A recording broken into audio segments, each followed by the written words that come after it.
ಕೇಳಿ ಗರ್ಭಿಣಿ ಬೇರೆ ಅಂತ ಸುಖಶಯಿತ ಪೃಚ್ಛಿಕ, ಸೌಖಶಾಯನಿಕ ಅಂತ ಕರೀತಾರೆ. ಚೆನ್ನಾಗಿ ನಿದ್ರೆ ಆಯಿತಾ ಅಂತ ಕೇಳೋದೇ ಒಂದು ಕೆಲಸ. ಸೌಭೋಜಿಕ, ಸೌಸ್ನಾತಿಕ, ಈ ರೀತಿಯಾಗಿ ಅನೇಕ ಉದ್ಯೋಗಗಳೇ ಉಂಟು ಹಿಂದಿನ ಕಾಲದಲ್ಲಿ. ಕಾಳಿದಾಸನೇ ನಮಗೆ ಇದನ್ನು ಮೊದಲು ಈ ಶಬ್ದಗಳು ಕೊಡೋದು. ಈ ಥರದ್ದು ಎಷ್ಟೊಂದು ಕೊಟ್ಟಿದ್ದಾನೆ ಅಂತಂದರೆ, ಶೇಕ್ಸ್ಪಿಯರ್ ಹುಟ್ಟೋಕ್ಕೆ ಮುಂಚೆ ಇಂಗ್ಲೀಷ್ ಭಾಷೆ ಬರೀ ಕುಮಾರಿಯಾಗಿತ್ತಂತೆ. ಆಮೇಲೆ ಈಗ ಎಲ್ಲೆಲ್ಲೂ ಅದರ ಮಾತೇ ಅಂತ ಹೇಳಿಬಿಟ್ಟು ವೈಎನ್ಕೆ ಹೇಳ್ತಾರೆ. ಹಾಗೆ ಶೇಕ್ಸ್ಪಿಯರ್ ಹುಟ್ಟೋಕ್ಕೆ ಮುಂಚೆ ಇಂಗ್ಲೀಷು ಅಪ್ರಬುದ್ಧವಾಗಿದ್ದು, ಅವನು ಹುಟ್ಟಿದ ಮೇಲೆ ಪ್ರಬುದ್ಧವಾಗಿ ವಿಶ್ವವ್ಯಾಪಿಯಾದ ಒಂದು ಭಾಷೆ ಆದಂತೆ ಕಾಳಿದಾಸನ ಸ್ಥಿತಿ ಇರಲಿಲ್ಲ. ಅವನಿಗಿಂತ ಪೂರ್ವದಲ್ಲಿ ವ್ಯಾಸ, ವಾಲ್ಮೀಕಿಗಳಂಥ ಮಹರ್ಷಿಗಳು, ಸಾಕ್ಷಾತ್ ವೇದದಂಥ ವಾಂಗ್ಮಯ, ಅಶ್ವಘೋಷ ಮೊದಲಾದಂಥ ವಿದ್ವತ್ ಕವಿಗಳು, ಮತ್ತು ಸಾಕ್ಷಾತ್ ಪಾಣಿನಿಯಂಥ ಮೇರು ಸಮಾನನಾದಂಥ ವೈಯಾಕರಣ ಕವೀಶ್ವರ, ಪತಂಜಲಿ ಆತ ಕೂಡ ಕವೀಶ್ವರ, ಇವರೆಲ್ಲ ಇದ್ದರು. ಇವರೆಲ್ಲರಿಗೂ ಕೂಡ ಹೊಳೆಯದೇ ಇದ್ದಿದ್ದು ಹೊಳೆಯಿತು ಅನ್ನೋದು ದೊಡ್ಡದು ಇವನಿಗೆ. ಅಂದರೆ ಇಂಥ ಪ್ರೊಡ್ಯೂಸರ್ಸನ್ನು ಇಟ್ಟುಕೊಂಡು ಪೂರ್ವಸೂರಿಗಳನ್ನು ಅವ್ರನ್ನ ಅತಿಶಯಿಸುವಂಥದ್ದಿದೆಯಲ್ಲ, ಅದು ತುಂಬ ಅಸಾಧಾರಣವಾದ ಕೆಲಸ. ಏನೂ ಇಲ್ಲದೇ ಇದ್ದಾಗ ಮಾಡುವುದು ಒಂದು ದೊಡ್ಡ ಕೆಲಸ. ಊಹಾತೀತವಾದ ದೊಡ್ಡದಿದ್ದಾಗ ಮತ್ತು ಅದನ್ನು ವಿಸ್ತಾರ ಮಾಡೋದು ಇನ್ನೂ ದೊಡ್ಡ ಕೆಲಸ. ಅದನ್ನು ಮಾಡಿದಂಥವನು ಕಾಳಿದಾಸ. ಮತ್ತು ಮುಂದಿನವರು ಎಲ್ಲ ಅವನ ಪ್ರಭಾವಕ್ಕೆ ತುತ್ತಾದರು. ರಾಘವನ್ನವರ ಮಾತಲ್ಲೇ ಹೇಳೋದಿದ್ದರೆ, all that was mostly what all written after him, after what all it was written it was mostly modelled after him, all that was written before him went to oblivion ಅಂತ ಹೇಳ್ತಾರೆ. ಇದು ತುಂಬ ವಿಶೇಷವಾದದ್ದು. ಆಮೇಲೆ ಅವಳು ಹೇಳ್ತಾಳೆ, ಆಗ ಕಾಶ್ಯಪ ಬಂದು ಮಗಳನ್ನು ನೋಡ್ತಾನೆ. ನೋಡಿ, ದಿಷ್ಟ್ಯ ಧೂಮ ಆಕುಲಿತ ದೃಷ್ಟೇರಪಿ ಯಜಮಾನಸ್ಯ ಪಾವಕಯ್ಯ ವಾಹುತಿ ಪತಿತ. ಹೋಮ ಮಾಡುವಂತಹ ಯಜಮಾನನ ಕಣ್ಣಿಗೆ ಹೊಗೆಯಿಂದ ಮಬ್ಬು ಕವಿದಿದ್ದರೂ ದೃಷ್ಟಿ ಜಲಾವೃತವಾಗಿ, ಬಾಷ್ಪಾವೃತವಾಗಿ, ಅಸ್ಪಷ್ಟವಾಗಿದ್ದರೂ ಆಹುತಿ ಅಗ್ನಿಯಲ್ಲಿಯೇ ಬಿತ್ತು ಅಂತ. ಅವನು ಮಹರ್ಷಿ, ನಿತ್ಯ ಹೋಮ ತತ್ಪರನಾದವನು. ಆತನಿಗಲ್ಲದೆ ಇನ್ಯಾರಿಗೆ ಇಂಥ ಒಂದು ಉಪಮಾನ ಹೊಳೆಯೋದಕ್ಕೆ ಸಾಧ್ಯ? ಅವನ ಸಂಸ್ಕಾರಕ್ಕೆ, ಅವನ ಅಧ್ಯಯನಕ್ಕೆ, ಅವನ ಜೀವನಕ್ಕೆ ತಕ್ಕಾದ ಹೋಲಿಕೆಯನ್ನು ಕವಿ ಕೊಡ್ತಾನೆ. ಉಪಮಾ ಕಾಳಿದಾಸಸ್ಯ ಅನ್ನೋದರ ಅರ್ಥ ಇದು. ಯಾರ್ಯಾರಿಗೆ ಯಾವ್ಯಾವುದೂ ಹೋಲಿಕೆ ಕೊಡುವಂಥದ್ದಲ್ಲ, ಅವರವರ ಸಂಸ್ಕಾರಕ್ಕೆ, ಸಂದರ್ಭಕ್ಕೆ ಯುಕ್ತವಾದದ್ದು ಬರುವುದು. ಅದು ನಾಟಕದಲ್ಲಿ ಮತ್ತೂ ಸ್ವಾರಸ್ಯಕಾರಿ. ಇದನ್ನೆಲ್ಲವನ್ನು ಕವಿ ನಿಬದ್ಧ ಪ್ರೌಢೋಕ್ತಿ ಅಂತ ಆನಂದವರ್ಧನ ಹೇಳ್ತಾನೆ. ವತ್ಸೆ ಸುಶಿಷ್ಯ ಪರಿದತ್ತ ವಿದ್ಯೇವ ಅಶೋಚನೀಯ ಆಸಿ ಸಮೃದ್ಧ. ಮಗಳೇ, ಒಳ್ಳೆ ಶಿಷ್ಯನಿಗೆ ಕೊಟ್ಟ ವಿದ್ಯೆಯ ಹಾಗೆ ನೀನು ಶೋಕರಹಿತಳಾಗಿಬಿಟ್ಟೆ ನನ್ನ ಪಾಲಿಗೆ ಅಂತ. ಇದು ಎಂಥ ಮಾತು! ಯೋಗ್ಯನಾದ ಶಿಷ್ಯನಿಗೆ ಚೆನ್ನಾಗಿ ಸಂತೋಷವಾಗಿ ವ್ಯಾಸಮುಷ್ಟಿ ಮಾಡದೆ, ಅಂದರೆ ಯಾವುದನ್ನೇ ಒಂದನ್ನು ವಿಥೆಲ್ಡ್ ಮಾಡಿಕೊಳ್ಳದೆ ಪೂರ್ಣವಾಗಿ ಕೊಡಬೇಕು. ಹಾಗೆ ಕೊಟ್ಟ ವಿದ್ಯೆಯ ಬಗ್ಗೆ ಗುರುವಿಗೆ ಯಾವ ದುಃಖವೂ ಇರುವುದಿಲ್ಲವಲ್ಲ, ಆ ರೀತಿ ಆಯಿತು ಅಂತ. ಅದು ಮತ್ತೆ ಅವನು ಒಳ್ಳೆಯ ಗುರು, ಆ ಅಧ್ಯಾಪಕ ಒಳ್ಳೆಯ ವೇದಾಧ್ಯಯನ ಸಂಪನ್ನ, ವೇದ ಅಧ್ಯಾಪನ ಸಂಪನ್ನ ಕೂಡ ಹೌದು. ಇವತ್ತೇ ಋಷಿರಕ್ಷಿತಾಂ ತ್ವಾಂ ಭರ್ತುಸ್ಸಕಾಶಂ ವಿಸರ್ಜಯಾಮಿ. ನಿನ್ನನ್ನು ಹಿಂದೆ ಋಷಿಗಣದ ರಕ್ಷಣೆಯಲ್ಲಿ ಗಂಡನ ಮನೆಗೆ ಕಳಿಸ್ತೀನಿ ಅಂತ ಹೇಳಿಬಿಡ್ತಾನೆ. ಇದು ಆಯಿತು ಅಂತ. ಅವನಿಗಾದರೂ ಅದು ಹೇಗೆ ಗೊತ್ತಾಯಿತು? ಯಾಕೆಂದರೆ ನಿನ್ನ ಸಾಕು ಮಗಳು ಗರ್ಭಿಣಿಯಾಗಿದ್ದಾಳೆ ಅಂತ ಯಾರಿಗೆ ಹೇಳೋದಕ್ಕೆ ಸಾಧ್ಯವಾಗುತ್ತೆ? ಎಷ್ಟು ಕಷ್ಟ ಈ ಒಂದು ಎಂಬರಾಸಿಂಗ್ ಸುದ್ದಿಯನ್ನು ಹೇಳುವುದು. ಅದಕ್ಕೆ ಅಶರೀರವಾಣಿಯನ್ನು ಹಾಕಿಬಿಟ್ಟಿದ್ದಾನೆ. ಅಲೌಕಿಕವನ್ನು ಎಲ್ಲಿ ಕವಿ ಬಳಸ್ತಾನೆ ಅಂದರೆ ಕೈಲಾಗದೇ ಅಲ್ಲ, ಒಂದು ದೊಡ್ಡ ಸೀನ್ ಕ್ರಿಯೇಟ್ ಮಾಡುವಂಥ ಒಂದು ದುರವಸ್ಥೆ ತಪ್ಪಿಸೋದಿಕ್ಕೆ. ಅದು ಮಾತ್ರವಲ್ಲ, ಅದರ ಮೂಲಕ ಇನ್ನೂ ಎಷ್ಟೆಷ್ಟೋ ಆಗುತ್ತದೆ. ಮುಂದೆ 6ನೇ ಅಂಕಕ್ಕೆ ಬಂದಾಗ ಆ ವಿವರಗಳನ್ನು ಮತ್ತಷ್ಟು ನೋಡ್ತೀವಿ ನಾವು. ಅಗ್ನಿಶರಣಂ ಪ್ರವಿಷ್ಟಸ್ಯ ಶರೀರಂ ವಿನಾ ಛಂದೋಮಯ್ಯ ಅನಯ ವಾಣ್ಯ. ಅಗ್ನಿಶರಣ ಅಂತಂದರೆ ಅಗ್ನಿಗೇಹ. ಇವೆಲ್ಲ ಟೆಕ್ನಿಕಲ್ ಟರ್ಮ್ಸ್, ಶ್ರೌತದಲ್ಲಿ ಬಳಕೆ ಆಗುವ ಶಬ್ದಗಳು. ಕಾಳಿದಾಸ ಆಯಾ ಶಾಸ್ತ್ರದ ನಿರ್ದುಷ್ಟವಾದ ಶಬ್ದಗಳನ್ನು ಆ ಸಂದರ್ಭಕ್ಕೆ ತಕ್ಕಂತೆ ಬಳಸ್ತಾನೆ. ಸುಮ್ಮನೆ ಪದಗಳಿವೆ ಅಂತ ಹಿಗ್ಗಾಮಗ್ಗ ಬಳಸೋದಿಲ್ಲ. ಮಾಘ ಆಗಲಿ, ಭಾರವಿ ಆಗಲಿ, ಶ್ರೀಹರ್ಷ ಆಗಲಿ, ಇವನಿಗಿಂತ ಹೆಚ್ಚಿನ ಶಬ್ದ ಸಂಪತ್ತಿ ಇರಬಲ್ಲ ವೈಯಾಕರಣರು ಅನ್ನುವಂತೆ ಪ್ರದರ್ಶನ ಮಾಡ್ಕೋತಾರೆ. ಯುಕ್ತ ಶಬ್ದ ಪ್ರಯೋಗ ಕಾಳಿದಾಸನಂತೆ ಕಾಣಿಸುವುದಿಲ್ಲ. ಅಷ್ಟೇಕೆ ಭೌಭೂತಿ ಬಾಣದೆ ತತ್ತರಿಸ್ತಾರೆ, ಹೇಗೋ ನಿಂತ್ಕೋತಾರೆ. ಆದರೆ ಅವರಿಗೆ ಕಾಳಿದಾಸನಲ್ಲಿರ್ತಕ್ಕಂಥ ಸಮಗ್ರ ಸೌಂದರ್ಯ ಶಿಲ್ಪ ನಿರ್ಮಾಣ ಶಕ್ತಿ ಇಲ್ಲ. They are beautiful in parts, not in whole. ಶರೀರಂ ವಿನಾ ಛಂದೋಮಯ್ಯ ವಾಣಿ ಅಂದರೆ ಅಶರೀರವಾಣಿ ಅಂತನ್ನುವಂಥದ್ದು. ಅದು ಏನು ಹೇಳ್ತು? ಅದನ್ನು ಛಂದೋಮಯಿ ವಾಣಿ, ಆರ್ಷ ಛಂದಸ್ಸಿನಲ್ಲಿ ಅನುಷ್ಟುಪ್ನಲ್ಲಿ ಕವಿ ಹೇಳಿಸ್ತಾನೆ.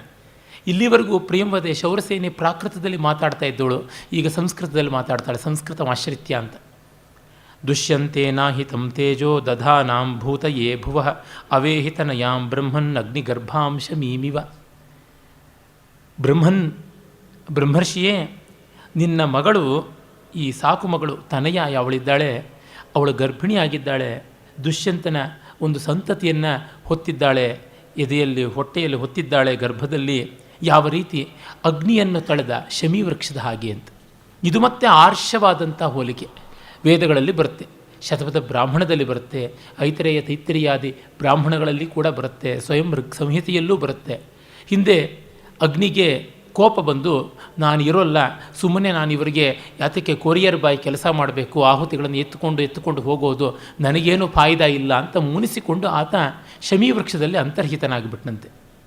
ಆಗ ದೇವತೆಗಳು ಮಹಾಪ್ರಯಾಸದಿಂದ ಮಥನ ಮಾಡಿ ಆ ಅಗ್ನಿಯನ್ನು ಶಮಿ ವೃಕ್ಷದಿಂದ ಹೊರಗೆ ತಂದರು ಅಂತ.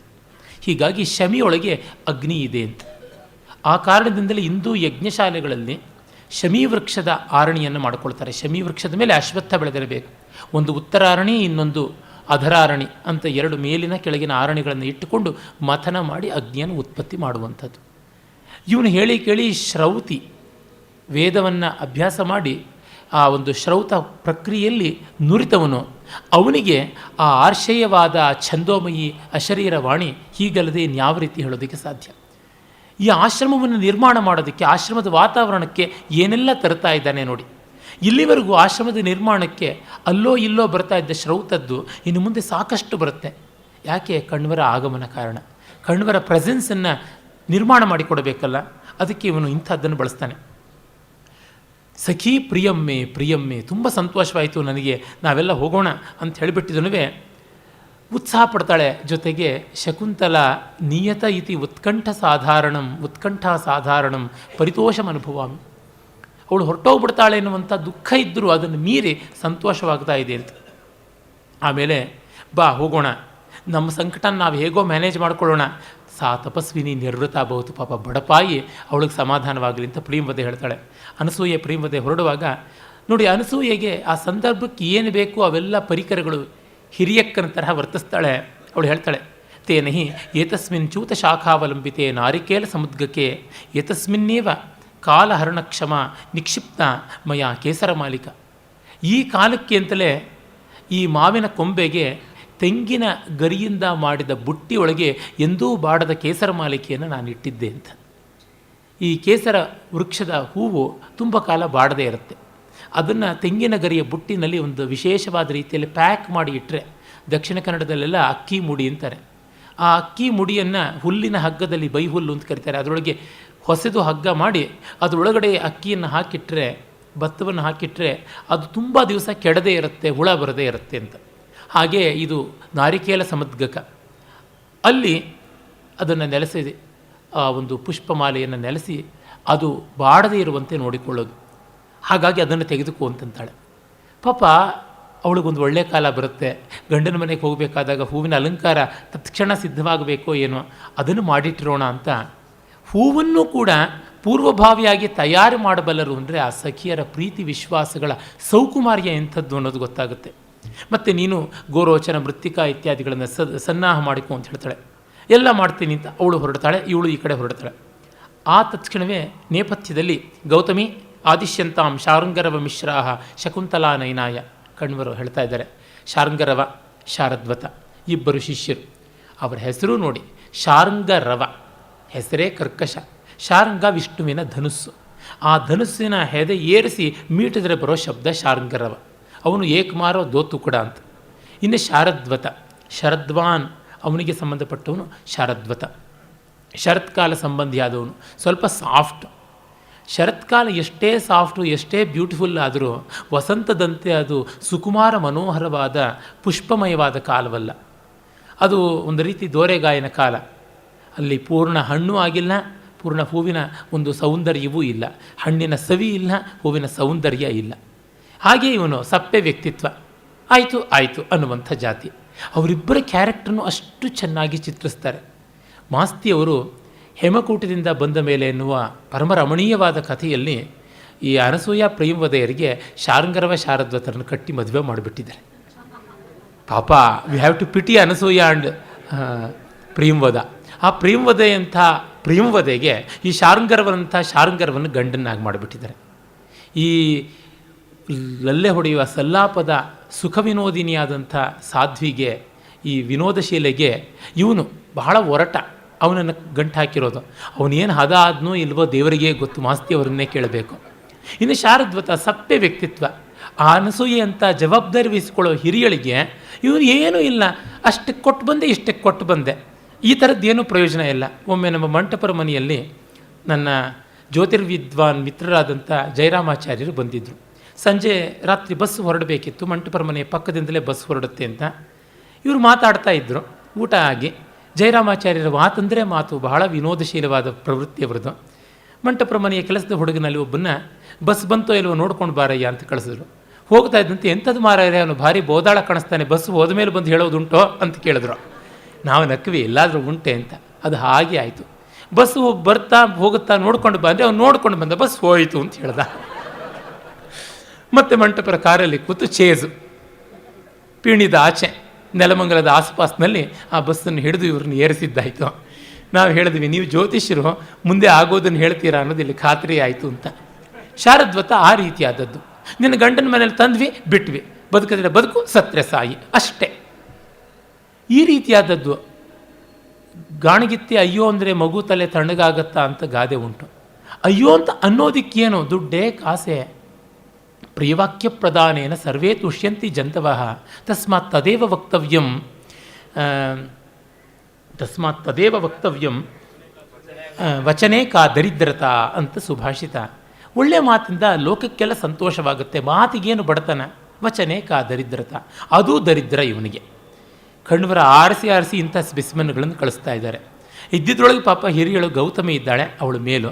ಪಾಪ ಅವಳ ಮಾತು ನಡೆಯೋದೇ ಇಲ್ಲ. ಏನು ಮಾಡೋದು, ಮುಂದೆ ಅದನ್ನು 5ನೇ ಅಂಕದಲ್ಲಿ ನೋಡ್ತೀವಿ. ಅಂದರೆ ಎಲ್ಲ ಅನಸೂಯ ಪ್ರೇಮವದೆ ಥರದವರೇ ಇದ್ದು ಬಿಟ್ಟರೆ ಆಶ್ರಮ ಅಗತ್ಯ. ಮತ್ತು ಕವಿಗೆ ಈ ಶ್ರಮ ಯಾಕೆ? ಒಂದು ಪಾತ್ರ ಇದ್ದಂತೆ ಮತ್ತೊಂದು ಪಾತ್ರ ಇಲ್ಲ. Everything is unique. ಇದು ಬಹಳ ಮುಖ್ಯವಾಗಿ ಬೇಕು. ಕಲೆಯಲ್ಲಿ ಬೇಕಿರುವುದು ಅಷ್ಟು ಪೃಥಕ್ಕಾಗಿ ಪ್ರತ್ಯಗ್ರ ಮನೋಹರವಾಗಿ ತೋರಬೇಕು. ಪ್ರತಿಯೊಂದು ಭೂಮಿಕೆಯೂ ಕೂಡ ಅದನ್ನು ಮಾಡಿದ್ದಾನೆ. ಅವ್ರನ್ನ ಸಜ್ಜು ಮಾಡಿಸ್ತಾ ಇದ್ದಾನೆ. ಆಮೇಲೆ ಪ್ರೇಮವದೆ ಹೇಳ್ತಾಳೆ, ಬಾ ಹೋಗೋಣ, ಇನ್ನು ಹೊರಡ್ತಾ ಇದ್ದಾರೆ ಅಂತ ಅನ್ಸುತ್ತೆ ಅಂತ. ಆಮೇಲೆ ಪ್ರೇಮವದೆ ನೋಡ್ತಾಳೆ, ಏಷ ಸೂರ್ಯೋದಯ ಏವ ಶಿಖಾಮಜ್ಜಿತ ಪ್ರತಿಷ್ಠಿತ ನೀವಾರ ಹಸ್ತಾಭಿ ಸ್ವಸ್ತಿವಾಚನಿಕಾಭಿ ತಾಪಸೀಭಿ ಅಭಿವಂದ್ಯಮಾನ ಶಕುಂತಲಾ ತಿಷ್ಠತಿ. ಇವಳು ಬೆಳಗ್ಗೆ ಎಣ್ಣೆ ನೀರು ಸ್ನಾನ ಮಾಡಿಬಿಟ್ಟಿದ್ದಾಳೆ. ಶಿಖಾಮಜ್ಜಿತ, ಚೆನ್ನಾಗಿ ತಲೆಗೆ ಸ್ನಾನ ಮಾಡಿ ನೀವಾರ ಧಾನ್ಯಗಳನ್ನು, ಪಾಪ ಅವರಿಗೆ ಬಾಸ್ಮತಿ ಅಕ್ಕಿ ಎಲ್ಲಿಂದ ಬರಬೇಕು? ನಮ್ಮ ಸ್ವಾಮಿಗಳ ರೇಟು ಯೋಗ್ಯತೆ ಹೇಗೆ ಗೊತ್ತಾಗುತ್ತೆ ಅಂದರೆ, ಅವ್ರ ಮಂತ್ರಾಕ್ಷತೆ ಬಾಸ್ಮತಿ ರೈಸಲ್ಲಿ ಇದ್ದರೆ ಅವರು ಟಾಪ್ ಕ್ಲಾಸ್ ಮಠದ ಸ್ವಾಮಿಗಳು. ಪಾಪ ರೇಷನ್ ಅಕ್ಕಿ ಇದ್ದರೆ ತೀರಾ ಬಡತನದ ಮಠದ ಸ್ವಾಮಿಗಳು ಅಂತ. ನುಚ್ಚಕ್ಕಿ ಇದ್ದರಂತೂ ಗೋವಿಂದ. ಆ ತರಹ ಈ ಕಾಲದ ಸ್ಟ್ಯಾಂಡರ್ಡ್ಸು. ಸ್ವಾಮಿಗಳ ಮಂತ್ರಾಕ್ಷತೆಯಿಂದ ಅವರ ಯೋಗ್ಯತೆ ನೋಡ್ಕೋಬಹುದು. ಅವನು ಕೌತ್ಸ ಮಾಡ್ತಾನಲ್ಲ, ಇವನು ಅರ್ಘ್ಯ ಪ್ರದಾನ ಮಾಡೋದಕ್ಕೆ ರಘು ಮಣ್ಣಿನ ತಟ್ಟೆ, ಮಣ್ಣಿನ ಪಾತ್ರೆ ಇಟ್ಟುಕೊಂಡ್ರೆ ಇದರಿಂದಲೇ ಗೊತ್ತಾಗ್ಬಿಡ್ತು, ಇದರಿಂದಲೇ ಅನುಮಿತವಾದಂಥ ಒಂದು ಸತ್ವ ಎಂಥದ್ದು ಅಂತ. ಹಾಗೆ ಈ ಸ್ವಾಮಿಗಳದು. ಇವರಿಗೆ ಪಾಪ ಬಾಸುಮತಿ ರೈಸ್ ಎಲ್ಲಿಂದ ಬರೋಕ್ಕೆ ಸಾಧ್ಯ? ಗಂಧಶಾಲಿ, ಪದ್ಮಶಾಲಿ, ಮಹಾಪದ್ಮ ಈ ಥರದ್ದೆಲ್ಲ ಕಲಮಾದಿಗಳು ಸಾಧ್ಯ ಇಲ್ಲ. ಕಾಡಲ್ಲಿಯ ನವಣೆಯಿಂದಲೇ ಇವರು ಆಶೀರ್ವಾದ ಮಾಡ್ತಾರೆ, ನೀವಾರದಿಂದಲೇ ಆಶೀರ್ವಾದ ಮಾಡ್ತಾರೆ. ಅವರಿಗೇನು ಮುಜುಗರ ಸಂಕೋಚ ಇಲ್ಲ. ಆ ಒಂದು ನೀವಾರ ಧಾನ್ಯಗಳಿಂದಲೇ ಆಶೀರ್ವಾದ ಮಾಡೋಕ್ಕೆ ತಾಪಸೀಯರು ಅಲ್ಲಿ ಬಂದಿದ್ದಾರೆ. ಅವರೊಬ್ಬೊಬ್ಬರು ಹೇಳ್ತಾರೆ, ಭರ್ತುರ್ ಬಹುಮಾನ ಸೂಚಕಂ ದೇವಿ ಶಬ್ದಂ ಲಭಸ್ವ. ಗಂಡನ ಗೌರವಕ್ಕೆ ಪಾತ್ರವಾಗುವ ದೇವಿ ಪಟ್ಟಮಹಿಷಿಯಾಗಮ್ಮ, ವೀರಪ್ರಸವಿನೀ ಭವ, ವೀರಮಾತೆಯಾಗು. ಭರ್ತುರ್ ಬಹುಮತ ಭವ, ಗಂಡನಿಗೆ ಆರಾಧ್ಯಳಾಗು, ಗಂಡನ ಗೌರವ ಪ್ರೀತಿಗೆ ಪಾತ್ರಳಾಗು ಅಂತ. ಇದೇನು ಎಲ್ಲ ಗಂಡನ ರೆಫರೆನ್ಸಲ್ಲೇ ಹೇಳೋದಾಯ್ತಲ್ಲ, ಮಗನ ರೆಫರೆನ್ಸಲ್ಲೇ ಹೇಳೋದಾಯ್ತಲ್ಲ, ನಿನಗೇಂತ ಒಂದು ವ್ಯಕ್ತಿತ್ವ ಇಲ್ವಾ? ಪುಣ್ಯವಶಾತ್ ಆಗ ಈ ಅರುಂಧತಿಯರಾಯಿ ಥರದವ್ರು ಯಾರೂ ಇರಲಿಲ್ಲ. ಇದ್ದಿದ್ರೆ ಹೇಳ್ತಾರೆ ನೀನಾಗಿರು ಅಂತ. ಅವರಾಗಿರೋದಕ್ಕೆ ಮದುವೆ ಆಗಬೇಕು? ಏನು ಬೇಕಿಲ್ಲ. ಅವರು ಎಲ್ಲರೂ ಆಗೋದಕ್ಕೆ ತಾನೇ ಮದುವೆ, ಲೋಕ ಇತ್ಯಾದಿಗಳೆಲ್ಲ ಬೇಕಾದ್ದು. ಮನುಷ್ಯ ತನ್ನಂತೆ ತಾನಿರೋದಕ್ಕೆ ಏನು ಬೇಕಾಗಿಲ್ಲ. ಅವನು ಎಲ್ಲವೂ ಆಗೋದಕ್ಕೆ ಸರ್ವಂ ಖಲ್ವಿದಂ ಬ್ರಹ್ಮ ಅನ್ನುವ ಭಾವ ಒಂದು ಕುಟುಂಬದ ಮಟ್ಟಿಗಾದರೂ ಪಡೆಯೋದಕ್ಕೆ ತಾನೇ ವಿವಾಹ ಸಂಸ್ಕಾರ. ಆ ಕಾರಣದಿಂದ ನೀನು ನಿನಗೆ ಚೆನ್ನಾಗೇ ಇರ್ತೀಯ, ನೀನು ನಿನಗೆ ಬೇಕಾಗಿದ್ದೇ ಮಾಡ್ಕೋತೀಯ. ಯಾರು ಮಾಡ್ಕೊಳ್ಳೋದಿಲ್ಲ, ಅವ್ರವ್ರಿಗೆ ಬೇಕಾದ ಅವ್ರವ್ರು ಮಾಡ್ಕೊಂಡೇ ಮಾಡ್ಕೋತಾರೆ.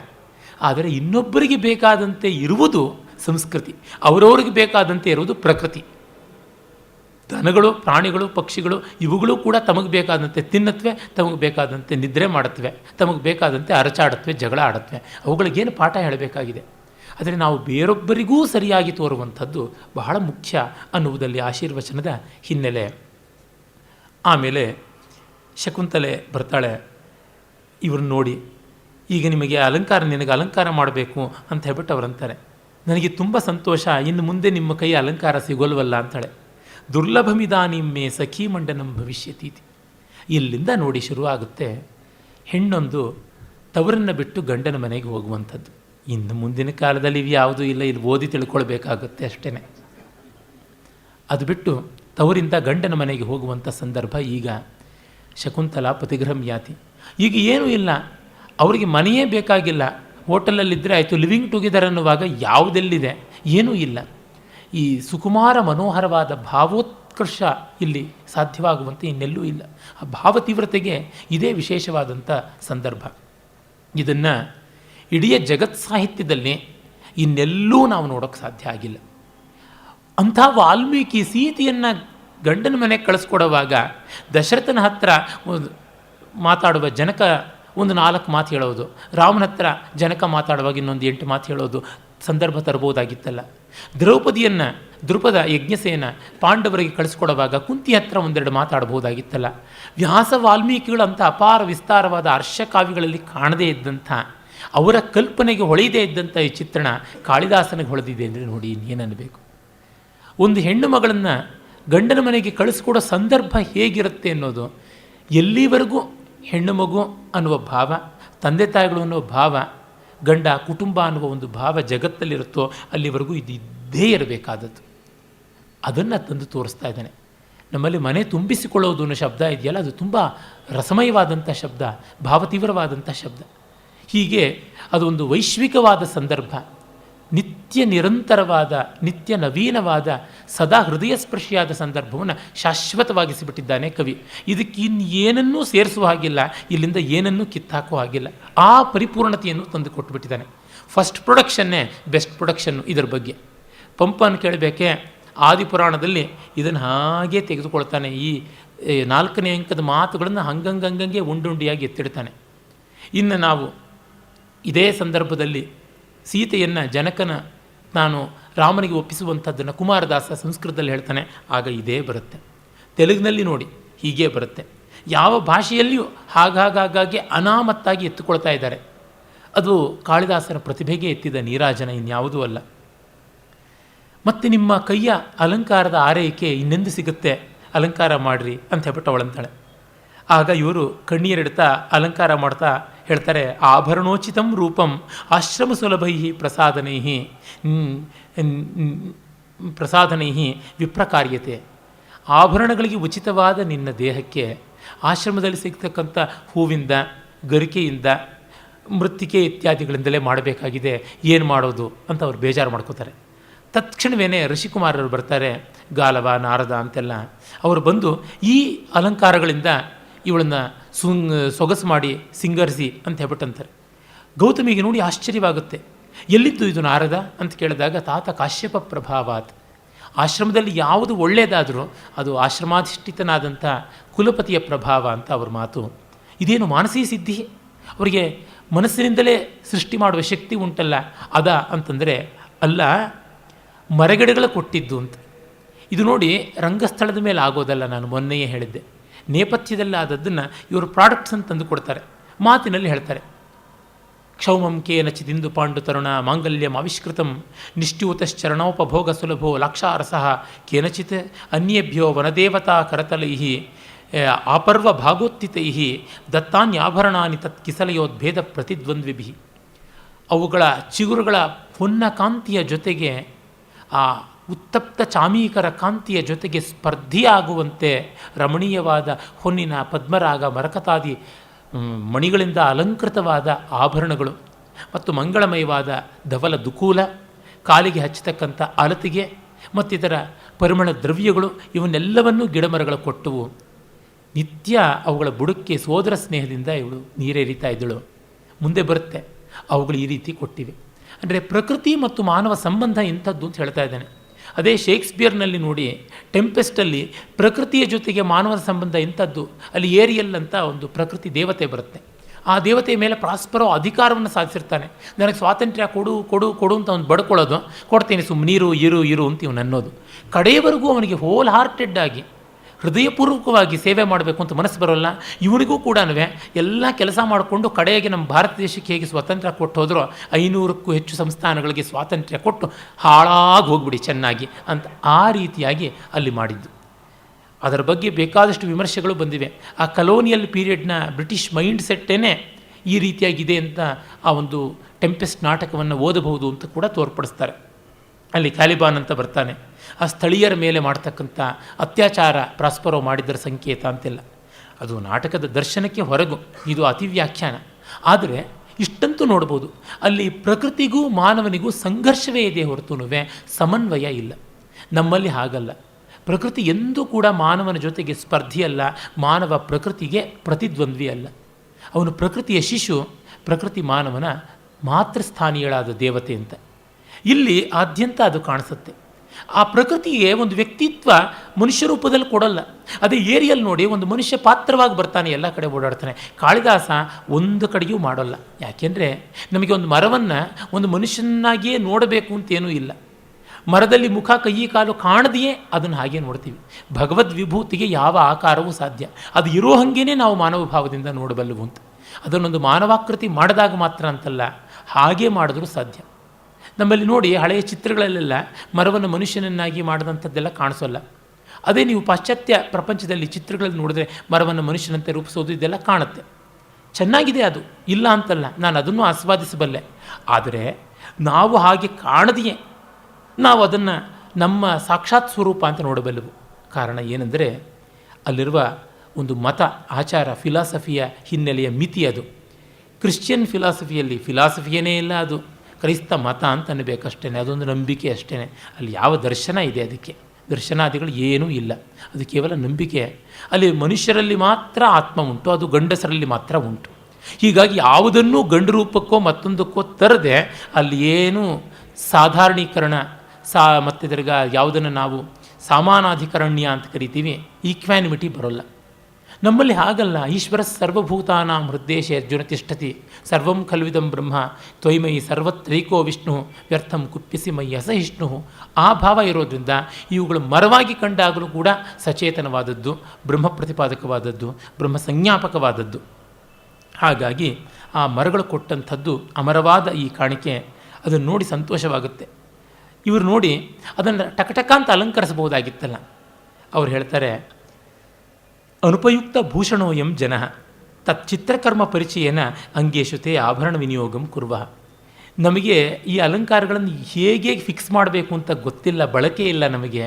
ಆದರೂ ಚಿತ್ರಗಳು ಇತ್ಯಾದಿಗಳು ಎಲ್ಲಿಯೋ ನಗರಗಳಿಂದ ಕೆಲವರು ತಂದು ತೋರಿಸಿದ್ದಾರೆ.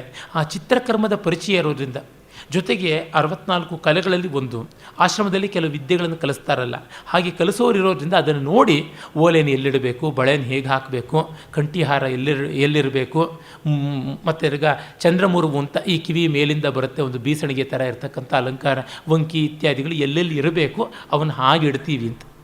ಎಸ್ ವಿ ರಂಗಣ್ಣವರು ಆಕ್ಷೇಪ ಮಾಡ್ತಾರೆ, ಈ ಎಲ್ಲ ಅತಿ ಜಾಣತನದ ಮಾತು ಯಾಕೆ ಅಂತ. ಅದು ನಯ ನಾಜೂಕು, ಒಂದೊಂದು ವರ್ತನೆಗೂ ಕಾರಣ ತೋರಿಸಬೇಕು. ಅದಿಲ್ಲದೆ ಇದ್ದರೆ ಈ ಆಭರಣ ಅವ್ರಿಗೆ ಹೇಗೆ ಫಿಕ್ಸ್ ಮಾಡೋಕ್ಕೆ ಗೊತ್ತಾಗ್ತಾ ಇತ್ತು, ಎಲ್ಲಿಡಬೇಕು ಅಂತ ಹೇಗೆ ಗೊತ್ತಾಗ್ತಾ ಇತ್ತು, ಅವ್ರೇನು ಕಲಿಸ್ಕೊಂಡಿದ್ರ ಅಂತ ಅದೊಂದು ಆಕ್ಷೇಪ ಬರ್ತಾಯಿತ್ತು. ಒಲ್ಲದ ಗಂಡಂಗೆ ಮೊಸರಲ್ಲಿ ಕಲ್ಲು ಅಂತ. ಅದು ಮಾತ್ರವಲ್ಲ, ಈ ಮಾನುಷಿ ಸಿದ್ಧಿಯಾಗಿಯೋ ದೈವಿ ಸಿದ್ಧಿಯಾಗಿಯೋ ಈ ಗಿಡಮರಗಳು ಏಕೆ ಕೊಡಬೇಕು ಅಂತ ಕೇಳ್ತಾನೆ. ಅಲೌಕಿಕ ಮಾಡುವುದರಿಂದ ಇಡೀ ಗಿಡಮರಗಳು ಪ್ರಕೃತಿ ಶಕುಂತಲೆಯ ಒಂದು ಪತಿಗ್ರಹ ಗಮನಕ್ಕೆ ಹೇಗೆ ಪ್ರತಿಕ್ರಿಯೆ ತೋರ್ತಾ ಇವೆ ಅನ್ನೋದು ಗೊತ್ತಾಗಬೇಕಲ್ವ. ಅದನ್ನು ಎಷ್ಟು ಹೇಳಿದ್ರೆ ಈ ಮರಕ್ಕೆ ಪ್ರೀತಿ ಆಗಿದೆ, ಈ ಮರಕ್ಕೆ ಸಂತೋಷ ಆಗಿದೆ, ಈ ಮರಕ್ಕೆ ದುಃಖ ಆಗಿದೆ ಅಂತ ಕಣ್ವ ನಿಂತು ಬಾಯಿ ಬಡ್ಕೋಬೇಕೆ? ಅಥವಾ ಎಸ್ ವಿ ರಂಗಣ್ಣವ್ರು ಬಂದು ನಿಂತ್ಕೋತಾರ್ಯಾ? ನಾನ್ ಸೆನ್ಸ್ ಅಂತ ಅನಿಸುತ್ತೆ.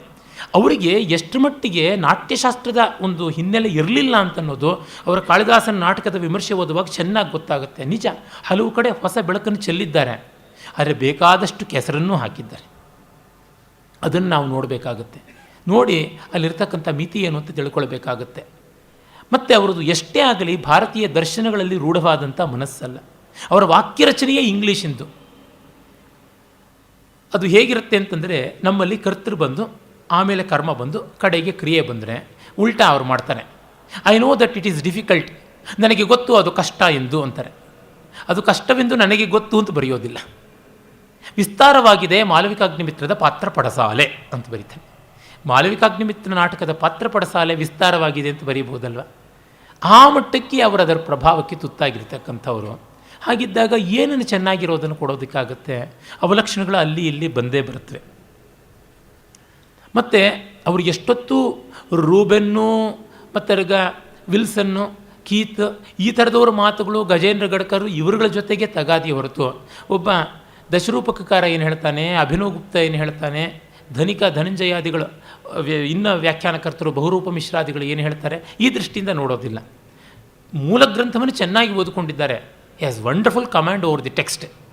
ಆದರೆ ಇಂಟರ್ಟೆಕ್ಸ್ಚುಯಾಲಿಟಿ ಏನಿದೆ, ಗ್ರಂಥಾಂತರಗಳಲ್ಲಿ ಏನು ಬರುತ್ತೆ, ಭಾರತೀಯ ನಾಟ್ಯಕಲಾ ಸಂವೇದನೆ ಅಂಥದ್ದು ಗೊತ್ತಿಲ್ಲ ಅವರಿಗೆ. ಇದು ಬಂದಿರುವಂಥ ಸಮಸ್ಯೆ. ಕೃತಕೋಟಿ ಅಂಥವರಿಗೂ ಇದೇ ದೊಡ್ಡ ಸಮಸ್ಯೆ ಆಗಿದೆ. ಅವರ ಪ್ರತ್ಯಭಿಜ್ಞಾನ ಗ್ರಂಥ ನೋಡಿದ್ರೆ ಗೊತ್ತಾಗುತ್ತೆ. ಅಸಂಬದ್ಧವಾದದ್ದು ರಾಶಿ ರಾಶಿ ಬರೆದು ಬಿಟ್ಟಿದ್ದಾರೆ. ಅದರ ಖಂಡನೆಗೆ ಒಂದು ಗ್ರಂಥ ಬರೀಬೇಕು. ಒಳಬೆಳಕು ಹೊಳಹು ಇಲ್ಲ ಅಂತ ಇಲ್ಲ, ಆದರೆ ಅವೆಲ್ಲ ಅನ್ಯಥಾಗ್ರಹಣ, ಅಸದ್ಗ್ರಹಣ, ಅಗ್ರಹಣ ಇದರಿಂದ ಆಗಿರುವಂಥದ್ದು ಅಂತ ಹೇಳಬೇಕಾಗುತ್ತೆ. ಇರಲಿ, ಇವರು ಅಲಂಕಾರ ಮಾಡ್ತಾ ಇದ್ದಾಗ ಕಣ್ವರ ಪ್ರವೇಶವಾಗುತ್ತೆ. ಇದು ಶ್ಲೋಕ ಚತುಷ್ಟಯಗಳಲ್ಲಿ ಮೊದಲನೆಯದು ಅಂತ ಪ್ರಖ್ಯಾತ. ನಮಗೆ ಗೊತ್ತೇ ಇದೆ, ಕಾವ್ಯೇಶು ನಾಟಕಂ ರಮ್ಯಂ ತತ್ರ ರಮ್ಯಾ ಶಕುಂತಲ ತತ್ರಾಪಿ ಚ ಚತುರ್ಥೋಂಕಃ ತತ್ರ ಶ್ಲೋಕ ಚತುಷ್ಟಯ ಅಂತ. ಇದರ ಬಗ್ಗೆ ಪ್ರಶ್ನೆಗಳು ಮಾಡ್ತಾರೆ. ಎಸ್ ವಿ ರಂಗಣ್ಣವ್ರು ಹೇಳ್ತಾರೆ, ಈ 4ಕ್ಕೆ ಏನು ಎಲ್ಲಿಲ್ಲದ ಪ್ರಾಶಸ್ತ್ಯ. ಇದು ಒಂದು ರೀತಿ ಚಮತ್ಕಾರ. 4ನೇ ಅಂಕ ಮಾತ್ರವಲ್ಲ, 5ನೇ ಅಂಕವೂ ತುಂಬ ಚೆನ್ನಾಗಿದೆ. ಅದು ಕಾವ್ಯೇಶು ನಾಟಕಂ ರಮ್ಯಂ ತತ್ರಮ್ಯಾ ಶಕುಂತಲ ತತ್ರಾಪಿ ಚ ಚತುರ್ಥೋಂಕಃ ಪಂಚಮಸ್ತ್ವಧಿಕೋ ಮತಃ ಅಂತ ಇನ್ನೊಂದು ಬೇರೆ ಪಾಠಾಂತರ ಇದೆ. ಪಂಚಮ ಅದಕ್ಕಿಂತ ಉನ್ನತವಾದದ್ದು ಅಂತ. ಪ್ರತಿ ಅಂಕವೂ ಚೆನ್ನಾಗಿದೆ. ಇಷ್ಟೊತ್ತು 6ನೇ ಅಂಕ ಓದ್ತಾ ಇದೆ, ಅದು ಇನ್ನೂ ಚೆನ್ನಾಗಿದೆ ಅಂತ ಅನಿಸುತ್ತೆ. ಇರಲಿ, ಇದಂತೂ ತುಂಬ ಸುಂದರವಾದದ್ದು. ಅದು ಒಂದು ಚಮತ್ಕಾರದ ಮಾತಿನಲ್ಲಿ ಲಿಟ್ರಲ್ ಆದ ಇಂಪಾರ್ಟೆನ್ಸ್ ಕೊಡಬೇಕಾಗಿಲ್ಲ. ವಸ್ತುತಃ ಈ ಶ್ಲೋಕ ಚತುಷ್ಟಯವನ್ನು ಮೀರಿಸಿದಂಥ ಶ್ಲೋಕಗಳು ಶಾಕುಂತಲದಲ್ಲಿಯೇ ಇವೆ. ಒಂದು ನಾಂದಿ ಶ್ಲೋಕವೇ ಸಾಕು. ಈ 4 ಶ್ಲೋಕವನ್ನು ನಾದಿ ನುಂಗಿ ನೊಣೆಯೋ ಥರ ಇದೆ. ಆದರೆ ಇವು ಚೆನ್ನಾಗಿಲ್ಲ ಅಂತಿಲ್ಲ. ಅದರಿಂದ ಅದನ್ನು ನಾವು ಗಮನಿಸಬೇಕಾಗುತ್ತೆ. ಮತ್ತು ಎಲ್ಲದಕ್ಕಿಂತ ಮಿಗಿಲಾಗಿ ಈ ಕನ್ಯಾ ಪಿತೃ ಒಬ್ಬ ಹೇಳುವಂಥ ಭಾವ ಇಲ್ಲಿ ಕಾಣಿಸುವಂಥದ್ದು ಹೃದಯ ಸ್ಪರ್ಶಿಯಾದಂಥ ಕರುಣ ವಾತ್ಸಲ್ಯ ರಸಗಳಿಂದ ಪ್ಲಾವಿತವಾದದ್ದು. ನಾನು ವಿದ್ಯಾರ್ಥಿ ದಶೆಯಲ್ಲಿದ್ದಾಗ, ನಿತ್ಯ ವಿದ್ಯಾರ್ಥಿಯೇ, ಇದು ನಮಗೆ ಪಾಠಕ್ಕಿದ್ದ ಪುಸ್ತಕವಾಗಿದ್ದಾಗ ನಾನು ವಿದ್ಯಾರ್ಥಿಯಾಗಿದ್ದಾಗ ಅಂತ ಹೇಳಬೇಕು. PUC 2ನೇ ವರ್ಷದಲ್ಲಿದ್ದಾಗ ಇದೇ ಅಂಕ ಇತ್ತು. ನಮ್ಮ ಮೇಷ್ಟ್ರು ಹೇಳ್ತಾ ಇದ್ದರೆ ಏನು ಮಹಾ ಚೆನ್ನಾಗಿದೆ ಇದು ಅಂತ ಗೇಲಿ ಮಾಡ್ತಾ ಕೂತಿದ್ದೆ. ಈಗ ಓದೋಕ್ಕೆ ಹೋದ್ರೇ ಕಣ್ಣೀರು ಬರುತ್ತೆ. ಯಾಸ್ಯತ್ಯದ್ಯ ಶಕುಂತಲೇತಿ ಹೃದಯಂ ಸಂಸ್ಪೃಷ್ಟ ಮುತ್ಕಂಠಯ ಕಂಠಸ್ತಂಭಿತ ಬಾಷ್ಪವೃತ್ತಿ ಕಲುಷಶ್ಚಿಂತಾಜಡಂ ದರ್ಶನಂ ವೈಕ್ಲವ್ಯಂ ಮಮ ತಾವದೀದೃಶಮಹೋ ಸ್ನೇಹಾದರಣ್ಯೌಕಸ ಪೀಡ್ಯಂತೆ ಗೃಹಿಣ ಕಥಂ ನುತನಯ ವಿಶ್ಲೇಷ ದುಃಖೈರ್ನವೈ. ಈ ಹೊತ್ತು ಶಕುಂತಲೆ ಗಂಡನ ಮನೆಗೆ ಹೋಗ್ತಾಳೆನ್ನೋ ಸುದ್ದಿ ಕೇಳಿಯೇ ನನ್ನ ಹೃದಯ ಹಿಂಡುತ್ತಾ ಇದೆ, ಕೊರಳು ಬಿಗಿದು ಬಂದಿದೆ, ಕಣ್ಣೀರಿಂದ ಕಣ್ಣು ಮಂಜಾಗಿದೆ. ಇಲ್ಲಿ ನೋಡಿ, ಚಿಂತಾ ಜಡಂ ದರ್ಶನಂ ಅಂತ. ಚಿಂತೆಯಿಂದ ಅವಳು ಹೋಗ್ತಾಳೆ ಅಂತ ಮನಸ್ಸು ಚಿಂತೆಯಿಂದ ಆವೃತವಾಗಿರುವ ಕಾರಣ ನೋಟಕ್ಕೆ ಅಲ್ಲಿ ಲಗ್ನತೆ ಮಗ್ನತೆ ಬಂದಿಲ್ಲ. ಗಂಟಲ ಸೆರೆ ಹಿಡಿದಿದೆ, ಕಣ್ಣು ಕತ್ತಲೆ ಇಡ್ತಾ ಇದೆ, ಬುದ್ಧಿ ಮಂಕಾಗಿದೆ. ನನಗೆ ಅರಣ್ಯೌಕ ಸಹ, ಕಾಡಿನ ಮನುಷ್ಯ ನಾನು, ತಪಸ್ವಿ, ಬ್ರಹ್ಮಚಾರಿ, ಜಿತೇಂದ್ರಿಯ, ವಿರಕ್ತ, ಇಂಥವನಿಗೆ ಈ ಸ್ಥಿತಿ ಬಂದರೆ ಇನ್ನು ಗೃಹಸ್ಥರಿಗೆ ನವೈಹಿ ತನಯಾ ವಿಶ್ಲೇಷ ದುಃಖೈಹಿ, ಮಕ್ಕಳು ಮದುವೆಯಾಗಿ ಹೋದ ಹೊಸ ದುಃಖ, ತನಿ ದುಃಖ, ಹಸಿ ದುಃಖ ಎಷ್ಟು ಸಂಕಟಕಾರಿಯೋ ಅದನ್ನು ನಾನು ಹೇಗೆ ಊಹೆ ಮಾಡಿಕೊಳ್ಳಿ ಅಂತಂತಿದ್ದಾನೆ. ಇದು ಎಲ್ಲ ಕನ್ಯಾಪಿತೃಗಳದ್ದು. ಅದು ನೋಡಿ, ಈ ನೋವು ತಂದೆಗಿಂತ ತಾಯಿಗೆ ಕಡಿಮೆ. ಯಾಕೆಂದರೆ ತಾಯಿ ತಾನೂ ಅನುಭವಿಸಿರ್ತಾಳೆ, ಒಂದು ರೀತಿ ಸೀಸನ್ ಆಗ್ತಾಳೆ. ಗಂಡನ ಮನೆ ಅಂದರೆ ಏನು ಅಂತ ಅವಳಿಗೆ ಗೊತ್ತಿರುತ್ತೆ. ಮತ್ತು ತಂದೆಯರು ಹೆಣ್ಣು ಮಕ್ಕಳಿಗೆ ಜಾಸ್ತಿ ಅಂಟುಕೊಳ್ಳುವುದು, ತಾಯಂದಿರು ಗಂಡು ಮಕ್ಕಳಿಗೆ ಹೆಚ್ಚಾಗಿ ಅಂಟುಕೊಳ್ಳೋದು ಲೋಕರೂಢಿ. ಹಾಗಾಗಿ ತಂದೆಗೆ ಆಗುವ ನೋವು ಇನ್ನೂ ಹೆಚ್ಚು ಸುಕುಮಾರವಾದದ್ದು. ಜೊತೆಗೆ ತಾಯಿ ಬೇಗ ಹತ್ತು ಕರೆದು ಅದನ್ನು ಹಗುರ ಮಾಡ್ಕೊಳ್ಬಹುದು. ಗಂಡಿಗೆ ಗಂಡಿನ ದರ್ಪವೇ ದೊಡ್ಡ ಅಡ್ಡಿ, ಅಳೋಕ್ಕಾಗೋದಿಲ್ಲ. ಹೀಗಾಗಿ ಅವನು ಬಿಗಿ ಹಿಡಿದು ನಿಂತುಕೊಳ್ಬೇಕು. ಅದು ಮತ್ತೆ ಉಮ್ಮಳಿಸಿ ಬರ್ತಕ್ಕಂಥ ದುಃಖ. ಹಾಗಾಗಿ ಕಣ್ವರ ಮಾತಿನಲ್ಲಿ ಇದನ್ನು ಹೇಳೋದು ಮತ್ತೂ ಔಚಿತ್ಯಪೂರ್ಣವಾಗಿ ಕಾಣಿಸುತ್ತೆ. ಆಮೇಲೆ ಅವನು ಬರ್ತಾನೆ. ಬಂದಾಗ ಗೌತಮಿ ನಮಸ್ಕಾರ ಮಾಡಿದ ಅವಳಿಗೆ ಹೇಳ್ತಾಳೆ, ಜಾತೆ ಆನಂದ ಪರಿವಾಹಿಣ ಚಕ್ಷುಷ ಪರಿಶ್ವಜ, ನೀನು ಅಪ್ಪುಕೊಮ್ಮ ನಮ್ಮನ್ನು ಅಂತ ಹೇಳ್ಬಿಟ್ಟಂತಾನೆ. ತಂದೆ ಬಂದಿದ್ದಾನೆ. ಆಚಾರಂ ತಾವತ್ ಪ್ರತ್ಯಪದ್ಯಸ್ವ, ಆಚಾರಂ ತಾವತ್ ಪ್ರತ್ಯಪದ್ಯಸ್ವ ಅಂತಾಳೆ, ನಮಸ್ಕಾರ ಮಾಡು ಅಂತ. ಅವಳಿಗೆ ನಾಚಿಕೆ. ಇದುವರೆಗೂ ಸೋಮತೀರ್ಥಕ್ಕೆ ಹೋಗಿ ಬಂದ ತಂದೆಯನ್ನು ನೋಡಿಯೇ ಇಲ್ಲ. ಬರ್ತಿದ್ದಂಗೆ ಅಶರೀರವಾಣಿ, ಅವನು ಬರ್ತಿದ್ದಂಗೆ ಡಿಸ್ಪೋಸ್ ಮಾಡೋಣ, ಕಳಿಸೋಣ, ಆಲಸ್ಯಂ ಅಮೃತಂ ವಿಷಂ ಅಂತಿದ್ದಾನೆ. ಹೀಗಿದ್ದಾಗ ತಂದೆಗೆ ಗೊತ್ತಿಲ್ಲದೆ ಮದುವೆ ಆಗಿದ್ದಾಳೆ, ಗರ್ಭಿಣಿಯಾಗಿದ್ದಾಳೆ, ಅವಳಿಗೆ ಸಂಕೋಚ. ಅದರಿಂದ ನಮಸ್ಕಾರ ಮಾಡಲಿಲ್ಲ, ಇಲ್ಲದೇ ಇದ್ದರೆ ಮಾಡಿರೋಳು. ಕೆಲವು ವಿಮರ್ಶಕರು ಇವಳಿಗೆ ನೋಡಿ ಅವಿನಯ, ಇನ್ನೊಬ್ಬರು ಹೇಳಬೇಕಾಯ್ತಾ ಅಂದರೆ ಅವಳಿಗೆ ಕಣ್ವರನ್ನು ಎದುರಿಸೋಕ್ಕೆ ಸಂಕೋಚ. ಹೇಗೆ ಎದುರಿಸೋದು, ಹೇಗೆ ನೋಡೋದು ಕಣ್ಣಲ್ಲಿ ಕಣ್ಣಿಟ್ಟು ಅಂತ. ಸೌರೀಡಂ ತಾತ ಒಂದೇ ನಾಚಿಕೆಯಿಂದ ಅಪ್ಪ ನಮಸ್ಕಾರ ಅಂತಾಳೆ. ವತ್ಸೆ ಯಯಾತೇರಿವ ಶರ್ಮಿಷ್ಠ ಭರ್ತುರ್ಬಹುಮತಾ ಭವ ಸುತಂ ತ್ವಮಪಿ ಸಂರಾಜಂ ಸೇವ ಪೂರ್ವಂ ಅವಾಪ್ನುಹಿ. ಅಮ್ಮ, ಯಯಾತಿಗೆ ಶರ್ಮಿಷ್ಠೆ ಇದ್ದಂತೆ ಗಂಡನಿಗೆ ಬಹುಮತೆಯಾಗು ಅಂತ. ಬಿ ಸಿ ಖಂಡೇಕರ್ ಹೇಳ್ತಾರೆ, ಈ ಒಂದು ಸಾಲಿನ ಮೇಲೆ 30 ವರ್ಷ ಯೋಚನೆ ಮಾಡಿದೆ, ಯಾಕೆ ಈ ಮಾತನ್ನು ಮಹಾಕವಿ ಹೇಳ್ದ ಅಂತ. ಶರ್ಮಿಷ್ಠೆಯಿಂದ ಏನಾಗಿದ್ದು? ಶರ್ಮಿಷ್ಠೆ ದಾಸಿ ವೃತ್ತಿಯಲ್ಲಿದ್ದಳು. ಯಯಾತಿಗೆ ಕೆಟ್ಟೆಸರು ಬರೆದಂತೆ ಕಷ್ಟಪಟ್ಟು ನೋಡಿಕೊಂಡ್ಳು. ಕಡೆಗೂ ಬಂತು, ಯಯಾತಿಗೆ ಶಾಪ ಬಂತು ಶರ್ಮಿಷ್ಠೆ ದೆಸೆಯಿಂದ. ಆದರೆ ತನ್ನ ಮಗ ಪೂರ್ವನ ಮೂಲಕ ಆ ಶಾಪವನ್ನು ನೀಗಿಸಿದಳು. ಪೂರ್ವ ತನ್ನ ಯೌವನವನ್ನು ತಂದೆಗೆ ಕೊಟ್ಟು ಅವನ ಮುಪ್ಪನ್ನು ಸ್ವೀಕರಿಸಿದ. ಮಗ ಅಂದರೆ ಯಾರು? ಪೂರಯತಿ ತ್ರಾಯತೆ ಪಿತರಂ ಛಿದ್ರಾದಿತಿ ಪುತ್ರ ಅನ್ನುವ ಆಚಾರ್ಯ ಶಂಕರರ ವ್ಯಾಖ್ಯಾನಕ್ಕೆ ಸದೃಶವಾಗಿದ್ದನಲ್ಲ. ಇದೇ ಕಾರಣದಿಂದಲೇ ಅವನ ಯಾಯಾತೇಯ ಅಂತ ಕರೆಯೋಲ್ಲ, ಯಯಾತಿ ವಂಶಜ ಅಂತ ಒಮ್ಮೆ ಕೂಡ ದುಷ್ಯಂತನಿಗೆ ಹೇಳಲಿಲ್ಲ. ಪೌರವ ಅಂತಲೇ ಬಂದಿದೆ. ತ್ಯಾಗ ಮಾಡಿದವ್ರನ್ನ ಸಮಾಜ ನೆನೆಯುತ್ತಲ್ಲದೆ ಸ್ವಾರ್ಥಿಗಳನ್ನು ಎಂದೂ ನೆನೆಯೋಲ್ಲ. ನೆನೆದರೆ ನನ್ನ ಹಂಗೆ ಬೈಯೋದಕ್ಕೆ ನೆನೆಯಬೇಕಷ್ಟೇ, ಇನ್ಯಾವುದಕ್ಕೂ ಅಲ್ಲ. ಸುತಂ ತ್ವಮಪಿ ಸಂರಾಜಂ, ರಾಜನಾದಂಥ ಸಮ್ರಾಟ ಆದಂಥವನನ್ನು ಪೂರ್ವಂ ಅವಾಪ್ನುಹಿ, ನೀನು ಪಡ್ಕೋ ಅಂತ. ಅಂದರೆ ನೀನೀಗ ಗರ್ಭಿಣಿ, ಪೂರ್ವಿನಂಥ ಮಗನನ್ನು ಪಡೆ. ಅವನು ಭರತ ವಂಶಾಗ್ರಣಿಯಾದ, ಮಿಕ್ಕವರೆಲ್ಲ ಭರತಕುಲ ಬಾಹ್ಯರಾದರು, ಅವರು ದೇಶ ಬಹಿಷ್ಕೃತರಾದರು. ಇವನಿಗೆ ಮಾತ್ರ ಬಂತು. ದೇವಯಾನಿ ಶುಕ್ರಾಚಾರ್ಯರ ಮಗಳಾದರೂ ಅವಳಿಗೆ ಬರಲಿಲ್ಲ. ವೃಷಪರ್ವ ರಾಕ್ಷಸನ ಮಗಳಾಗಿ ದಾಸಿವೃತ್ತಿಯನ್ನು ತನ್ನ ಸಖಿಗೆ ಮಾಡಿಕೊಂಡು ಬಂದು ತನ್ನ ವಂಶದ ತನ್ನ ಕುಲದ ಹಿತಕ್ಕಾಗಿ ಆತ್ಮತ್ಯಾಗವನ್ನು ಮಾಡಿ ಬಂದಳಲ್ಲ. ಶರ್ಮಿಷ್ಠೆ ತುಂಬ ದೊಡ್ಡವಳು ಅಂತ. ಶರ್ಮ ಅಂತಂದರೆ ಸಮಾಧಾನ, ಶಾಂತಿ, ನೆಮ್ಮದಿ ಅಂತ. ಅದನ್ನು ಪಡೆದವರಲ್ಲಿ ಅತಿ ಶ್ರೇಷ್ಠಳಾದವಳು, ಉತ್ಕೃಷ್ಟಳಾದವಳು ಶರ್ಮಿಷ್ಠ ಅನ್ನುವಂಥ ಹೆಸರು. ಅದು ಎಷ್ಟು ಚೆನ್ನಾಗಿರ್ತಕ್ಕಂಥದ್ದು ಆ ಹೆಸರು ನೋಡಿ. ಆಮೇಲೆ ಕಾಶ್ಯಪ ಹೇಳ್ತಾನೆ, ಗೌತಮಿ ಹೇಳ್ತಾಳೆ, ಭಗವನ್ ವರಃ ಕಲ್ವೇಶ ನಾಶಿಷ. ಸ್ವಾಮಿ, ಇದು ವರ, ಬರೀ ಆಶೀರ್ವಾದ ಅಲ್ಲ ಅಂತ. ಕಣ್ವರಂಥವ್ರು ಹೇಳಿದ್ರೆ ಅದು ಸುಳ್ಳಾಗೋದುಂಟೆ. ಮತ್ತು ಅಲ್ಲಿ ಇನ್ನೊಂದು ಧ್ವನಿಯೂ ಇದೆ, ಶರ್ಮಿಷ್ಠೆ ದಾಸಿ ಅಂತ ಎಷ್ಟು ಕಷ್ಟಪಟ್ಟಳು ಅದು ನಿನಗಿರುತ್ತೆ ಆ ಪರೀಕ್ಷೆ ಅಂತ ಕೂಡ ಗೊತ್ತಾಗುತ್ತೆ. ಮತ್ತು ಹೋಗಿ ಸೇರುವ ವಂಶಕ್ಕೆ ತಲೆಮಣಿಯಾದಂಥವರ ಉಪಮೆಯನ್ನೇ ಕೊಡ್ತಾ ಇರೋದು ಅಲ್ಲಿ ಮತ್ತೆ ಔಚಿತ್ಯ. ಮತ್ತು ಅದು ಚಿಕ್ಕ ಚೊಕ್ಕ ಮಾತಿನ ಒಂದು ಅನುಷ್ಠುಪ್ಪು. ಅದೇ ಮೊದಲ ಪ್ರವೇಶದಲ್ಲಿ ದೀರ್ಘಾಕ್ಷರ ಪ್ಲಾವಿತವಾದಂಥ ಗುರು ಗಂಭೀರವಾದ ಶಾರ್ದೂಲ ವಿಕ್ರೀಡಿತ ಛಂದಸ್ಸು. ಆ ಶೋಕ ಹೆಪ್ಪುಗಟ್ಟಿ ಘನೀಭೂತವಾಗಿ ಬರುವ ಬಗೆ ತೋರಿಸೋದಿಕ್ಕೆ ಕಾಳಿದಾಸರಂತೆ ಛಂದೋ ನಿರ್ವಾಹ ಮಾಡಿದವರು ಇನ್ನೊಬ್ಬರಿಲ್ಲ ಸಂಸ್ಕೃತ ಭಾಷೆಯಲ್ಲಿ. ಎಷ್ಟು ಬಾರಿ ಹೇಳೋಣ, ಕನಿಷ್ಠಿಕಾಧಿಷ್ಠಿತ ಕಾಳಿದಾಸ, ಮತ್ತೊಬ್ಬರಿಲ್ಲ ಅಂತ ನೇತಿ ಕ್ರಮದಿಂದಲೇ ಇವನ ಇತಿಕರಣ ಮಾಡಬೇಕಾಗತ್ತೆ. ಆಮೇಲೆ ತನಗೆ ನಮಸ್ಕಾರ ಆಯಿತು, ಅಗ್ನಿಗಳಿಗೆ ನಮಸ್ಕಾರ ಆಗಬೇಕಲ್ಲ. ಅವನ ಶ್ರೋತ್ರಿಯ ಪ್ರಜ್ಞೆ, ಸಂಪ್ರದಾಯಶೀಲತ್ವ ಒಂದು ಸ್ವಲ್ಪವೂ ಮುಕ್ಕಾಗೋಲ್ಲ. ಇದು ಕಾಳಿದಾಸನ ದೃಷ್ಟಿ ಕೂಡ ಹೌದು. ಕಾಳಿದಾಸನ ಅಗ್ಗದ ಶೃಂಗಾರ ಕವಿ ಅಂತ, ಪೋಲಿ ಕವಿ ಅಂತ ಹೇಳುವಂಥದ್ದಕ್ಕಿಂತ ದೊಡ್ಡ ಪಾತಕ ಇಲ್ಲ. ವತ್ಸೆ ಈತ ಸದ್ಯೋಹುತ ಅಗ್ನೀನ್ ಪ್ರದಕ್ಷಿಣೀಕುರುಷ್ವ. ಮಗಳೇ, ಈಗಷ್ಟೇ ಆಹುತಿ ಕೊಟ್ಟಂಥ ಅಗ್ನಿಗಳನ್ನು ಪ್ರದಕ್ಷಿಣೆ ಮಾಡು. ಶಿಷ್ಯ ಆಗುತ್ತಾನೆ ಪ್ರಾತರಾಹುತಿಗೆ ಕಾಲ ಅಂತ ಸೂರ್ಯೋದಯವನ್ನು ನೋಡಿ ಹೋದನಲ್ಲ, ಈಗಷ್ಟೇ ಆ ತ್ರೇತಾಗ್ನಿಗಳು, ದಕ್ಷಿಣ ಗಾರ್ಹಪತ್ಯ ಆಹ್ವನೀಯ ಅಗ್ನಿಗಳು ತೃಪ್ತವಾಗಿವೆ. ಆಹುತಿ ಸ್ವೀಕಾರ ಮಾಡಿ ಪ್ರದಕ್ಷಿಣಾತ್ಮಕವಾಗಿ ಶಾಂತ ಸ್ಥಿಮಿತವಾಗಿ ನಿರ್ಧೂಮವಾಗಿ ಬೆಳಗುತ್ತಾ ಇವೆ.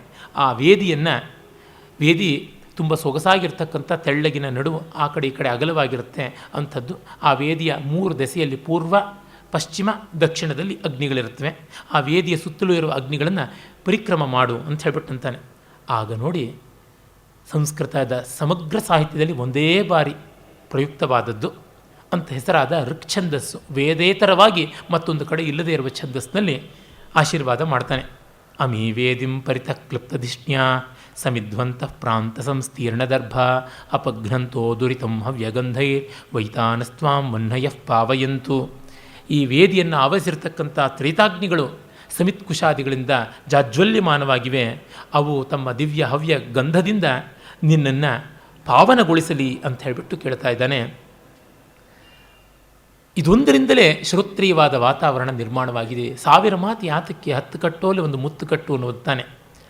ಎಲ್ಲಿ ಶಿಷ್ಯರು ಅಂದರೆ ಇಮೋ ಸ್ವಹ, ನಾವಿದ್ದೀವಿ ಅಂತವರು ಬರ್ತಾರೆ. ಆಮೇಲೆ ತಕ್ಷಣ ಹೊರಡಿನಲ್ಲ, ಆ ತಂದೆಯ ದೃಷ್ಟಿ ನೋಡಿ. ಆಶ್ರಮದ ಕುಲಾಧಿಪತಿ, ಇಡೀ ಆಶ್ರಮದ ಪ್ರತಿನಿಧಿ ಅವನು. ಆಶ್ರಮದ ವೃಕ್ಷ ಲತಾ ಮೊದಲಾದ ಎಲ್ಲ ಚರಾಚರ ಜೀವರಾಶಿಗಳನ್ನು ಸಂಬೋಧಿಸಿ ಹೇಳ್ತಾನೆ. ಭೋ ಭೋ ಸನ್ನಿಹಿತಾ ತಪೋವನ ತರವಃ ಪಾತುಂ ನ ಪ್ರಥಮಂ ವ್ಯವಸ್ಯತಿ ಜಲಂ ಯುಷ್ಮಾತ್ ಸ್ವಪೀತೇಷು ಯಾ ನಾದತ್ತೇ ಪ್ರಿಯಮಂಡನಾಪಿ ಭವತಾಂ ಸ್ನೇಹೇನ ಯಾ ಪಲ್ಲವಂ ಆದ್ಯೇವ ಕುಸುಮ ಪ್ರಸೂತಿ ಸಮಯೇ ಯಸ್ಯಾ ಭವತ್ಯುತ್ಸವಃ ಸೇಯಂ ಯಾತಿ ಶಕುಂತಲಾ ಪತಿಗೃಹಂ ಸರ್ವೈರನುಜ್ಞಾಯತಾಂ. ತಾನು ನೀರು ಕುಡಿಯುವ ಮುನ್ನ ನಿಮಗೆ ನೀರು ಎರೆಯಿದೆ, ಅವಳು ನೀರು ಕುಡಿತಾ ಇರಲಿಲ್ಲ. ಅವಳಿಗೆ ಅಲಂಕಾರ ಅಂದರೆ ಇಷ್ಟ, ಅಂದರೆ ಅವಳಿಗೆ ಸೌಂದರ್ಯ ಅಂದರೆ ಏನು ಅಂತ ಗೊತ್ತು, ಸೊಗಸು ಅಂದರೆ ಏನು ಅಂತ ಗೊತ್ತು. ಹಾಗಿದ್ದರೂ ನಿಮ್ಮ ಮೇಲಿನ ಪ್ರೀತಿಯಿಂದ ಒಂದು ಚಿಗುರನ್ನು, ಒಂದು ಹೂವನ್ನು ಕುಯ್ತಾ ಇರಲಿಲ್ಲ. ನಿಮ್ಮ ಒಂದು ಹೂವು, ಹಣ್ಣು, ಹೀಚೋ, ಕಾಯೋ ಯಾವುದು ಮೊದಲು ನಿಮ್ಮ ಗಿಡದಲ್ಲಿ ಬಂದಾಗ ಅವಳಿಗೆ ಉತ್ಸವ ಆಗ್ತಾ ಇತ್ತೋ ಅಂಥ ಶಕುಂತಲೆ ಗಂಡನ ಮನೆಗೆ ಹೋಗ್ತಿದ್ದಾಳೆ. ಅನುಜ್ಞೆಯನ್ನು ಕೊಡಿ ಅಂತ ಕೇಳ್ತಾನೆ. ಇದು ಭಾರತೀಯ ಸಂಸ್ಕೃತಿ. ಪ್ರತಿಯೊಂದರಿಂದಲೂ ಅನುಜ್ಞೆ ಪಡ್ಕೊಳ್ತಕ್ಕಂಥದ್ದು. ಬಾಣಭಟ್ಟನ ಹರ್ಷಚರಿತದಲ್ಲಿ ಬರುತ್ತೆ. ಸಗಮನಕ್ಕೆ ಹೋಗ್ತಕ್ಕಂಥ ಯಶೋಮತಿ ಹೋಗುವ ಮುನ್ನ ಅಲ್ಲಿದ್ದ ಉದ್ಯಾನಲತೆಗಳಿಗೆ, ವೃಕ್ಷಗಳಿಗೆ ನಮಸ್ಕಾರ ಮಾಡ್ತಾಳೆ. ಆ ರಾಜೋದ್ಯಾನದಲ್ಲಿ ಇರ್ತಕ್ಕಂಥದ್ದು ಇದು ತಪೋವನವಾಗಲಿ ಅದು ಪ್ರಮದವನವಾಗಲಿ ಭಾರತೀಯ ತತ್ವ, ಭಾರತೀಯ ಸಂಸ್ಕಾರ ಒಂದೇ ಅಂತ. ಅಶೋಕ ವೃಕ್ಷವೇ, ನಿನಗೆ ನಾನು ದೋಹದಕ್ಕಾಗಿ ಕಾಲಿಗೆ ಒದ್ದೆ, ನನ್ನ ಅಪರಾಧವನ್ನು ಕ್ಷಮಿಸು. ಬೊಕಲು ವೃಕ್ಷವೇ, ನಿನಗೆ ದೋಹದಕ್ಕಾಗಿ ನಾನು ಗಂಡೂಷ ಸೇಚನ ಮಾಡಿದೆ, ನನ್ನನ್ನು ಕ್ಷಮಿಸು ಅಂತ ಪ್ರತಿಯೊಂದು ಗಿಡಗಳಿಗೂ ನಾನು ಹೂವು ಚಿಗುರಲಿ ಅಂತ ಮಾಡಿದಂಥದ್ದು ಅಪಚಾರವಾಯಿತೋ ಏನೋ, ನಿಮ್ಮನ್ನು ಬಿಟ್ಟು ಹೋಗ್ತಾ ಇದ್ದೀನಿ ಅಂತ ಹೇಳಿಬಿಟ್ಟು ಕೇಳಿಕೊಂಡು ಬೀಳ್ಗೊಡುವಂಥ ಚಿತ್ರಣವನ್ನು ಕೊಡೋದು. ಇದು ಯಾವ ಸಾಹಿತ್ಯದಲ್ಲಿ ಕಾಣಿಸುತ್ತೆ? ಈ ಸೌಕುಮಾರ್ಯ ಬೇಕು. ಈ ಹೊತ್ತಿನ ಭಾರತೀಯ ಸಾಹಿತ್ಯದಲ್ಲಿ, ಜಗತ್ ಸಾಹಿತ್ಯದಲ್ಲಿಯೇ ಕೊರತೆ ಇರೋದು ಈ ಸೌಕುಮಾರ್ಯಕ್ಕೆ. ಸೌಕುಮಾರ್ಯ ಗಾಂಭೀರ್ಯವಿಲ್ಲದೆ ಬರುತ್ತೆ. ರೇಷ್ಮೆ ಎಳೆ ಮೃದುವಾಗಿದ್ದರೂ ಗಟ್ಟಿಯಾಗಿರುತ್ತೆ. ಹಾಗೆ ಇರಬೇಕಾದದ್ದು ನಮ್ಮ ಸಂಸ್ಕೃತಿಯ ಲಕ್ಷಣ, ಸಾಹಿತ್ಯದ ಲಕ್ಷಣ. ಒಡಕಲು ಬಿಂಬವೋ ತೊಡಕಲು ಬಿಂಬುವುದರಲ್ಲಿ ಇಂಥದ್ದು ಏನಾದರೂ ಕಾಣಿಸುತ್ತಾ ಹೇಳಿ? ಒಡಕಲು ಬುದ್ಧಿಯ ಫಲವಾಗಿ ಒಡಕಲುಗಳೇನೇ ಬರತಕ್ಕಂಥದ್ದು, ಬಡಕಲೇ ಆಗತಕ್ಕಂಥದ್ದು. ಅಂಥ ಆಭರಣ ಭಾರಗಳನ್ನು ಸರಸ್ವತಿ ಹೇಗೆ ತಾಳ್ತಾ ಇದ್ದಾಳೋ ಅಂತ ಅನಿಸುತ್ತೆ. ಕೊರಳಗೊಂದು ನಗಾರಿ ಕಟ್ಟಿಕೊಂಡಂತೆ ಇರುತ್ತೆ. ಈ ಗಂಭೀರ ಮನೋಹರವಾದ ಶಾರ್ದೂಲ ವಿಕ್ರೀಡಿತದಲ್ಲಿ ಅವರು ಕೇಳ್ತಾರೆ. ಇದು 2ನೇ ಪದ್ಯ ಶೋಕ ಚತುಷ್ಟಯದಲ್ಲಿ ಅಂತ ಪರಂಪರೆಯ ವಿಶ್ವಾಸ. ಆಗ ಆಕಾಶದಲ್ಲಿ ಕೋಗಿಲೆಯ ಧ್ವನಿ ಕೇಳುತ್ತೆ. ಅನುಮತ ಗಮನ ಶಕುಂತಲ ತರುಭಿರಿಯಂ ವನವಾಸ ಬಂಧುಭಿ ಪರಭೃತ ವಿರುತಂ ಕಲಂ ಯಥಾ ಪ್ರತಿವಚನೀಕೃತಂ ಏಭಿರೀದೃಶಂ. ಇದು ನೋಡಿ ಎಷ್ಟು ತ್ವರಿತ ಮನೋಹರವಾಗಿ ಬರುತ್ತೆ. ಅನುಮತ ಗಮನ ಶಕುಂತಲ, ಶಕುಂತಲೆಗೆ ಅನುಜ್ಞೆ ಸಿಕ್ಕಿಬಿಡ್ತು ಹೋಗೋದಿಕ್ಕೆ. ತರುಭಿರಿಯಂ ವನವಾಸ ಬಂಧುಭಿ, ಈ ವನವಾಸ ಬಂಧುಗಳಾದ ತರುಗಳಿಂದ. ಪರಭೃತ ವಿರುತಂ ಕಲಂ ಯಥ, ಆ ಕೋಗಿಲೆಯ ಮಧುರವಾದಂಥ ಸ್ವರ ಬಂತಲ್ಲ, ಅದರಿಂದ ಅನುಮತಿ ಸಿಕ್ತು. ಪ್ರತಿವಚನೀಕೃತ ಮೇಭಿರೀದೃಶಂ, ಹೀಗೆ ಈ ಚರಾಚರ ಜೀವರಾಶಿ ಜಡರಾಶಿ ಪ್ರತಿಕ್ರಿಯೆ ಕೊಡ್ತು ಅಂತ. ಹಾಗಂತಿದ್ದಂತೆ ಸಾಕ್ಷಾತ್ ಅಶರೀರವಾಣಿಯೇ ಆಗುತ್ತೆ. ಅದೀಗ ವಸಂತ ತಿಲಕ ಉಲ್ಲಾಸದ, ಗಾಂಭೀರ್ಯದ, ಉತ್ಕಟತೆಯ ಸಂಕೇತದ ಛಂದಸ್ಸು, ನಿರ್ಯತಿ ಛಂದಸ್ಸು, ಒಂದೇ ಓಟ ಓಡುತ್ತೆ. ಸಂಸ್ಕೃತದ ಮಿಡ್ಲ್ ಆರ್ಡರ್ ಬ್ಯಾಟ್ಸ್ಮನ್ ಅಂದರೆ ಇದು, ಇನ್ಯಾವುದೂ ಅಲ್ಲ. ರಮ್ಯಾಂತರ ಕಮಲಿನಿ ಹರಿತೈ ಸರೋಭಿ ಛಾಯಾದ್ರುಮೈರ್ನಿಯಮಿತಾರ್ಕಮಯೂಖತಾಪೈ ಭೂಯಾತ್ ಕುಶೇಶಯ ರಜೋ ಮೃದುರೇಣು ರಸ್ಯ ಶಾಂತಾನುಕೂಲ ಪವನಶ್ಚ ಶಿವಶ್ಚ ಪಂಥಾ. ಇವಳು ಹೋಗುವ ಹಾದಿಯಲ್ಲಿ ಸೊಗಸಾಗಿ ಕಮಲ ಪುಷ್ಪಗಳಿಂದ ಆವೃತವಾದಂತಹ ಸರೋವರಗಳು ಅಲ್ಲಿಗಲ್ಲಿಗೆ ಸಿಗಲಿ, ಸರೋವರಗಳ ಅಂತರ ಹದವಾಗಿರಲಿ, ಅವರವರು ಮಜಲು ಹಾಕೋದಕ್ಕೆ ಸರಿಯಾಗಿರುವಂತೆ ಸರೋವರಗಳು ಸಿಗಲಿ. ಮತ್ತು ಅದು ಏನು ಕಮಲಿನೀ ಹರಿತೈ, ಕಮಲಗಳಿಂದ ತುಂಬಿ ತುಳುಕಾಡುವ ಸರೋವರಗಳು ಮತ್ತು ನೆರಳಿನ ಮರಗಳು, ಛಾಯಾದ್ರುಮಗಳು ತಣ್ಣಳಲು ಕೊಡುವಂತೆ ಚೆನ್ನಾಗಿ ಇರಲಿ. ಅದೀಗ ಶರತ್ಕಾಲ ಬಂದಿರುವುದು, ತುಂಬ ಚೆನ್ನಾಗಿರುತ್ತೆ ಮರಗಳದು. ಮತ್ತು ದಾರಿಯಲ್ಲೆಲ್ಲ ಕಮಲದ ಪರಾಗ ಆವೃತವಾಗಿದ್ದು ಧೂಳಿಲ್ಲದೆ ಇರಲಿ, ಮತ್ತು ಇವರು ಹೋಗುವಾಗ ಬೆನ್ನಿಗೆ ತಟ್ಟಿ ಇವರನ್ನು ಮುಂದಕ್ಕೆ ನಡೆಸುವಂತೆ ಅನುಕೂಲಕಾರಿಯಾಗಿ ಗಾಳಿ ಬೀಸಲಿ, ಪ್ರತಿಕೂಲವಾಗಿ ಕಣ್ಣಿಗೆ ಧೂಳು ಬಡಿಯೋದು ಬೇಡ, ಬೆನ್ನಿಗೆ ತಟ್ಟುವಂತೆ ಮುಂದೆ ಮುಂದೆ ಇವರು ಹೋಗುವಂತೆ ಮಾಡಲಿ. ಮುಂದೆ ಅವರು ನದಿಗಳನ್ನು ದಾಟಬೇಕಾಗುತ್ತೆ, ಶಚಿತೀರ್ಥ ಬರುತ್ತೆ, ಶಕ್ರಾವತಾರ ಕ್ಷೇತ್ರ ಬರುತ್ತೆ, ಎಲ್ಲ ಗಂಗೆಯನ್ನು ದಾಟಿ ಹೋಗಬೇಕಾಗುತ್ತೆ ಹಸ್ತಿನಾವತಿಗೆ. ಅದಕ್ಕೆ ಅನುಕೂಲಕಾರಿಯಾಗುವಂತೆ, ಅನುಕೂಲ ಅನ್ನುವುದು ನೌಕೆಗಳಿಗೆ ಬಹಳ ಬೇಕು ಹಾಯಿ ಹಾಕೋದಕ್ಕೆ, ಹಾಗೆಲ್ಲ ಬೀಸಲಿ. ಶಿವಶ್ಚ ಪಂಥಾಹ, ದಾರಿ ಮಂಗಳಕರವಾಗಿರಲಿ. ಇದು ಶಿವಸ್ಥೇ ಸಂತು ಪಂಥಾನಃ ಶಿವಶ್ಚ ಪಂಥಾಹ ಅನ್ನುವುದು ಒಂದು ಇಡಿಯಮ್ ಆಯಿತು. ಅದು ಮೊದಲಿಗೆ ಕಾಳಿದಾಸ ಬಳಸಿದ್ದು. ಒಂದು ಇಡೀ ಸಂಸ್ಕೃತಿಯ ಜೀವನಾಡಿಯನ್ನು, ಮಾತಿನ ಬಳಕೆಯ ಬಗೆಯನ್ನು ಯಾವುದೆಲ್ಲವನ್ನು ಬಿಡದೆ ಚಿತ್ರಿಸ್ತಾ ಇದ್ದಾನೆ. ಇಷ್ಟೇ ಕಂಪ್ಲೀಟ್ ವರ್ಕ್ಸ್ ಆಫ್ ಕಾಳಿದಾಸ, ಇಷ್ಟೇ ಸ್ವಾಮಿ, ಇನ್ನು ಇದಕ್ಕಿಂತ ಜಾಸ್ತಿ ಇಲ್ಲ. ಮೂಲ ಇಷ್ಟೇ ಇರುವುದು. ಅಷ್ಟರೊಳಗೆ ಇಷ್ಟೆಲ್ಲ ಮಾಡಿದ್ದಾನೆ. ಅಲ್ಲಿಂದ ಇಲ್ಲಿವರೆಗೂ ಬರೀತಾರೆ. 1,00,000 ಪುಟ 2,00,000 ಪುಟ ಅಂತೆಲ್ಲ ಸಾಹಿತ್ಯ. ಅಲೆಕ್ಸಾಂಡರ್ ಡ್ಯೂಮಾಸ್ ಫ್ರಾನ್ಸ್ನ ಕಾದಂಬರಿಕಾರ 300-400ಕ್ಕೂ ಹೆಚ್ಚು ಕಾದಂಬರಿಗಳು ಬರೆದ. ಈಗ ಯಾರೂ ಅವನನ್ನು ಸ್ಮರಿಸೋದಿಲ್ಲ, ಏನೋ ಹೊತ್ತು ಹೋಗಲಿಲ್ಲ ಅಂತ ಟೈಮ್ ಕಿಲ್ಲರ್ಸ್ ಮಾತ್ರ ಬಳಸ್ತಾರೆ. ಆ ಥರ ಆಗುತ್ತೆ.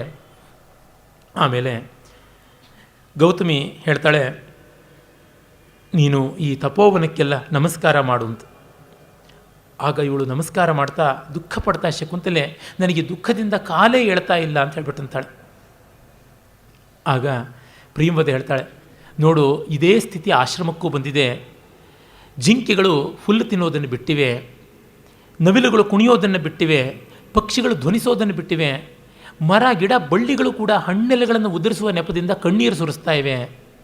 ಅಪಸೃತ ಪಾಂಡುಪತ್ರ ಮುಂಚಂತ್ಯಶ್ರೂಣಿ ಲತಾ ಅಂತ ಹೇಳ್ಬಿಟ್ಟಂತಾಳೆ. ಆಮೇಲೆ ಶಕುಂತಲೆ, ಅಪ್ಪ ಒಂದು ನಿಮಿಷ ಈ ವನಜ್ಯೋತ್ಸನೆಯನ್ನು ಮಾತಾಡಿಸಿ ಬರ್ತೀನಿ ಅಂತಾಳೆ. ಲತಾ ಭಗಿನೀಂ ವನಜ್ಯೋತ್ಸನಾಂ ತಾವದ ಆಮಂತ್ರಯಿಷಿ. ನೋಡಿ ಬರ್ತೀನಿ ಅನ್ನಲ್ಲ, ಮಾತಾಡಿಸಿ ಬರ್ತೀನಿ ಅಂತಾಳೆ. ವನಜ್ಯೋತ್ಸನ ಅಂತ ಹೆಸರಿಟ್ಟಿದ್ದಾಳೆ, ಕಾಡ ಬೆಳದಿಂಗಳು ಅಂತ ಮಲ್ಲಿಗೆಗೆ. ಮಾವಿನ ಮರಕ್ಕೆ ಮದುವೆ ಮಾಡಿಸಿದ್ದಾಳೆ. ಹೋಗಿ ಆ ಬಳ್ಳಿಯನ್ನು ಅಪ್ಪಿಕೋತಾಳೆ. ವನಜ್ಯೋತ್ಸನೆ ಚ್ಯೂತ ಸಂಗತಾಪಿ ಮಾಂ ಪ್ರತ್ಯಾಲಿಂಗ ಇಥೋ ಗತಾಭಿ ಶಾಖಾ ಬಾಹಾಭಿ ಅದ್ಯ ಪ್ರಭೃತಿ ದೂರ ಪರಿವರ್ತಿನಿ ಭವಿಷ್ಯಾಮಿ. ವನಜ್ಯೋತ್ಸನೆ, ನೀನೀಗ ಮಾವಿನ ಮರವನ್ನು ಅಪ್ಪಿಕೊಂಡಿದ್ದೀಯಾ ನಿನ್ನ ಬಳ್ಳಿಗಳಿಂದ ಅಂತ ಗೊತ್ತು, ಆದರೆ ನನಗೂ ಒಂದೆರಡು ಕುಡಿಗಳನ್ನು ಚಾಚು, ಆ ತೋಳಿಂದ ನನ್ನನ್ನು ಅಪ್ಪಿಕೋ, ಇನ್ನು ಮುಂದೆ ನಾನು ನಿನ್ನ ಪಾಲಿಗೆ ಇಲ್ಲ ಅಂತ ಹೇಳ್ಬಿಟ್ಟಂತಾಳೆ.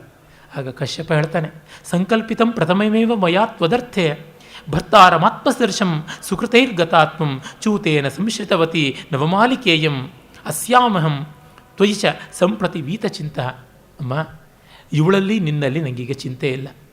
ಆ ನವಮಾಲಿಕೆಗೆ ಮಾವಿನ ಮರ ಸಿಕ್ತು, ನಿನಗೆ ದುಷ್ಯಂತ ಸಿಕ್ಕದ, ಒಳ್ಳೆಯ ಗಂಡ ಬೇಕು ಅಂತ ಅಷ್ಟೇ ಬಯಸಿದ್ದು. ನಮ್ಮಲ್ಲಿ ಒಳ್ಳೆಯ ಗಂಡ ಬೇಕು ಅಂತ ಕನ್ಯಾಪಿತೃಗಳು ಬಯಸಿದ್ರೆ ಸಾಕು. ಅವನು ಇಂಥವನೇ ಆಗಬೇಕು, ಅಂಥವನೇ ಆಗಬೇಕು, ಇದೇ ಕುಲ, ಅದೇ ಸಂಬಳ, ಇದೇ ರೂಪ, ಅದೇ ಇದು ಅಲ್ಲ, ಒಳ್ಳೆಯವನಾಗಿ ನೋಡಿಕೊಳ್ಳುವಂಥದ್ರೆ ಸಾಕು. ಹಾಗಿರಬೇಕು ಅಂತ ಅಷ್ಟೇ. ಅವನಿಗೆ ಇನ್ಯಾವ ಕ್ವಾಲಿಫಿಕೇಷನ್ಸು ಮೈಂಡಲ್ಲಿರಲಿಲ್ಲ, ಇನ್ಯಾವ ಚಿತ್ರಣವೂ ಇರಲಿಲ್ಲ. ಅದಕ್ಕೆ ಒಪ್ಕೊಳ್ಳೋಕ್ಕಾಯಿತು. ಇಲ್ಲ, ನಾನು ಯಾವುದೋ ಜಮದಗ್ನಿ ಗೋತ್ರದ ಒಬ್ಬ ತರುಣನ ನೋಡಿಟ್ಟಿದ್ದೆ, ಅವನಿಗೆ ಮೊಳದುದ್ದ ಗಡ್ಡ ಇತ್ತು, ಆಕಾಶದ ಎತ್ತರಕ್ಕೆ ತಪೋಬಲ ಇತ್ತು ಅಂತ ಏನೂ ಇಟ್ಕೊಂಡಿರಲಿಲ್ಲ ಅಜೆಂಡ. ಅವನು ಅಷ್ಟು ದೊಡ್ಡ ತಪಸ್ವಿಯಾಗಿದ್ದರು, ಸಿದ್ಧ ಸಂಕಲ್ಪನಾಗಿದ್ದರು. ಇಂಥದ್ದು ಯಾವುದೂ ಇಲ್ಲದೆ ಅವಳಿಗೆ ಒಳ್ಳೆಯವನು ಸಿಕ್ಕಿದ್ರೆ ಸಾಕು ಅನ್ನೋದನ್ನು ಇಟ್ಕೊಂಡಿದ್ದ ಓಪನ್ ಎಂಡ್ ಇದೆಯಲ್ಲ, ಅದು ತುಂಬ ದೊಡ್ಡದು.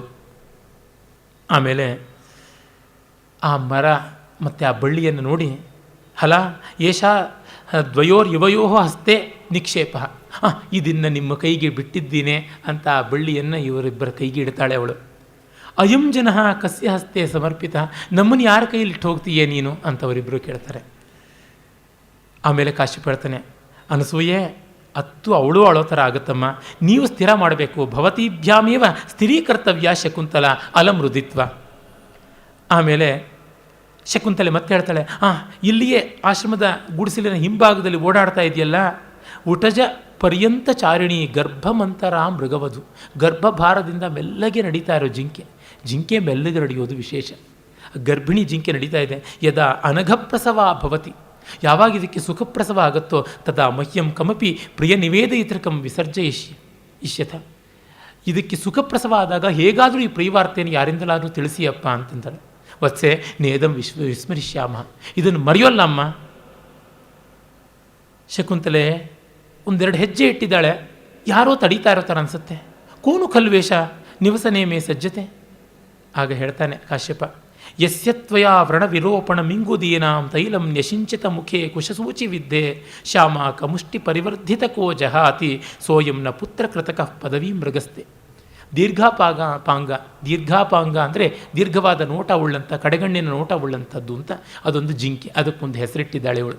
ಆ ಮರಿ ಜಿಂಕೆ ಮರಿಯಾಗಿದ್ದಾಗ ತಬ್ಬಲಿ ಪಾಪ ಗೊತ್ತಿಲ್ಲ ಹೇಗೆ ಹುಲ್ಲು ತಿನ್ನಬೇಕು ಅಂತ ದರ್ಭೇಗ ಬಾಯಿಟ್ಟು ಬಾಯೆಲ್ಲ ಗಾಯ ಆಗಿತ್ತು. ಆ ಗಾಯ ಆಗಿದ್ದ ಬಾಯಿಗೆ ಇವಳು ಇಂಗುದಿ ತೈಲವನ್ನು ಆಯಿಂಟ್ಮೆಂಟ್ ಥರ ಹಚ್ಚಿ ಎಳೇ ಗರಿಕೆಯನ್ನು ತಾನೇ ಕೈಯಾರ ಮೆಲ್ಲನೆ ತಿನ್ನಿಸಿ ಬೆಳೆಸಿದಳು. ಅದೀಗ ಸೆರೆಗಿಡಿದು ನಿನ್ನ ದಾರಿಯನ್ನು ತಡೆದಿದೆ ಅಂತ.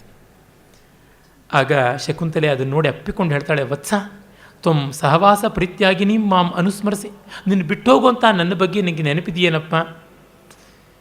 ನೀನು ಪಾಪ ತಾಯಿ ನಿನ್ನ ಹುಟ್ಟಿದ ತಕ್ಷಣ ಕಳ್ಕೊಂಡ್ಬಿಟ್ಲು. ಈಗಲೂ ನನಗೆ ಆ ದುಃಖ ಕಾಡುತ್ತೆ. ನಾನು ತಂದೆಯನ್ನು ಬಿಟ್ಟು ಹೋಗ್ತಾ ಇದ್ದೀನಿ, ದೂರ ಹೋಗಪ್ಪ, ದೂರ ಹೋಗು, ನಾನು ನಿನ್ನ ಮರೆಯೋಲ್ಲ ಅಂಥೇಳಿ ಕಳಿಸ್ಕೊಡ್ತಾಳೆ. ಹಾಗೆ ಹೇಳ್ತಾ ಕಣ್ಣೀರಿಟ್ಟಾಗ ದಾರಿ ಕಾಣಿಸೋಲ್ಲ. ಹಾಗೆ ಹೇಳ್ತಾನೆ, ಉತ್ಪಕ್ಷ್ಮಣೋ ನಯನಯೋ ಉಪರುದ್ಧ ವೃತ್ತಿಂ ಬಾಷ್ಪಂ ಕುರು ಸ್ಥಿರತೆಯ ವಿರತಾನುಬಂಧಂ ಅಸ್ಮಿನ್ ಅಲಕ್ಷಿತ ನತೋನ್ನತ ಭೂಮಿ ಭಾಗೆ ಮಾರ್ಗೆ ಪದಾನಿ ಖಲುತೆ ವಿಷಮೀಭವಂತಿ. ಅಮ್ಮ, ಕಣ್ಣೀರಿಂದ ಕಣ್ಣು ಕತ್ತಲೆ ಇಡ್ತಾ ಇದೆ, ಅದರಿಂದ ನಿನ್ನ ಏರಿಳಿತದ ಹಾದಿಯಲ್ಲಿ ಹೆಜ್ಜೆ ಕಷ್ಟವಾಗುತ್ತೆ, ಹುಷಾರು, ನೀನು ಎಚ್ಚರಿಕೆಯಿಂದ ನಡಿ. ಮಾರ್ಗೇ ಪದಾನಿ ಖಲುತೆ ವಿಷಮೀಭವಂತಿ, ಹೆಜ್ಜೆ ಎಡವೀತು ಅಂತ. ಇದು ಮುಂದಿನ ಭವಿಷ್ಯಕ್ಕೂ ಸಂಕೇತ. ನೋಡಿ, ಇದು ಯಾವ ಒಂದು ಪದ್ಯದಲ್ಲೂ ಬಲಾದಾಕೃಷ್ಟವಾದ ಎಫರ್ಟೆಡ್ ಆದ ಅಲಂಕಾರ ಇಲ್ಲ. ಅರೆ ಪ್ರತಿಯೊಂದೂ ರಸಧ್ವನಿ ಪ್ಲಾವಿತವಾದದ್ದು, ರಸವದ ಅಲಂಕಾರವೋ ಮತ್ತೊಂದು ಮಗದೊಂದು ಇದ್ದೇ ಇದೆ. ಅರೆ ಹುಡುಕಬೇಕು, ನನಗೆ ಇವಾಗ ಹುಡುಕೋಕ್ಕಾಗ್ತಾ ಇಲ್ಲ ಭಾವನೆಯಿಂದಾಗಿ, ಆದರೆ ಪ್ರತಿಯೊಂದು ರಸಪ್ಲಾವಿತವಾದದ್ದು, ರಸವಿಸ್ರವತ್ತಾದಂಥದ್ದು. ಅಲ್ಲಿಗೆ ಒಂದು ಸರೋವರ ಬರುತ್ತೆ. ಶಾರ್ಂಗರವ ಕಠೋರಿ ಆಚಾರವಂತ ಭಗವನ್ ಓದಕಾಂತಂ ಸ್ನಿಗ್ಧೋ ಜನ ಅನುಗಂತವ್ಯೇತಿ ಶ್ರೂಯತೆ. ನೀರಿನ ಸೆಲೆ ಇರುವವರೆಗೆ ಆತ್ಮೀಯರು ಬಂದು ಬೀಳ್ಕೊಡಬೇಕು, ಅದರಿಂದ ಆಚೆಗೆ ಬರಬಾರ್ದು ಅಂತ ಶಾಸ್ತ್ರ ಇದೆ. ಇನ್ನು ಇವ್ರು ಹೋಗ್ಬೋದಲ್ವಾ?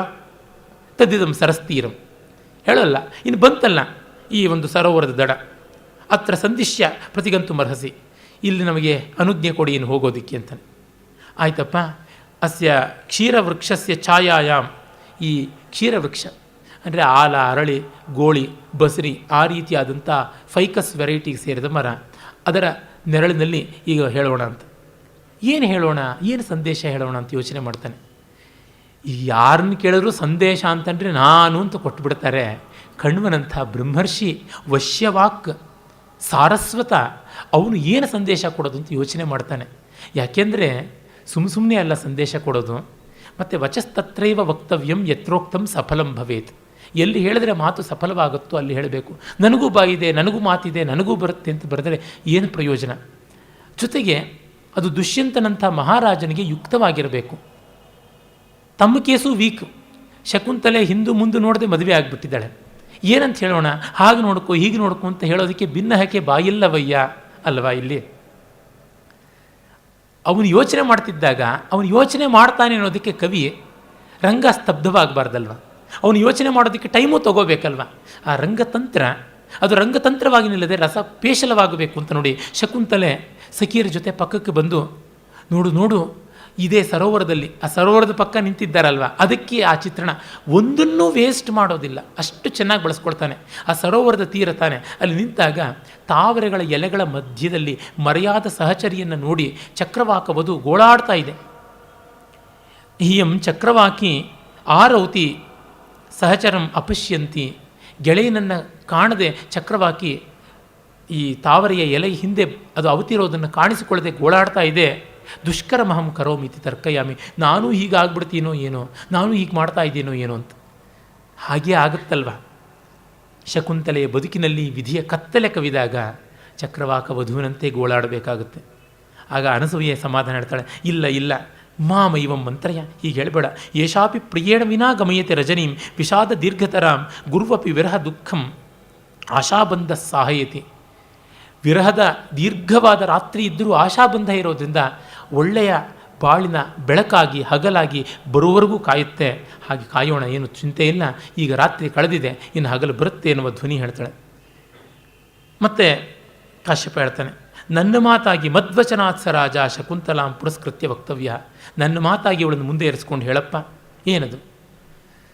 ಅಸ್ಮಾನ್ ಸಾಧು ವಿಚಿತ್ಯ ಸಂಯಮಧನಾನ್ ಉಚ್ಚೈಃ ಕುಲಂಚಾತ್ಮನಃ ತ್ವಯ್ಯಸ್ಯಾಂ ಕಥಮಪ್ಯಬಾಂಧವಕೃತಾಂ ಸ್ನೇಹ ಪ್ರವೃತ್ತಿಂಚತಾಂ ಸಾಮಾನ್ಯ ಪ್ರತಿಪತ್ತಿಪೂರ್ವಕಮಿಯಂ ದಾರೇಶು ದೃಶ್ಯಾತ್ವಯ ಭಾಗ್ಯಾಯತ್ತಮತಃ ಪರಂ ನ ಖಲು ತದ್ವಾಚ್ಯಂ ವಧೂ ಬಂಧುಭಿ. ಅಪ್ಪ, ನಮ್ಮನ್ನು ಚೆನ್ನಾಗಿ ಯೋಚನೆ ಮಾಡು, ನೋಡು, ನಿನ್ನ ಉನ್ನತವಾದ ಕುಲವನ್ನು ಯೋಚನೆ ಮಾಡು. ನಾವು ಋಷಿಗಳು, ನಾವು ಆಶ್ರಮದಲ್ಲಿರೋರು, ಅದೆಲ್ಲ ಇಲ್ಲ ಅಭಿಪ್ರೇತವಾಗುತ್ತೆ. ನಿನ್ನ ದೊಡ್ಡ ಕುಲ, ನಮ್ಮನ್ನು ಯೋಚನೆ ಮಾಡುವಂತ ಅನ್ನುವಲ್ಲಿ ನಾವು ಎಂಥವರು ಅಂತ ಬರ್ತಾ ಇದೆ. ಅದು ಹೇಳದೆಯೇ ಹೇಳಲ್ಪಟ್ಟದ್ದು. ನೀನು ಅಬಾಂಧವಕೃತ, ಯಾರೂ ಬಂಧುಗಳಿಲ್ಲದೆ ಇದ್ದಾಗ ಸ್ನೇಹ ಮಾಡಿಬಿಟ್ಟು, ಅದು ಸ್ನೇಹದ ಪ್ರವೃತ್ತಿ ಹಾಗೆಲ್ಲ ವೀಸ್ ಬ್ಲೈಂಡ್, ಅದು ಹಾಗೆ ಆಗೋದು, ಏನೂ ಮಾಡೋಕ್ಕಾಗೋಲ್ಲ. ಯಾವ ಕಾಲದ ಮದುವೆನೂ ಹೀಗೆ, ಈ ಕಾಲದ್ದಂತೂ ಹೀಗೇನೆ. ಎಂಥ ಬ್ರಾಹ್ಮ ವಿವಾಹವೋ ಗಾಂಧರ್ವ ವಿವಾಹ, all arranged marriages are love marriages in disguise. ಹೀಗಾಗಿ ಏನು ಹೇಳೋಣ, ಅದನ್ನು ಸ್ನೇಹ ಪ್ರವೃತ್ತಿ ಅಂತ ಉದಾರವಾಗಿ ಒಪ್ಪಿಕೊಳ್ಳೋದಷ್ಟೇ, ಇನ್ನೇನೂ ಅಲ್ಲ. ನಾವು ಮಗಳು ಇಷ್ಟಪಟ್ಟ ಹುಡುಗನ ಒಪ್ಪಿದ್ವಾ ಮಗಳು ಉಳಿತಾಳೆ, ಮಗ ಇಷ್ಟಪಟ್ಟ ಹುಡುಗಿಯನ್ನು ಒಪ್ಪಿದ್ವಾ ಮಗ ಉಳಿತಾನೆ, ಇಲ್ಲದೆ ಅವರು ನಮ್ಮ ಪಾಲಿಗೆ ಇಲ್ಲವಾಗ್ತಾರೆ. ಇದು ನೀತಿ. ಇನ್ನು ಸಾಮಾನ್ಯ ಪ್ರತಿಪತ್ತಿ ಪೂರ್ವಕಮಿಯಂ ದಾರೇಶು ದೃಶ್ಯಾತ್ವಯ. ನಿನಗೆ ಒಬ್ಬರೋ ಇಬ್ಬರೋ ಅಲ್ಲ, ದಾರಾಹ ಅಂತ ಹೆಂಡತಿ ಎನ್ನುವ ಶಬ್ದದಲ್ಲಿಯೇ ಬಹುವಚನ ಇದೆ, ಅದು ನಿತ್ಯ ಬಹುವಚನ. ಇನ್ನು ನಿನಗೆ ಸಾಕ್ಷಾತ್ತಾಗಿ ಬಹುವಚನೀಯವಾಗಿ ಹೆಂಡತಿಯರಿದ್ದಾರೆ, ಅವರಲ್ಲಿ ನೀನು ಇವಳನ್ನು ಸಾಮಾನ್ಯವಾಗಿ ನೋಡ್ಕೊಂತ. ಇನ್ನೊಂದು ಮಾನ್ಯ ಪ್ರತಿಪತ್ತಿ ಪೂರ್ವಕಂ, ಮಾನ್ಯಳಾಗಿರುವಂತೆ ನೋಡ್ಕೊ. ಸಾ ಮಾ ಅನ್ಯ, ಅವಳು ನಾನು ಬೇರೆ ಅಲ್ಲ. ಮಾಂ ಅಂತ ನಮಗೆ ಗೊತ್ತಾಗುತ್ತೆ. ಅಹಂ ಆವ ಅಂಬಯಂ ಮಾಮ್ಮ ದ್ವಿತೀಯ ವಿಭಕ್ತಿಯಲ್ಲಿ. ಸಾ ಮಾಂ, ಅವಳು ನನ್ನನ್ನು ಅನ್ಯಳಲ್ಲ, ನನ್ನಿಂದ ಅನ್ಯಳಲ್ಲ ಅನ್ನುವಂತೆ ನೋಡ್ಕೊ. ಮತ್ತು ಸಾ ಮಾ ಅನ್ಯ, ಅವಳು ಬೇರೆ ಯಾರೂ ಅಲ್ಲಪ್ಪ, ಹೊರಗಿನವಳು ಅಂತ ನೋಡಬೇಡ. ಅರ್ಧೋವಾ ಯೇಷ ಆತ್ಮನಃ ಯತ್ಪತ್ನಿ ಅಂತ ನೋಡು. ಇದಿಷ್ಟು 4 ಅರ್ಥ ನನಗೆ ಇದುವರೆಗೂ ಹೊಳೆದಿದ್ದು, ಈಗ ಹೊಳಿತಾ ಇದೆ. ಸಾ ಮಾ, ಅವಳು ಲಕ್ಷ್ಮೀನಯ್ಯ, ಮನೆಗೆ ಲಕ್ಷ್ಮಿ, ಎಂ ಗೇಹೇ ಲಕ್ಷ್ಮಿ ಅನ್ನುವಂಥದ್ದು. ಮಾ ಅಂದರೆ ಲಕ್ಷ್ಮಿ ಅಂತ. ಹಾಗಾಗಿ ಸಾ ಮಾ ಅನ್ಯ ಪ್ರತಿಪತ್ತಿ ಪೂರ್ವಕಂ ಅಂದರೆ ಅನ್ಯತಮವಾದ ಶ್ರೇಷ್ಠವಾದ ರೀತಿಯಲ್ಲಿ ನೀನು ನೋಡ್ಕೊಳ್ಬೇಕು, ಲಕ್ಷ್ಮಿಯಂತೆ ನೋಡ್ಕೊಳ್ಬೇಕು ಅನ್ನುವ ಅರ್ಥವೂ ಬರುತ್ತೆ. ಇಷ್ಟು 5 ಅರ್ಥಗಳು ನನಗೆ ಈ ಹೊತ್ತಿಗೆ ಕಾಣಿಸುವುದು. ಇದುವರೆಗೂ 4 ಅರ್ಥ ಅಂತ ಅಂದುಕೋತಾ ಇದ್ದೆ, ಈಗ 5ನೇ ಅರ್ಥ ಕೂಡ ಸೇರ್ಕೋತಾ ಇದೆ. ನೀನು ನೋಡಬೇಕು, ಭಾಗ್ಯ ಆಯತ್ತ ಮತಃ ಪರಂ. ಇನ್ನು ಮಿಕ್ಕಿದ್ದು ಅವಳ ಭಾಗ್ಯಕ್ಕೆ, ಭಾಗ್ಯ ಆಯತ್ತ, ಅವಳ ಭಾಗ್ಯ ದೇವತೆಗೆ ಸಂಬಂಧಪಟ್ಟಿದ್ದು. ನಕಲು ತದ್ವಾಚ್ಯಂ ವಧೂ ಬಂಧುಭಿ, ವಧುವಿನ ಪಕ್ಷದವರು ಹೀಗೆ ಹಾಗೆ ಅಂತೆಲ್ಲ ಕ್ಲಾಸಸ್ ಹಾಕೋ ಹಾಗಿಲ್ಲ ಅಂತ. ಈಗಂತೂ ಕಾನೂನು ಕುರುಡಾಗಿ ಹೆಣ್ಣಿನ ಪಕ್ಷಕ್ಕೆ ಬಂದುಬಿಟ್ಟಿದೆ. ಏನು ಮಿಸುಕಾಡಿದ್ರೂ ಕೂಡ ಡೌರಿ ಡೆತ್ ಕೇಸಲ್ಲಿ ಬುಕ್ ಮಾಡ್ತೀವಿ, ಡೌರಿ ಹ್ಯಾರಾಸ್ಮೆಂಟ್ ಕೇಸಲ್ಲಿ ಬುಕ್ ಮಾಡ್ತೀವಿ ಅಂತ ಸಂಸಾರಗಳೆಲ್ಲ ಕೂಡ ಮಿನ್ಸಾರ, ಎಲೆಕ್ಟ್ರಿಫಿಕೇಷನ್, ಶಾಕಿಂಗ್ ಆಗಿಬಿಟ್ಟಿದೆ. ಇದು ಎಂಥ ಅನ್ಯಾಯ. ಹೀಗೆ ನೋಡಿದಾಗ ವಧು ಬಂಧುಗಳು ಈ ಥರ ಮಾತು ಹೇಳೋದು ಉಂಟಾ ಅಂತ ಹೇಳದೇ ಇರುವಂಥ ಒಂದು ನಮ್ರತೆ ಇದೆಯಲ್ಲ. ಯಾವ ಬಾಂಧವ್ಯವೂ ಉಳಿಯೋದು ಬಿಟ್ಟಾಗಲೇ ಹೊರತು ಹಿಡ್ಕೊಂಡಾಗಲ್ಲ. ಕೊಟ್ಟು ಬಿಟ್ಟು ಮಾಡೋದು ಅಂತೀವಲ್ಲ, ಉದಾರವಾಗಿ ನಾವು ಬಿಡಬೇಕು. Give him A long rope ಅಂತೀವಲ್ಲ ಇಂಗ್ಲೀಷ್ನಲ್ಲಿ, ಆ ತರಹ ನಾವು ಹೇಳುವಂಥದ್ದಲ್ಲಪ್ಪ. ನಿನಗೆ ಹೀಗೆ ನೋಡ್ಕೊ ಹಾಗೆ ನೋಡ್ಕೊ ಅಂತಂದರೆ ಅದು ಮದುವೆ ಅಲ್ಲ, ಕಾಂಟ್ರ್ಯಾಕ್ಟ್ ಆಗುತ್ತೆ. ಅದು ಎಂಥದ್ದು ಗೃಹೀತ ಸಂದೇಶ ಆಯಿತು ಅಂತಂತಾನೆ. ಆಮೇಲೆ ದುಷ್ಯಂತನಿಗೆ ಮಾತ್ರ ಸಂದೇಶ ಕಳಿಸ್ಕೊಟ್ಟಿದ್ರೆ ಕಣ್ವರು ಈ ಕಾಲದ ಖದೀಮರಾದ ಕನ್ಯಾಪಿತರಂತೆ ಆಗ್ತಾಯಿದ್ರು. ಅಳಿಯನ್ನು ಹೆರಾಜ್ ಮಾಡೋಕ್ಕೆ ಎಷ್ಟೋ ಸರ್ತಿ ಹುಟ್ಟಿರ್ತಾರೆ, ಅಥವಾ ಎಷ್ಟೋ ಜನ ಸೊಸೆಯನ್ನು ಹಿಂಸೆ ಮಾಡೋಕ್ಕೆ ಹುಟ್ಟಿರ್ತಾರೆ. ಹಾಗಲ್ಲ, ಇವರು ಎರಡೂ ಕಡೆಯನ್ನು ನೋಡುವಂಥ ಸಮದರ್ಶಿಗಳಾದಂಥ ಜ್ಞಾನಿಗಳು, ಪ್ರಾಜ್ಞರು. ವತ್ಸೆ ತ್ವಮಿದಾನಿಂ ಅನುಶಾಸನೀಯಾಸಿ, ನಿನಗೀಗ ನಾನು ಪಾಠ ಹೇಳಬೇಕಾಗಿದೆಯಮ್ಮ. ಇದಕ್ಕೆ ಎಸ್ ವಿ ರಂಗಣ್ಣನವರು ಆಕ್ಷೇಪ ಮಾಡ್ತಾರೆ, ಈಗೆಂಥ ಉಪದೇಶ ಅಂತ. ಕಾಳಿದಾಸ ಒಂದು ಸಾನೆಟ್ ಬರೆಯೋಕ್ಕಲ್ಲ ಹೊರಟದ್ದು, ಒಂದು ನಾಟಕ ಬರೆಯೋಕ್ಕೆ ಹೊರಟದ್ದು, ಒಂದು ಸಮಗ್ರ ಜೀವನದ ಸರ್ವಸ್ವವನ್ನು ತೋರಿಸೋಕೆ ಹೊರಟಿದ್ದು. ಎಲ್ಲ ಬರಬೇಕಲ್ವ. ಅವರಷ್ಟು ಕೊಂಡಾಡ್ತಾರೆ ಶೇಕ್ಸ್ಪಿಯರ್ನ. ಹ್ಯಾಮ್ಲೆಟ್ನಲ್ಲಿ ಪ್ಲೇ ವಿತಿನ್ ಪ್ಲೇ ಗರ್ಭಾಂಕ ಬರುತ್ತೆ, ಅಲ್ಲಿ ನಾಟಕದ ಒಳಗೆ ಬರುವ ನಾಟಕಕ್ಕೆ ಎಷ್ಟು ಉಪದೇಶಗಳು ಬರುತ್ತೆ. ಅವ್ರ ನಟರು ಹೇಗಿರಬೇಕು, ಮತ್ತೊಂದು ಹೇಗಿರಬೇಕು ಅಂತೆಲ್ಲ ಹ್ಯಾಮ್ಲೆಟ್ ಹೇಳ್ತಾನೆ. ಅಷ್ಟೇ ಯಾಕೆ, ನಟರು ಹೇಗೆ ಮಾತಾಡಬೇಕು ಏನು ಅನ್ನೋದಕ್ಕೆ ಮಿಡ್ಸಮರ್ ನೈಟ್ಸ್ ಡ್ರೀಮ್ನಲ್ಲಿ ಅಲ್ಲಿ ಬೆಳ್ಳುಳ್ಳಿ ತಿನ್ನಬೇಡ, I have to speak sweetly ಅಂತೆಲ್ಲ ಬರುತ್ತೆ. ತಮಾಷೆಗೆ ತಮಾಷೆ, ಶೇಕ್ಸ್ಪಿಯರ್ನ ಆಕ್ಷೇಪ ಮಾಡೋದಲ್ಲ, ಅದು ಇರಬೇಕು ಕಾವ್ಯದಲ್ಲಿ, ನಾಟಕದಲ್ಲಿ ಅದು ಇರಬೇಕು. ಇವರು ಬೇಡ ಅಂತ ಅಂದ್ಕೊಂಡ್ಬಿಟ್ರೆ ಅಯ್ಯೋ ತುಂಬ ತುಂಬ ಅವಿವೇಕ ಆಗಿಬಿಡುತ್ತೆ. ಇಲ್ಲಿ ಅಂಥ ಉಪದೇಶವಲ್ಲ, ಸಹಜವಾಗಿ ಬರುತ್ತೆ. ಮತ್ತು ಅವರು ಭಾವಶಬಲಿತರಾಗಿ ಸೆಂಟಿಮೆಂಟಲ್ಲಾಗಿ ಗೋಳಾಡುವ ಕಪಿಗಳಲ್ಲ, ಕನ್ಯಾಪಿತರುಗಳಲ್ಲ, ಧೀರರು, ಸ್ಥಿತಪ್ರಜ್ಞರು. ಅದು ನಮಗೆ ಗೊತ್ತಾಗುತ್ತೆ. ಅದರಿಂದ ಅವರು ಪ್ರೀತಿಗೆ ಪ್ರೀತಿ, ಉಪದೇಶಕ್ಕೆ ಉಪದೇಶ, ಎಚ್ಚರಿಕೆಗೆ ಎಚ್ಚರಿಕೆ, ಆತ್ಮೀಯತೆಗೆ ಆತ್ಮೀಯತೆ, ಎಲ್ಲಕ್ಕೂ ಅವಕಾಶ ಇದೆ. ಹಾಗಿರುವುದರಿಂದ ಅವರು ಹೇಳ್ತಾರೆ, ಶಾರಂಗರವ ಹೇಳ್ತಾನೆ, ಅವರು ಮತ್ತೆ ಹೇಳ್ತಾರೆ, ನಾನು ನಿನಗೆ ಹೆಣ್ಣಿಗೆ ಉಪದೇಶ ಹೇಗೆ, ಗಂಡನ ಮನೆಗೆ ಹೋಗುವ ಹೆಣ್ಣಿಗೆ ಗರತಿಯಾಗೋದಕ್ಕೆ ಉಪದೇಶ ಹೇಗೆ ಮಾಡೋದು ಅಂತ ಪ್ರಶ್ನೆ ಎತ್ತಬಹುದಲ್ಲ. ಅದಕ್ಕೆ ಅವರೇ ಹೇಳ್ತಾರೆ, ವನೌಕಸೋಪಿ ಲೌಕಿಕ ಜ್ಞಾವಯಂ, ನಾವು ಕಾಡಿನವರಾದರೂ ಲೋಕ ಬಲ್ಲವರು ಅಂತ. ಅದಕ್ಕೆ ಶಾರಂಗರವ ಅವನಿಗೆ ಎಂಥ ಕಾನ್ಫಿಡೆನ್ಸ್ ನೋಡಿ, ವೆರಿ ಕಾನ್ಫಿಡೆಂಟ್ ಕ್ಯಾರೆಕ್ಟರ್, ಒಂದು ಮಟ್ಟದ ಅರೋಗ್ಯನ್ಸ್ ಅಂತಲೂ ಹೇಳ್ಬೋದಾಗಿದೆ. ನ ಖಲು ಧೀಮತಾಂ ಕಶ್ಚಿದ ವಿಷಯೋ ನಾಮ, ಧೀಮಂತರಿಗೆ ಅಜ್ಞಾತ ವಿಷಯ ಅನ್ನುವುದೇ ಇಲ್ಲವಲ್ಲ ಅಂತ ತನ್ನ ಗುರುವನ್ನು ಸಪೋರ್ಟ್ ಮಾಡ್ತಾನೆ. ನೀನು ಹೇಗಿರಬೇಕು ಅಂದರೆ, ಶುಶ್ರೂಷಸ್ವ ಗುರೂನ್ ಪ್ರಿಯಸಖಿ ವೃತ್ತಿಂ ಸಪತ್ನೀ ಜನೆ ಭರ್ತುರ್ವಿಪ್ರಕೃತಾಪಿ ರೋಷಣತೆಯ ಮಸ್ಮ ಪ್ರತೀಪಂಗಮ ಭೂಯಿಷ್ಠಂ ಭವ ದಕ್ಷಿಣಾ ಪರಿಜನೆ ಭಾಗ್ಯೇಶ್ವನುತ್ಸ್ವೇಕಿನಿ ಯಾಂತ್ಯೇವಂ ಗೃಹಿಣೀ ಪದಂ ಯುವತಯೋ ವಾಮ ಕುಲಸ್ಯಾಧಯ. ನೀನು ಗಂಡನ ಮನೆಗೆ ಹೋದರೆ ದೊಡ್ಡವರನ್ನು ಗೌರವಿಸು ಮೊದಲು. ಗೌರವಾರ್ಹರಿಗೆ ಅಗೌರವ ತೋರಿಸಬಾರ್ದು. ಪೂಜ್ಯ ಪೂಜಾ ವ್ಯತಿಕ್ರಮ, ಇದೇ ಮಾತು, ಇದೇ phrase first for that matter ಸಂಸ್ಕೃತದಲ್ಲಿ ಬಂದದ್ದು. ರಘುವಂಶದಲ್ಲಿ ಮೊದಲನೇ ಸರ್ಗದಲ್ಲಿ ಹೇಳ್ತಾನೆ, ಪೂಜ್ಯ ಪೂಜಾ ವ್ಯತಿಕ್ರಮದ ಫಲ ಏನಾಯಿತು, ಕಾಮಧೇನು ಶಾಪ ಕೊಡ್ತು ದಿಲೀಪನಿಗೆ ಅಂತ. ನೀನು ಗುರುಗಳನ್ನು ದೊಡ್ಡವರನ್ನು ಗೌರವಿಸದೆ ಹೋಗಿದ್ದರಿಂದ ಬಂದಿದೆಯಲ್ಲಮ್ಮ ಶಾಪ ದುರ್ವಾಸನದು ಅನ್ನುವುದು ಒಂದು ಧ್ವನಿ ಉಂಟು. ಮತ್ತು ಸಪತ್ನಿ ಜನೆ, ನಿನ್ನ ಸಪತ್ನಿಯರು ಯಾರಿದ್ದಾರೆ, ಕೋವೈವ್ಸ್, ಸವತಿಯರ ಹತ್ರ ಪ್ರಿಯ ಸಖಿಯಾಗಿರು, ಅವರಿಗೆ ಕಾಂಪಿಟೇಟರ್ ಆಗಬೇಡ, ಕೋಆಪರೇಟಿವ್ ಆಗಿರಬೇಕಾದದ್ದು ಅಂತ. ತಗಾದೆ ಅಲ್ಲ ನಿನಗೆ ಬೇಕಾಗಿರ್ತಕ್ಕಂಥದ್ದು. ಭರ್ತುರ್ವಿಪ್ರಕೃತಾಪಿ, ಗಂಡ ಮುನಿಸ್ಕೊಂಡ್ರು ರೋಷಣತೆಯ ಕೋಪ ಮಾಡಿಕೊಂಡು ಅವನಿಗೆ ನೀನು ವಿರೋಧಿನಿ ಆಗಬೇಡ ಅಂತ. ಅಂದರೆ ಇದು ಇವಳಿಗೆ ಮಾತ್ರನ, ಅಲ್ಲಿ ಹೇಳಿಲ್ವ ಅವನಿಗೆ ಸಾಮಾನ್ಯ ಪ್ರತಿಪತ್ತಿಪೂರ್ವಕಂ ದಾರೇಶು ದೃಶ್ಯ ಅಂತ ಅವನಿಗೂ ಹೇಳಿದಂತೆ, ಅವನು ನಿನ್ನ ತಲೆ ಮೇಲೆ ಮೆರೆಸಬೇಕು ಅಂತ ಹೇಳಿದ್ದೀನಿ ಅಂತ ನೀನು ತಲೆ ಮೇಲೆ ಹೋಗಿ ಕೂತ್ಕೋಬಾರ್ದು. ಎರಡೂ ಕಡೆಯಲ್ಲಿ ತೋರಿಸ್ತಾರೆ, ಅವನು ಗೌರವಿಸ್ತಾನೆ ಹಾಗೆ ಅಂತ ನೀನು ಡಿಮ್ಯಾಂಡ್ ಮಾಡಬಾರ್ದು. ಅದು ತುಂಬ ಮುಖ್ಯ. You should command respect, you should not demand. ಭೂಯಿಷ್ಠಂಭವ ದಕ್ಷಿಣಾ ಪರಿಜನೆ, ಇವರು ಕೆಲಸಗಾರರೇ ಇಲ್ಲದ ವಾತಾವರಣದಲ್ಲಿದ್ದವರು ಆದರೂ ಹೇಳ್ತಾರೆ, ಸೇವಕರಿಗೆ ನೀನು ಉದಾರಿಯಾಗಿರು ಅಂತ. ಎಷ್ಟೋ ಬಾರಿ ದೊಡ್ಡವರು ಒಂದು ಒಳ್ಳೆ ಕೆಟ್ಟ ಗಾದೆ ಇದೆ, ಉಚ್ಚೆಯಲ್ಲಿ ಮೀನು ಹಿಡಿಯೋದು ಅಂತ, ಹಾಗೆ ಮಾಡ್ತಾರೆ. ಆ ಥರ ಆಗಬಾರ್ದು. ದೊಡ್ಡ ರೀತಿಯಲ್ಲಿ ಮ್ಯಾಗ್ನಾನಿಮಿಟಿಯಿಂದ ನಡ್ಕೊಳ್ಬೇಕಾಗತ್ತೆ. ಹಾಗೆ ಮಾಡದೇ ಇದ್ದರೆ ಒಬ್ಬ ಕೆಲಸಗಾರರಿಗೆ ಪಾಪ ಇನ್ನೆಷ್ಟು ತಾನೇ ದೊಡ್ಡ ತಾನೇ ಇರೋಕ್ಕೆ ಸಾಧ್ಯ. ಹೊಟ್ಟೆಗೆ ಒದ್ದಾಡ್ತಾ ಇದ್ದವರಿಗೆ ನೀನು ಆ ಮೌಲ್ಯ ಇಲ್ಲ ಈ ಮೌಲ್ಯ ಇಲ್ಲ ಅಂತಂದರೆ, ಕೊಡೋದು 25 ರೂಪಾಯಿ ದಕ್ಷಿಣೆ ಪುರೋಹಿತನಿಗೆ, ಅವನು ಬೃಹಸ್ಪತಿ ಥರ ಇರಬೇಕು ಅಂದರೆ ಹೇಗಿರೋದಕ್ಕೆ ಸಾಧ್ಯ? ಕಂತೆಗೆ ತಕ್ಕ ಬಂತೆ ಆ ಥರವೇ ಇರ್ತಾನೆ. 25 ರೂಪಾಯಿ ಕೊಟ್ಟರೆ ಕ್ಷೌರಕ್ಕೆ ಬರ್ತಕ್ಕಂಥ ಹಜಾಮ ಯಾವ ಥರ ಇರ್ತಾನೋ ಆ ಥರ ಅವನು ಇರ್ತಾನೆ.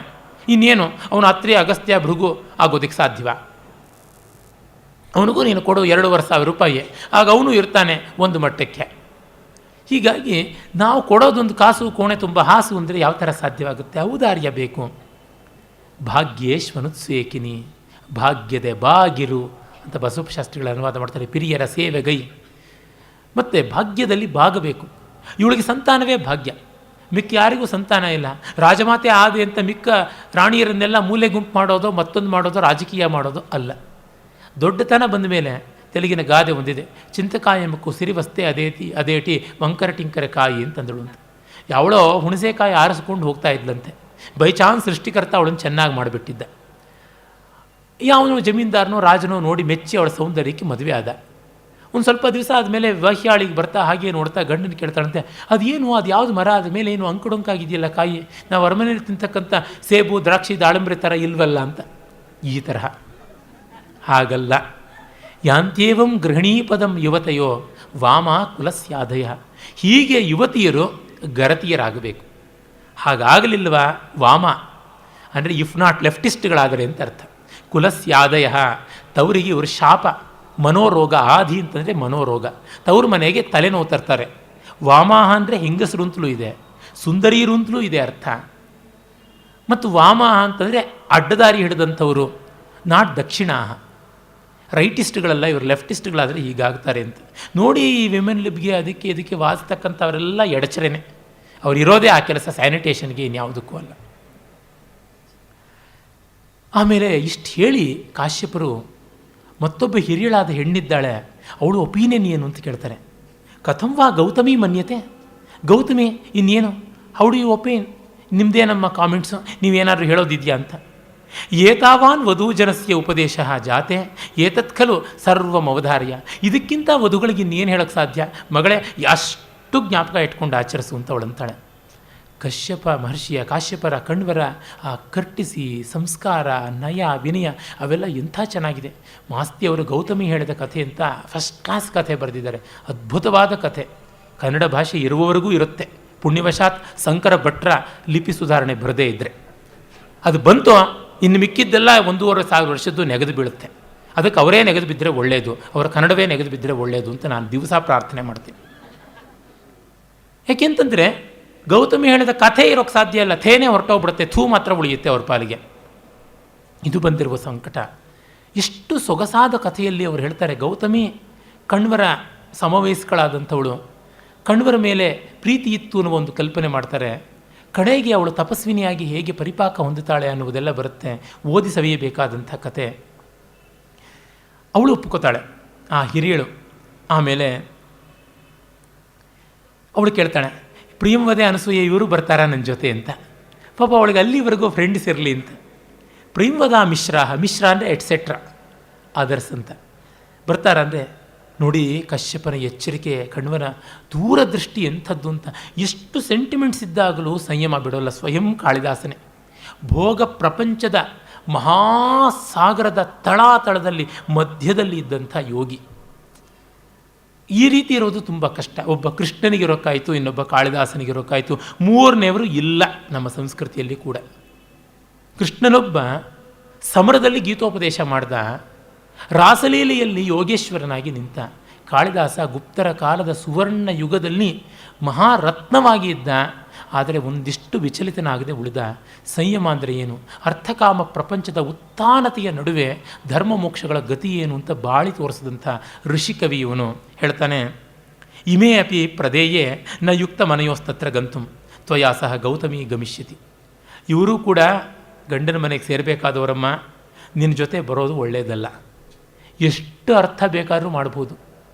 ಇವರು ಪಟ್ಟಣಕ್ಕೆ ಬಂದರೆ ದುಷ್ಯಂತಂತರ ಮತ್ತೊಬ್ಬ ಪಶ್ಯಂತಾನೋ ಇನ್ನೊಬ್ಬ ಪ್ರೇಕ್ಷಂತಾನೋ ಸಿಕ್ಬೋದು. ಇವರು ಅಲ್ಲಿಗೆ ಹೋಗ್ಬೋದು.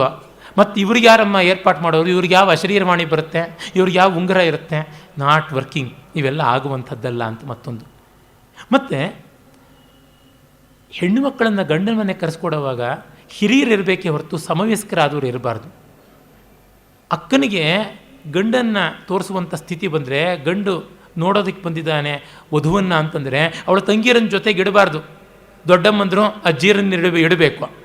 ಕಾಂಟ್ರಾಸ್ಟಿಂದ ಚೆನ್ನಾಗಿ ಕಾಣಿಸ್ತಾರೆ. ಅಕ್ಕನಿಂತ ತಂಗಿನೇ ಮೇಲೊಂದು ಬಿಟ್ಟರೆ ಎಂಥ ಎಡವಟ್ಟಾಗುತ್ತೆ. ಆ ಕಾಲದಲ್ಲಿ ಏನೋ ಚೆನ್ನಾಗಿ ಕಾಣಿಸ್ಬಿಟ್ಟಿದ್ದಾಳೆ ಶಕುಂತಲೆ. ಈಗ ಶಕುಂತಲೆಗೂ ಸ್ವಲ್ಪ ಮೈ ಬಂದಿದೆ, ಬಸರಿ ಆಗಿದ್ದಾಳೆ, ಚಿಂತೆಯಲ್ಲಿ ಸ್ವಲ್ಪ ಮುಖಾನು ಸಪ್ಪಗಾಗಿದೆ, ಕಣ್ಣಿನ ಸುತ್ತಲೂ ರಿಂಗ್ಸ್ ಬಂದಿರಬಹುದು ಪಾಪ ಚಿಂತೆಯಿಂದ ನಿದ್ರೆಗೆಟ್ಟು.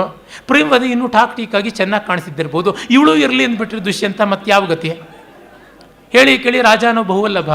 ಎಷ್ಟೆಲ್ಲ ಪ್ರಾಬ್ಲಮ್ಸ್ ಇದೆ ನೋಡಿ. ಆ ದೂರದೃಷ್ಟಿ ಅನ್ನೋದು ಅದನ್ನು ಬಾಯ್ಬಿಟ್ಟು ಹೇಳಬಾರ್ದು.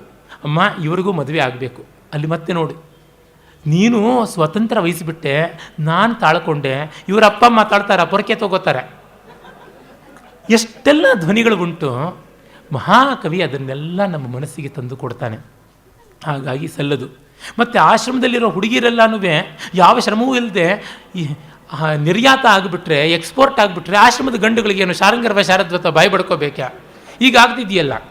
Fortunately thanks to the recession software ಹುಡುಗರು ದಮ್ಮಯ್ಯ ಬೇಡ ಅಂತ ಇದ್ದಾರೆ. ಅದಕ್ಕೆ ಮುಂಚೆ ನಮ್ಮ ಹವ್ಯಕರ ಹುಡುಗರನ್ನು ಕೇಳಿ ಪಾಪ ಒಂಟಿ ಕಾಲಲ್ಲಿ ಪಂಚಾಗ್ನಿಗಳ ಮಧ್ಯೆ ತಪಸ್ಸು ಮಾಡ್ತಾ ಇದ್ದಾರೆ, ಏನೋ ಒಂದು ಹೆಣ್ಣು ಅನ್ನೋದು ಸಿಕ್ಕಿದ್ರೆ ಸಾಕು ಅಂತ. ಈ ಥರದ್ದು 1000 ಪ್ರಾಬ್ಲಮ್ಸ್ ಉಂಟು. ಅವೆಲ್ಲ ಕೂಡ ಒಂದು ಮಾತಲ್ಲಿ ಇಡ್ತಾನೆ. ಈಗಲೂ ಕಾಳಿದಾಸ ಸಂಗತನಾಗ್ತಾನೆ ಎನ್ನುವುದು ಇಂಥದ್ರೊಳಗೆ. ಪಟ್ಟಣದ ಲೋಭ ಪ್ರಲೋಭನೆ ಸೌಂದರ್ಯ ಬೆಳಗು ಭಿನ್ನಾಣಕ್ಕೆ ಇವರು ತುತ್ತಾಗಬಾರ್ದು. ಈಗೇನೋ ಅವ್ರು ದುಷ್ಯಂತನ ನೋಡಿದಾರಷ್ಟೇ, ಇನ್ಯಾರನ್ನೂ ನೋಡಿಲ್ಲ. ಅವರಲ್ಲಿ ನೋಡಿಬಿಟ್ಟು ಇಲ್ಲ ನಾವಿಲ್ಲೇ ಇದ್ದು ಬಿಡ್ತೀವಿ ಅಂದ್ಬಿಟ್ರೆ, ಗೌತಮಿ ನೀನು ಹೋಗು, ನಾವು ಶಕುಂತಲೆಗೆ ಬಾಣಂತನ ಮಾಡಿಬಿಟ್ಟು ಬರ್ತೀವಿ ಅಂತಂದರೆ ಎಷ್ಟೆಲ್ಲ ಕಷ್ಟ ಇದೆ. ಅಂದರೆ ಇದು ನೋಡೋಕ್ಕೆ ಈಗ ನಗುವಂತೆ ಕಾಣಬಹುದು, ಆದರೆ ಎಷ್ಟು ಗುರುವಾದಂಥ ಸಂದರ್ಭ. ಅವಳಿಗೆ ಗೊತ್ತಾಯಿತು, ಶಿ ಗಾಟ್ ಇಟ್ ಅಷ್ಟೇ. ಆಮೇಲೆ ಅವಳು ಹೇಳ್ತಾಳೆ, ತಾತಸ್ಯ ಅಂಕಾತ್ ಪರಿಭ್ರಷ್ಟ ಮಲಯ ಪರ್ವತೋನ್ಮೂಲಿತ ಚಂದನಲತೇವ ದೇಶಾಂತರೇ ಜೀವಿತಂ ಧಾರಯಿಷ್ಯಾಮಿ ಕಥಮಿದಾನೀಂ ಧಾರಯಿಷ್ಯಾಮಿ. ಅಪ್ಪ ನಿನ್ನ ತೊಡೆ ಬಿಟ್ಟು ಹೋಗ್ತಾ ಇದ್ದೀನಿ, ಮಲಯ ಪರ್ವತ ಬಿಟ್ಟು ಚಂದನಲತೆ ಇನ್ನೆಲ್ಲೋ ದೇಶಾಂತರದಲ್ಲಿರುವಂತೆ ಹೇಗಪ್ಪ ಇರಲಿ ಅಂತಾಳೆ. ವತ್ಸೆ ಕಿಮೇವಂ ಕಾತರಾಸಿ ನೀನು ಯಾಕಮ್ಮ ಈ ಕಾತರವಾಗಿದ್ದೀಯಾ? ಅಭಿಜನವತೋ ಭರ್ತು ಶ್ಲಾಘ್ಯೆ ಸ್ಥಿತ ಗೃಹಿಣೀಪದೇ ವಿಭವ ಗುರುಭಿ ಕೃತ್ಯೇ ತಸ್ಯ ಪ್ರತಿಕ್ಷಣ ಮಾಕುಲ ತನಯ ಮಚಿರಾತ್ ಪ್ರಾಚೀ ವರ್ಕಂ ಪ್ರಸೂಯ ಚ ಪಾವನಂ ಮಮ ವಿರಹಜಾಂ ವತ್ಸೆ ನತ್ವಂ ಶುಚಂ ಗಣಯಿಷ್ಯಸಿ.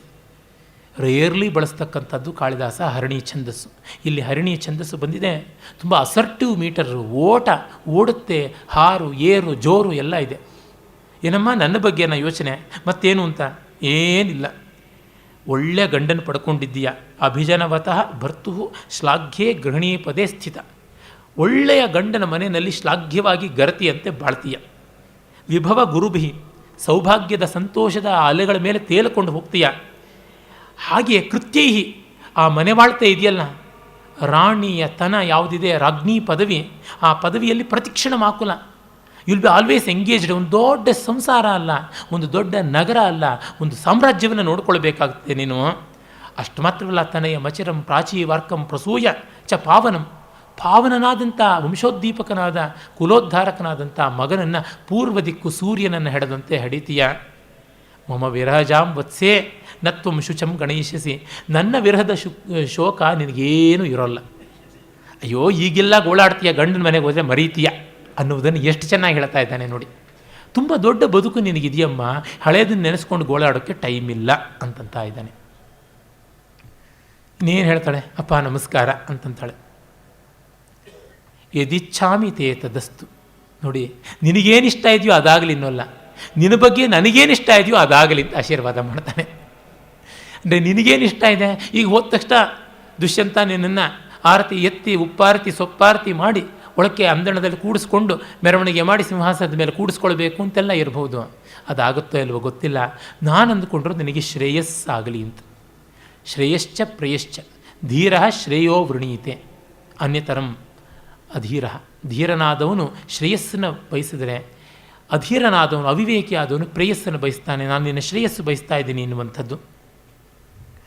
ಆಮೇಲೆ ಸಖಿಯರು ಈಗ ಹೇಳ್ತಾರೆ, ಯದಿನಾಮ ಸ ರಾಜ ಪ್ರತ್ಯಭಿಜ್ಞಾನ ಮಂಥರ ಭವೇತ್. ನಿನ್ನನ್ನು ಗುರುತಿಸೋದಕ್ಕೆ ಮಂಥರ ಡಿಲೇ ಮಾಡಿದ್ರೆ ಆ ರಾಜ ಭವೇತ್ ತತಃ ತಸ್ಯ ಇಮಾಂ ಆತ್ಮನಾಮಧೇಯಾಂಕಿತಂ ಅಂಗುಲೇಕಂ ದೃಶ್ಯ. ಅವನು ಡೌಟ್ ಮಾಡಿದ್ರೆ, ಸ್ವಲ್ಪ ತಡ ಮಾಡಿದ್ರೆ, ನೀನು ಅವನ ಹೆಸರಿರ್ತಕ್ಕಂಥ ಮುದ್ರೆಯುಂಗರವನ್ನು ತೋರಿಸು ಅಂತ ಹೇಳ್ತಾರೆ. ಪಾಪ ಅದಕ್ಕಿಂತ ಇನ್ನೇನು ಹೇಳಿಯಾರು? ಪೇಷಂಟಿಗೆ ಎಂಥ ರೋಗ ಬಂದಿದೆ ಅಂತ ಡಾಕ್ಟ್ರ್ ಹೇಗೆ ಹೇಳೋದಕ್ಕೆ ಸಾಧ್ಯ? ಅನೇನ ಸಂದೇಹೇನ ವಾಮಕಂಪಿತಾಸ್ಮಿ ಆಕಂಪಿತಾಸ್ಮಿ. ನಿಮ್ಮ ಈ ಸಂದೇಹದಿಂದ ನನಗೆ ತುಂಬ ಭಯ ಆಗ್ತಾ ಇದೆ ಅಂತಂದಾಗ ಸಖಿ ಹೇಳ್ತಾರೆ, ಸ್ನೇಹ ಪಾಪಶಂಕಿ. ಅಯ್ಯೋ, ಈ ಸ್ನೇಹವೇ ಹಾಗಮ್ಮ, ಸದಾ ಕೆಡಕನ್ನೇ ಚಿಂತಿಸುತ್ತೆ, ಏನೂ ಇಲ್ಲ, ನಾವು ಹೀಗೆ ಜನರಲ್ಲಾಗಿ ಹೇಳಿದ್ವಿ, ನಥಿಂಗ್ ಪರ್ಟಿಕ್ಯುಲರ್ ಅಂತ ಹೇಳ್ಬಿಟ್ಟು ಅಂತಾನೆ. ಮತ್ತು ಶಾರಂಗರವ ಹೇಳ್ತಾನೆ, ಆಗಂತರಂ ಆರೂಢ ಸವಿತ. ಅಗಾಂತರಂ ಆರೂಢ ಸವಿತ. ಇನ್ನೇನು ಪಶ್ಚಿಮ ದಿಕ್ಕಿಗೆ ಮುಳುಗೋದಿಕ್ಕೆ ಬರ್ತಾ ಇದ್ದಾರೆ ಸೂರ್ಯ. ತ್ವರತಾಂ ಅತ್ರ ಭವತಿ, ಬೇಗ ಬೇಗ ಅಂತಾರೆ. ಅವ್ರ ಚಿಂತೆ ಅವರಿಗೆ, ಬೇಗ ಅವಳನ್ನು ಬಿಟ್ಟು ನಾಳೆ ದಿವಸ ಬಂದುಬಿಡೋಣ ಅಂತ. ಈಗ ಶಕುಂತಲೆ ಮತ್ತೆ ಕೇಳ್ತಾಳೆ, ತಾತ ಕದಾನು ಭೂಯಸ್ ತಪೋವನಂ ಪ್ರೇಕ್ಷಿಷ್ಯ. ಅಪ್ಪ ಮತ್ತೆ ಈ ತಪೋವನ ಯಾವಾಗ ನೋಡಲಿ? ಪಾಪ ಬಾಣಂತನಕ್ಕಾದರೂ ಬಾ ಅಂತ ಕರಿತಾನೋ ಏನು ಅಂತ. ಆದರೆ ನೋಡಿ ಅಲ್ಟಿಮೇಟಮ್ ಕೊಡ್ತಾನೆ. ವತ್ಸೆ ಶ್ರೂಯತಾಂ, ಮಗಳೇ ಕೇಳು. ಭೂತ್ವಾ ಚಿರಾಯ ಚತುರಂತ ಮಹೀ ಸಪತ್ನಿ ದೌಶ್ಯಂತಿಮಪ್ರತಿರತಂ ತನಯಂ ಪ್ರಸೂಯ ನಿವೇಶ್ಯ ಭರ್ತ್ರ ತದರ್ಪಿತ ಕುಟುಂಬ ಭರೇಣ ಸಾರ್ಧಂ ಶಾಂತೆ ಕರಿಷ್ಯಸಿ ಪದಂ ಪುನರಾಶ್ರಮೇಸ್ಮಿನ್. ಮಗಳೇ, ಚತುಸ್ಸಮುದ್ರ ಮುದ್ರಿತವಾದ ವಸುಮತಿ ಯುವತಿಗೆ ಸವತಿಯಾಗಿ ನೀನು ದುಷ್ಯಂತನ ಮಗ ಅಪ್ರತಿರಥನಾದಂಥವನನ್ನ ಮಗನನ್ನು ಪಡೆದು ಗಂಡನ ಜೊತೆ ಅವನನ್ನು ಬೆಳೆಸಿ ಅವನಲ್ಲಿ ಮಗನಲ್ಲಿ ಎಲ್ಲ ಸಾಮ್ರಾಜ್ಯದ ಭಾರವನ್ನು ಇಟ್ಟು ಶಾಂತವಾದ ಆಶ್ರಮ ಪದಕ್ಕೆ ಕೊನೆಗೆ ಬರ್ತೀಯ. ವಾನಪ್ರಸ್ಥಕ್ಕೆ ಬರ್ತೀಯ, ಬಂದ ಮೇಲೆ ಮತ್ತೆ ಹೋಗೋಂಗಿಲ್ಲ, ಆಗಲೇ ಬರೋದು, ಮಧ್ಯೆ ಮಧ್ಯೆ ಎಲ್ಲ ಬರೋದಿಲ್ಲ ಅಂತ. ತುಂಬ ಬಾರಿ ಈ ಹೆಣ್ಣು ಮಕ್ಕಳು ತವರಿನ ವ್ಯಾಮೋಹ ಹೇಗೆ ಬಳಸ್ಕೊಳ್ತಾರೆ ಅಂದರೆ, ವೀಕೆಂಡನ್ನೇ ತವ್ರ ಮನೇಲಿ ಜಾಂಡ. ಆ ಗಂಡ ಅನ್ನೋ ಪ್ರಾಣಿಗೇನು ಬೇರೆ ಬದುಕೇ ಇಲ್ಲ, ಕಾರ್ ಡ್ರೈವರ್ ಆಗಿರಬೇಕು, ಇಲ್ಲ ಬೈಕ್ ಡ್ರೈವರ್ ಆಗಿರಬೇಕು, ಅದು ಬಿಟ್ಟು ಇನ್ಯಾವುದೂ ಇಲ್ಲ ಅಂತ ಮಾಡಿಬಿಡ್ತಾರೆ. ಬೇರೆ ಊರಿಗೆ ಹೋದ್ರಂತೂ ಇನ್ನು ಎಲ್ಲೂ ಅವಕಾಶವೇ ಇಲ್ಲ, ಅಲ್ಲಿಗೆ ಮತ್ತೆ ಮತ್ತೆ ಕಳಿಸ್ತಾನೆ ಇರ್ತಾರೆ, ಎಳ್ಕೊಂಡು ಹೋಗ್ತಾ ಇರ್ತಾರೆ. ಅವ್ರ ಮನೆಯವ್ರ ಜೊತೆ ಮಾತಾಡೋದು, ಮತ್ತೊಂದು ಸ್ನೇಹಿತರ ಜೊತೆ ಏನು ಬೇಡ, ಎಲ್ಲ ಕಟ್ ಆಫ್ ಆಗಿಬಿಡುತ್ತೆ. ಅವರನ್ನು ಒಂದು 6 ತಿಂಗಳು ಮಾತಾಡಿಸ್ಬಾರ್ದು ಅಂತಲ್ಲ, ಒಂದು 2 ವರ್ಷ ಮಾತಾಡಿಸ್ಬಾರ್ದು. ಆಮೇಲೆ ಮಾತಾಡ್ಸೋಕ್ಕಾಗೋದೇ ಇಲ್ಲ, ಕಂಕ್ಳಲ್ಲೊಂದು ಕೈಯಲ್ಲೊಂದು, ಇಲ್ಲ ಅವ್ರದ್ದೇ ಡೈವರ್ಸಿನ ಪ್ರಾಬ್ಲಮ್ಮು, ಈ ತರಹ ಆಗಿಬಿಡುತ್ತೆ. ಅದಲ್ಲ, ನೀನು ತವ್ರ ಮನೆಗೆ ಮತ್ತೆ ಮತ್ತೆ ಠಳಾಯಿಸೋ ಹಾಗಿಲ್ಲ, ಬಂದರೆ ಮತ್ತೆ ಹೋಗಬಾರ್ದು. ಆಮೇಲೆ ನೋಡಿ, ಅವಳು ಬರ್ತಾಳೆ, ಅವಳು ಸಿರಿವಂತಿಕೆ, ಅವಳು ಒಡವೆ ವಸ್ತ್ರ, ಇದು ಈ ಸಖಿಯರ ಕಣ್ಣು ಕುಕ್ಕೋದು, ಇವಳು ರಾಣಿ, ಇವಳನ್ನ ಹೇಗೆ ಮಾತಾಡಿಸೋದು, ಸ್ಟೇಟಸ್ ಡಿಫ್ರೆನ್ಸಸ್ಸು, ಎಷ್ಟೆಲ್ಲ ಪ್ರಾಬ್ಲಮ್ಸ್ ಬರ್ಬೋದು. ಬಂದರೆ ನಾರು ಸೀರೆ ಉಟ್ಟು ಹಾಗೆ ಮರ ಗಿಡಕ್ಕೆ ನೀರೆರಿಯೋದಕ್ಕೆ ಬರಬೇಕು, ಆ ಥರ ಇರಬೇಕು. ಈ ನೇಚರ್ ಜೊತೆಗೆ ಬ್ಲೆಂಡ್ ಆಗುವಂತೆ ಇರಬೇಕು ಅನ್ನುವಂಥದ್ದು. ಜಾತೆ ಪರಿಹೇತೆ ಗಮನವೇಲ ನಿವರ್ತಯ ಪಿತರಂ ಅಥವಾ ಚಿರೇಣಾಪಿ ಪುನಃ ಪುನರೇಶ ಏವಂ ಮಂತ್ರಯಿಷ್ಯತೆ. ಗೌತಮಿ ಹೇಳ್ತಾಳೆ, ಇನ್ನು ಹೊರಡಬೇಕಮ್ಮ, ಮತ್ತೆ ಮತ್ತೆ ಅದೇ ಹಾಡಿದ್ದೇ ಹಾಡು, ಎಷ್ಟರ್ತಿ ಕಣ್ಣೀರು ಎಷ್ಟರ್ತಿ ಒರೆಸೋದು. ಕಾಶ್ಯಪ ಈಗ ಹೇಳ್ತಾನೆ, ವತ್ಸೆ ಉಪರುದ್ಧತೆ ತಪೋನುಷ್ಠಾನಂ, ಅಮ್ಮ ತಪೋನುಷ್ಠಾನಕ್ಕೆ ಅಡ್ಡಿ ಆಗುತ್ತೆ ಅಂತ. ಈಗ ಇವಳು ಅಳತಾಳೆ. ಈಗ ತಂದೆ ಬಗ್ಗೆ ಹಿತ ನೋಡಿ ಎಲ್ಲ ಬರುತ್ತೆ. ತಪಶ್ಚರಣ ಪೀಡಿತಂ ತಾತ ಶರೀರಂ ತನ್ಮಾತಿಮಾತ್ರಂ ಮಮ ಕೃತೆ ಉತ್ಕಂಠಿತಂ. ತಪಸ್ಸಿನಿಂದ ಈಗಲೇ ಜೀರ್ಣವಾಗಿದೆ ಅಪ್ಪ ನಿಮ್ಮ ಶರೀರ, ಶೀರ್ಯತೆ ಇತಿ ಶರೀರಂ, ಇನ್ನು ಹೆಚ್ಚು ನನಗಾಗಿ ಚಿಂತೆ ಮಾಡಬೇಡಿ, ಕೊರಗಬೇಡಿ ಅಂತಾಳೆ. ಈಗ ಅವನು ತಡ್ಕೊಳಕ್ಕಾಗಲ್ಲ. ಶಮಮೇಷ್ಯತಿ ಮೇ ಶೋಕ ಕಥಂನು ವತ್ಸೆ ತ್ವಯಾ ರಚಿತ ಪೂರ್ವಂ ಉಟಜದ್ವಾರ ವಿರೂಢಂ ನೀವಾರ ಬಲಿಂ ವಿಲೋಕಯಿತ. ಅಮ್ಮ, ನನಗೆ ಹೇಗೆ ತಾನೇ ಸಮಾಧಾನ ಆಗುತ್ತೆ, ಹೇಗೆ ತಾನೇ ನಿನ್ನನ್ನು ಮರೀಲಿ? ಆಶ್ರಮದ ಬಾಗಿಲಿನಲ್ಲಿಯೇ ನೀನು ನೀವಾರ ಬಲಿ ಅಂತ ಪಕ್ಷಿಗಳಿಗೆ ದಿಗ್ದೇವತೆಗಳಿಗೆ ಇಟ್ಟಿದ್ದೀಯಲ್ಲ, ಆ ನವಣೆ ಮೊಳೆಯೋದನ್ನು ನೋಡಿದಾಗ ಒಂದೊಂದು ಮೊಳಕೆಯಲ್ಲಿಯೂ ನಿನ್ನ ನೆನಪು ಮೊಳೀತಾ ಇರುತ್ತೆ, ಅದನ್ನು ಹೇಗೆ ಚಿವುಟಲಿ ಅಂತ ಹೇಳ್ತಾನೆ. ತುಂಬ ಒಳ್ಳೆಯ ಅಬ್ಸರ್ವೇಷನ್. ಹಾಗಂತ ಹೇಳಿ ತಲೆ ತಿರುಗಿಸ್ಕೋತಾನೆ. ಅವ್ರು ಹೊರಟೋಗ್ತಾರೆ. ಸಖಿಯರು ಹೇಳ್ತಾರೆ, ಹಾ ಧಿಕ್ ಅಂತರ್ಹಿತ ಶಕುಂತಲಾ ವನರಾಜ್ಯ, ಈ ಮರಗಳ ಮಧ್ಯೆ ಶಕುಂತಲೆ ಮಾಯವಾಗಿಬಿಟ್ಲಲ್ಲ ಅಂತ. ಕಾಶ್ಯಪ ಹೇಳ್ತಾನೆ, ಅನಸೂಯೆ ಪ್ರೇಮವದೇ ಗತವತಿ ವಾಂ ಸಹಧರ್ಮಚಾರಣಿ ನಿರ್ಗೃಹ್ಯ ಶೋಕಂ ಅನುಗಚ್ಚತಂ ಮಾಂ ಪ್ರಸ್ಥಿತಂ. ಅಮ್ಮ, ನಿಮ್ಮ ಸಖಿ ಹೊರಟೇ ಹೋಗ್ಬಿಟ್ಲು, ಹೃದಯ ಗಟ್ಟಿ ಮಾಡ್ಕೊಳ್ಳಿ, ಬನ್ನಿ ನನ್ನ ಜೊತೆ ಅಂಥೇಳಿ ಕರ್ಕೊಂಡು ಬರ್ತಾನೆ. ಅವರಿಬ್ಬರು ಹೇಳ್ತಾರೆ, ತಾತ ಶಕುಂತಲಾ ವಿರಹಿತಂ ಶೂನ್ಯಮಿವ ತಪೋವನಂ ಕಥಂ ಪ್ರವಿಶಾವ. ಶಕುಂತಲೆ ಇಲ್ಲದ ಖಾಲಿ ಬಣಬಣ ಅಂತಿರೋ ಆಶ್ರಮಕ್ಕೆ ಹೇಗೆ ಹೋಗೋಣ ಅಂತ. ಸ್ನೇಹ ಪ್ರವೃತ್ತಿ ಏವಂ ದರ್ಶಿನಿ, ಸ್ನೇಹ ಹೀಗೇ ನೋಡೋದು. ಎಷ್ಟು ಜನ ಇಲ್ಲ ಆಶ್ರಮದಲ್ಲಿ, ಆದರೂ ಹೀಗೆ ನೋಡೋದು. ಶಕುಂತಲಾಂ ಪತಿಗ್ರಹಂ ವಿಸೃಜ್ಯ ಲಬ್ಧಮಿದಾನಿಂ ಸ್ವಾಸ್ಥ್ಯಂ. ಶಕುಂತಲೆಯನ್ನು ಗಂಡನ ಮನೆ ಕಳಿಸಿ ಈಗ ನೆಮ್ಮದಿಯಾಯಿತು ಮನಸ್ಸು. ಅರ್ಥೋ ಹಿ ಕನ್ಯಾ ಪರಕೀಯ ಏವ ತಾಮದ್ಯ ಸಂಪ್ರೇಷ್ಯ ಪರಿಗೃಹೀತು ಜಾತೋ ಮಮಾಯಂ ವಿಶತಃ ಪ್ರಕಾಮಂ ಪ್ರತ್ಯರ್ಪಿತ ನ್ಯಾಸ ಇವಾಂತರಾತ್ಮ. ಕನ್ಯೆ ಎಂದೂ ಬೇರೆಯವರ ಸಂಪತ್ತು. ಮತ್ತೊಂದು ಮನಸ್ಸು ಬೆಳಗೋದಿಕ್ಕೆ ಅವಳು ಇರ್ತಕ್ಕಂಥವಳು. ಸ್ತ್ರೀ ಲಕ್ಷಣ ಇದು. ಯಾರು ಎಷ್ಟು ಏನು ಹೇಳಲಿ ಇದೇ ಸತ್ಯ. ಇದು ಕಾಳಿದಾಸ ಹೇಳಿದ್ದಾನೆ, ವ್ಯಾಸ ವಾಲ್ಮೀಕಿಯರು ತೋರಿಸಿದ್ದಾರೆ, ಎಲ್ಲರೂ ಹೇಳಿರ್ತಕ್ಕಂಥದ್ದು. ಹೆಣ್ಣು ಗಂಡಂತೆ ಇರ್ತೀನಿ ಅಂತಂದರೆ ಸೃಷ್ಟಿ ಬೇಕಿಲ್ಲ, ಈ ಜಗತ್ತು ಬೇಕಿಲ್ಲ. ಅವರು ತಾವು ಮಾಡೋ ಕೆಲಸ ಬಿಟ್ಟು ಇನ್ನೊಬ್ಬರ ಕೆಲಸ ಮಾಡಿದ್ರೆ ಅವ್ರ ಕೆಲಸ ಯಾರು ಮಾಡ್ತಾರೆ? ಹೆಣ್ಣು ಗಂಡಾಗೋಕ್ಕೆ ಸಾಧ್ಯ ಇಲ್ಲ, ಗಂಡು ಹೆಣ್ಣಾಗಿ ಕೆಲಸ ಮಾಡೋಕ್ಕೆ ಆಗೋಲ್ಲ. ಹೀಗಾಗಿ ಅನನ್ಯತೆಯಲ್ಲಿಯೇ ಅವರ ಸಾಮರ್ಥ್ಯ ಸಾರ್ಥಕ್ಯ ಇದೆ ಹೊರತುನುವೆ ಅನ್ಯಾನುಕರಣೀಯತೆಯಲ್ಲಿ ಅಲ್ಲ. ಇವರು ಹೆಣ್ಣು ಬಹಳ ವಿಶೇಷ ಅಂತ ಹೇಳ್ತಾ ಗಂಡಾಗೋಕ್ಕೆ ಹೋಗಿ ಅವಿವೇಕ, ಗಂಡು ಹೆಣ್ಣಿಗಿಂತ ಕೀಳು ಅನ್ನೋದು ಜಗತ್ತಿಗೆ ಗೊತ್ತಿದೆ. ಭಾವನೆಗಳಲ್ಲಿ ಕೀಳೇ ಆಗಿರ್ತಕ್ಕಂಥ ವ್ಯಕ್ತಿ ಅಂತ. ಹಾಗಾಗಿ ಯಾವ ತರಹ ಇದನ್ನು ಕಾಳಿದಾಸ ಹೇಳ್ತಾ ಇದ್ದಾನೆ. ಹಾಗಾಗಿ ಅವಳನ್ನು ಪರಿಗ್ರಹೀತರು, ಅವಳನ್ನು ಸ್ವೀಕರಿಸ್ತಕ್ಕಂಥವನು, ಅವಳನ್ನು ದೊಡ್ಡ ವಸ್ತು ಅಂತ ಗೌರವಿಸ್ತಕ್ಕಂಥವನ ಕಡೆಗೆ ಕಳಿಸಿಕೊಟ್ಟು ವಿಶದಃ ಪ್ರಕಾಮಂ ಸಮಾಹಿತವಾಗಿರ್ತಕ್ಕಂಥದ್ದು ನನ್ನ ಮನಸ್ಸು. ಪ್ರತ್ಯರ್ಪಿತ ನ್ಯಾಸ, ಯಾರಾದರೂ ನಮ್ಮಲ್ಲಿ ಅಡ ಇಟ್ಟು ಹೋಗಿದ್ದನ್ನು ಅವರಿಗೆ ಮತ್ತೆ ಕೊಟ್ಟರೆ ಎಷ್ಟು ಸಮಾಧಾನವೋ ಅಷ್ಟು ಸಮಾಧಾನ. ನನಗಂತೂ ಯಾರ ಮನೆಯಿಂದ ಪಾತ್ರೆಯೋ ಪರಡಿಯೋ ಎಂಥದ್ದು ಯಾವುದೋ ಒಂದು ತಂದುಬಿಟ್ರೆ ಅವ್ರ ಮನೆಗೆ ಸೇರೋವರೆಗೂ ಸಮಾಧಾನವೇ ಇಲ್ಲ. ಮುಜುಗರ ಆಗುತ್ತೆ ಆಮೇಲಿಂದ ಹೇಳ್ಕೊಡೋದಕ್ಕೆ, ಅಯ್ಯೋ ನಮ್ಮ ಮನೇಲಿ ಇಷ್ಟು ದಿವಸ ಉಳಿದು ಬಿಡುತ್ತಲ್ಲ ಅಂತ. ಹಾಗೆ ಕೊಟ್ಟು ಅಂತರಾತ್ಮ ಶಾಂತ, ನನ್ನ ಅಂತರಾತ್ಮ ಶಾಂತವಾಗಿದೆ ಅಂತ.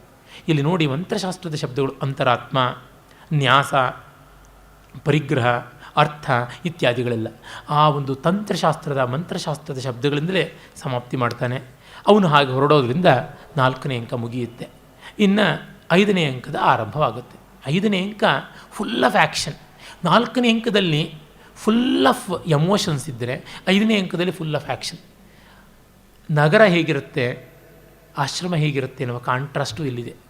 ಇಲ್ಲಿ ಕೇಂದ್ರ ಬಿಂದು ಕಣ್ವ, ಅಲ್ಲಿ ಕೇಂದ್ರ ಬಿಂದು ದುಷ್ಯಂತ. ಇಲ್ಲಿ ಹೋಗು ಅಂತ ಕಳಿಸ್ಕೊಡ್ತಕ್ಕಂಥ ಕಣ್ವ, ಅಲ್ಲಿಯೂ ಕೂಡ ಹೋಗು ಅಂತ ಓಡಿಸ್ತಕ್ಕಂಥ ದುಷ್ಯಂತ. ಎರಡೂ ಕಡೆ ಶಕುಂತಲೆ, ಎರಡೂ ಕಡೆ ಅವಳ ಕಣ್ಣೀರು. ಇಲ್ಲ ಆದರೆ ಅವಳಿಗೆ ಒತ್ತಾಸೆಯಾದ ಸಖಿಯರಿಬ್ಬರಿಲ್ಲ. ಅವಳಿಗೆ ಪ್ರತಿಕೂಲವೇ ಮಾಡ್ತಕ್ಕಂಥ ಅವರಿಬ್ಬರು ಶಾರಂಗರ ಶಾರದೂತರು ಅವರಿದ್ದಾರೆ. ಗೌತಮಿ ಎರಡೂ ಕಡೆ ಇದ್ದಾಳೆ, ಪಾಪ ಹೆಲ್ಪ್ಲೆಸ್, ಅಸಹಾಯಕಳಾದಂಥವಳು ಅಂತ ನೋಡಿದಾಗ ಆ ಸಂದರ್ಭಗಳನ್ನು ಹೇಗೆ ತಂದಿಡ್ತಾನೆ ಅನ್ನೋದು ನಮಗೆ ಗೊತ್ತಾಗುತ್ತೆ. ನಾಟಕ ಅಂದರೆ ಹೀಗಿರಬೇಕು, ಕಾಂಟ್ರಾಸ್ಟನ್ನು ಹೀಗೆ ಒಂದು ಸೀನಿಂದ ಮತ್ತೊಂದು ಸೀನಿಗೆ ಹೇಗಿರಬೇಕು ಅನ್ನೋದು ಗೊತ್ತಾಗುತ್ತೆ.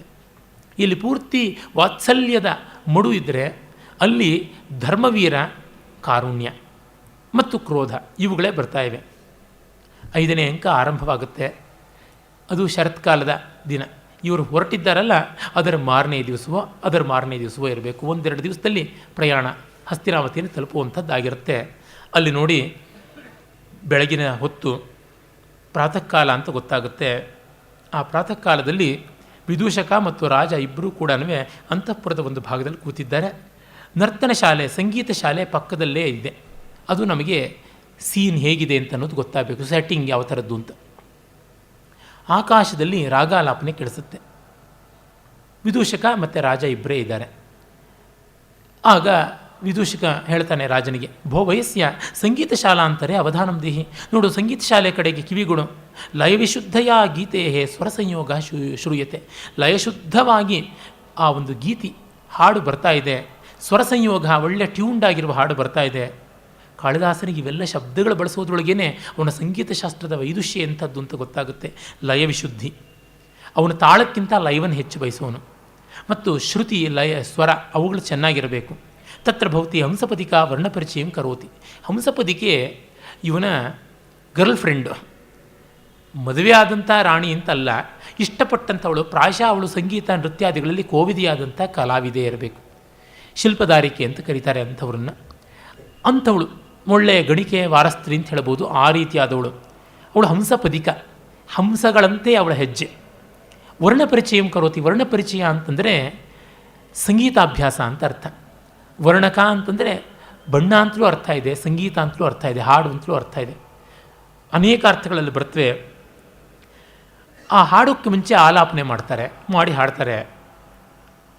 ತೂಷ್ಟಿಂಭವ, ಸ್ವಲ್ಪ ಹೊತ್ತು ನೀನು ಬಾಯಿ ಮುಚ್ಚಯ್ಯ, ನಾನು ಕೇಳ್ತೀನಿ ಅಂತ ಒಂದು ತಮಾಷೆಯಾಗಿ ಹೇಳ್ತಾನೆ. ಅಭಿನವ ಮಧುಲೋಲುಪೋ ಭವಾನ್ ತಥಾ ಪರಿಚುಂಬ್ಯ ಚೂತ ಮಂಜರೀಂ ಕಮಲ ವಸತಿಂ ಮಾತ್ರ ಕಮಲ ವಸತಿ ಮಾತ್ರ ನಿರ್ವೃತಃ ಮಧುಕರಃ ವಿಸ್ರಂಭೇಣ ಕಿಂ ತಥಾ. ಅಭಿನವ ಮಧುಲೋಲುಪ ಪ್ರಾಕೃತ ಪದ್ಯ ಇದು. ಅಹಿಣವ ಮಹುಲೋಲುವೋ ಭವಂ ತಹ ಪರಿಶೂಯ ಶಿವ ಮಂಜರೀಂ ಕಮಲ ವಸಯಿ ಮಿತ್ತ ನಿವ್ವುದೋ ಮಹುವರ ವಿಂಹರಿಸೋ ಸೀಣಂ ಕಹಂ ಅಂತ.